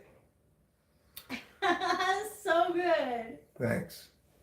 I would gladly continue doing that, but it requires a certain chat rate to sustain. You know, if you don't have enough people saying enough things, then I have to make up the words myself. So that's it for that. It's time for a cigarette, time for a beverage. You can tell my mouth is dry. It's dry as the driest desert, undergoing a dry wind. I'm like being paranoid, About what? but I think I want to about like the trees falling. Mm-hmm. I think I want to sleep next to you if I can handle it. I mean, I'm not sure there's any reason to believe the master bedroom is Safer. any safer than any other spot in the house as far as trees falling over, because it's probably conceivable that every spot in the house could be hit by a certain tree falling a certain way should that one happen to blow over, right? Maybe the master bedroom's a little bit less tree vulnerable because the trees are a little further away, but they're tall enough to land on it anyway, presumably. Yeah, they are. If they fall all the way over. What we need to do is keep our ears out for a very loud, distinct crack that typically precedes any time a tree blows over or breaks in half. You can hear this big crack, tree crack. Okay, that's good to know. If we hear that, then we want to maybe like, if we were to stand under here in this doorway here, probably whatever tree fell wouldn't bother us.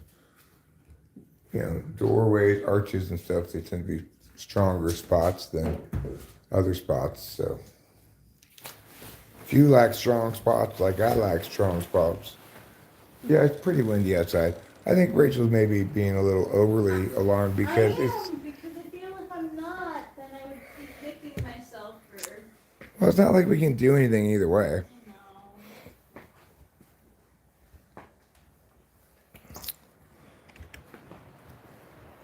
My point is, it's windy, but it's not that windy.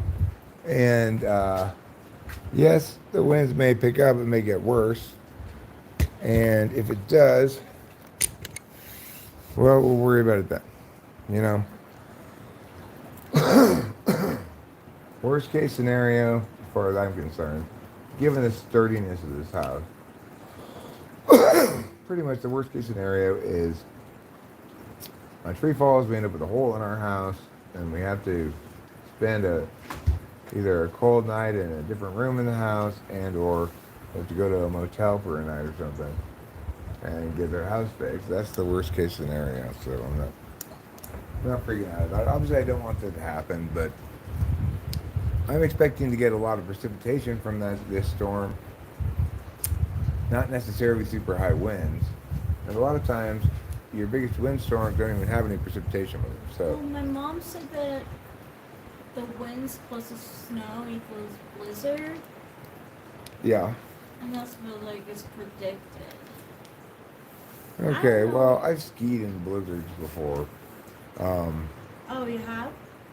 Yeah. They're not, it's like, yeah, the wind's blowing, and it makes it so you can't see anything. It's a whiteout, right?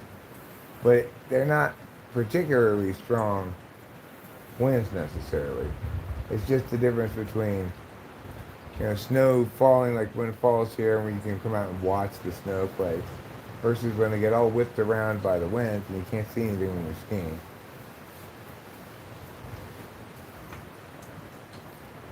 But obviously the trees are moving back and forth.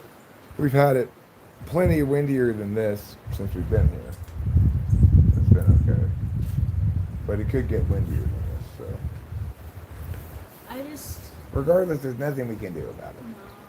We just have to hope for the best. weather out the storm, as Yeah. they say. Hunker down with that storm. Hope no trees fall on our house. Because that's the other thing, Rachel. Even if a tree does blow over, there's only a meow percent chance it's going to blow over onto our house. It could blow the other direction,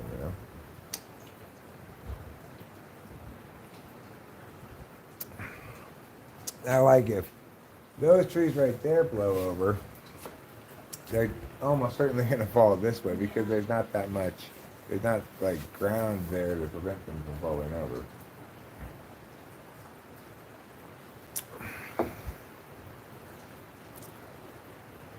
What state do we live in? We live in California. BRB.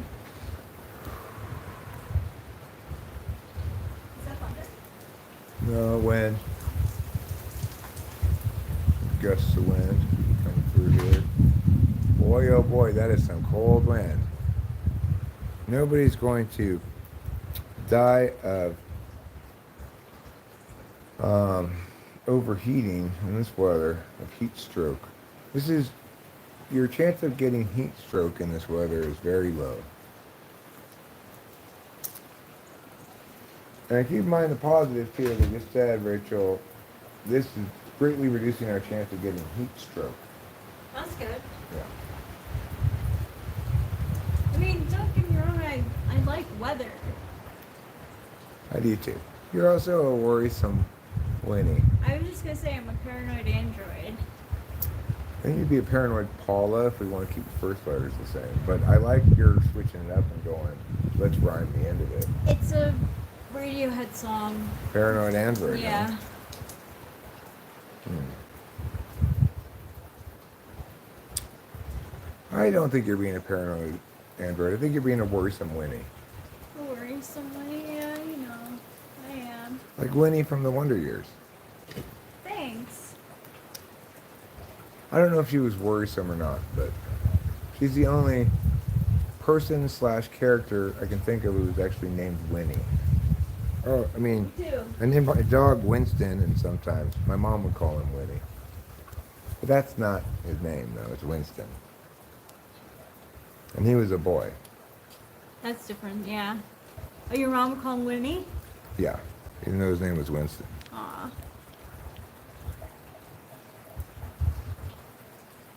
Oh God, more Inky Winky stuff. Please could stop the noise. I'm trying to get some rest.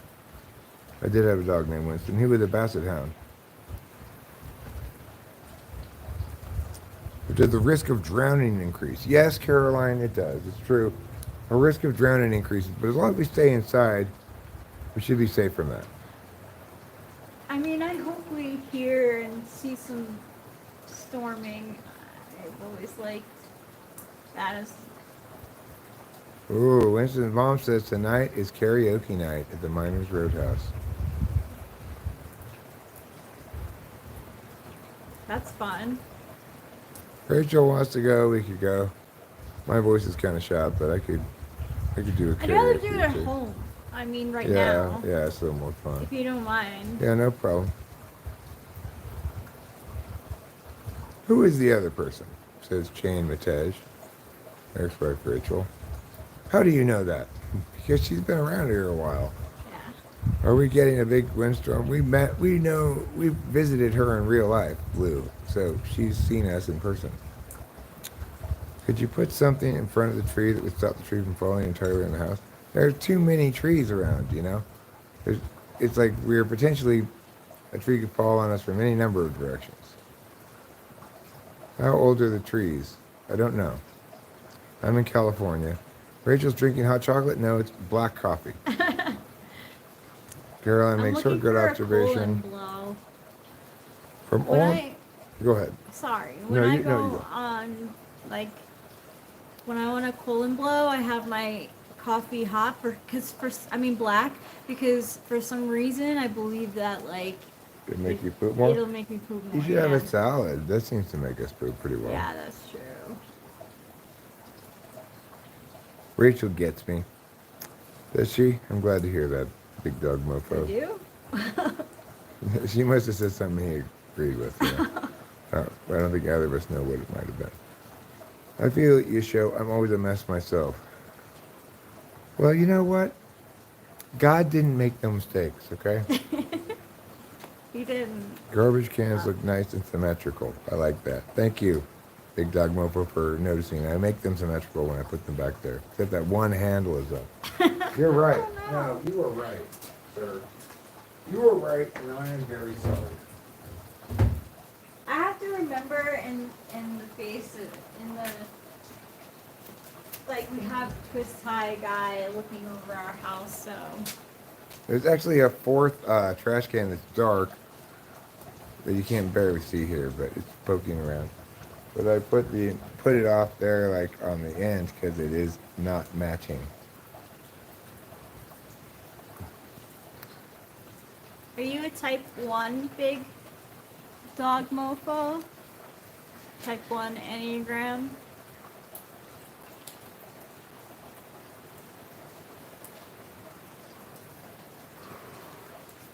He's just somebody who likes things done properly. Properly. Yeah, the cigarette butt fairy comes tonight and replaces these cigarette butts here with replica cigarette butts. That's why it always looks the same regardless of the cigarette fairy has come. I used to put the trash cans over by the side of the house. That's thunder. It's just too much more convenience just have them by the front door. Sure, maybe it's like, hey, that's ugly to have trash cans by your fence there. But you know what? Fuck it, because it's easier.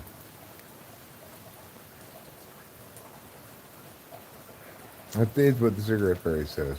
I like cig butts and I cannot lie.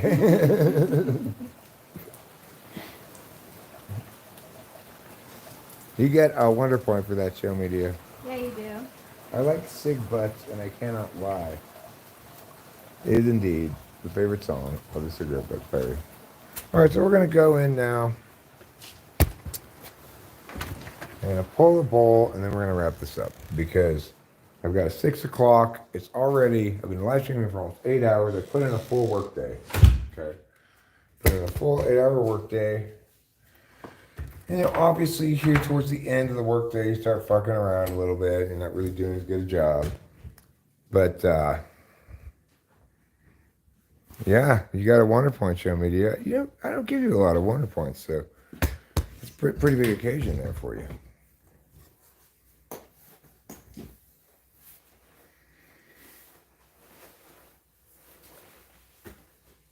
All right, so we're gonna pull the bowl. It's almost 5.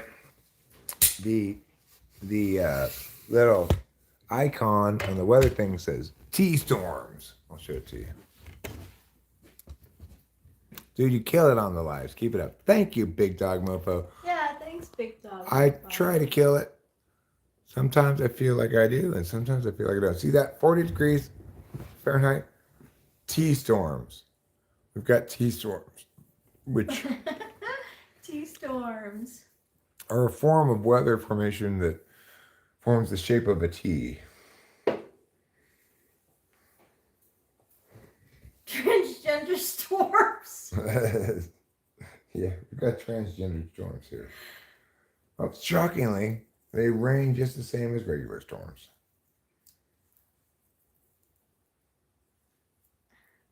You know, these are high T storms. It means they have high testosterone. That's why all the lightning.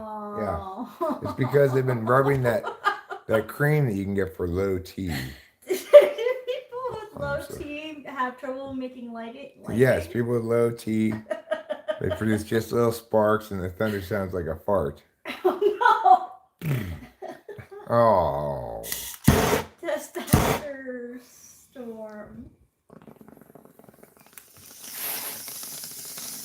T storm.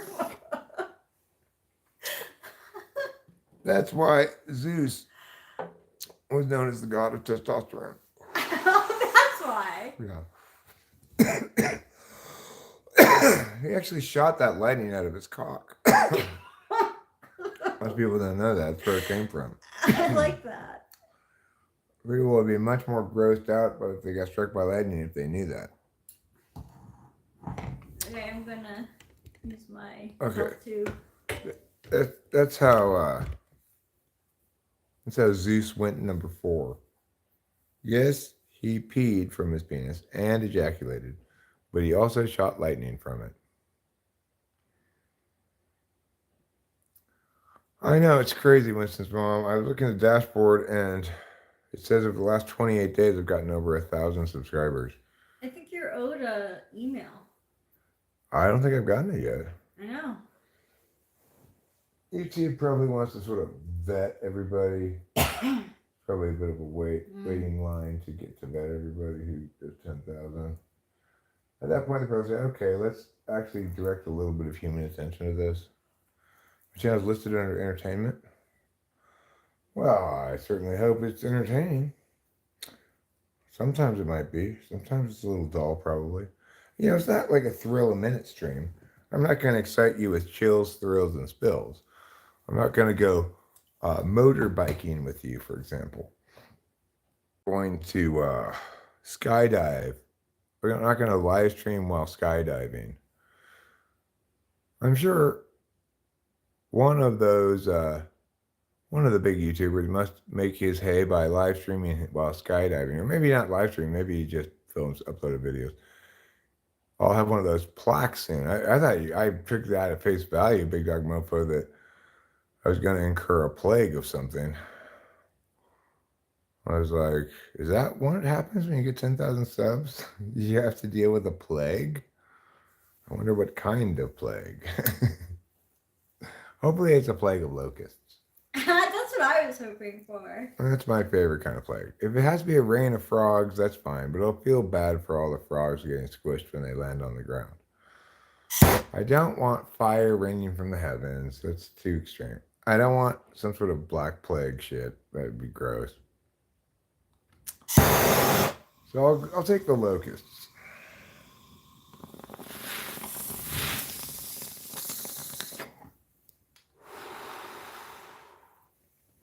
Figure we can just stay inside, and after waiting it out for a while, we just clean up a bunch of dead locusts. They'll probably die flying into the windows and stuff, you know. Yeah. Locusts aren't the brightest of all creatures. Oh no. No. Okay, so I'm gonna wrap this up now, so I can watch a couple cartoons before I type somebody whose name starts with the letter K. Thank you very much, Rachel.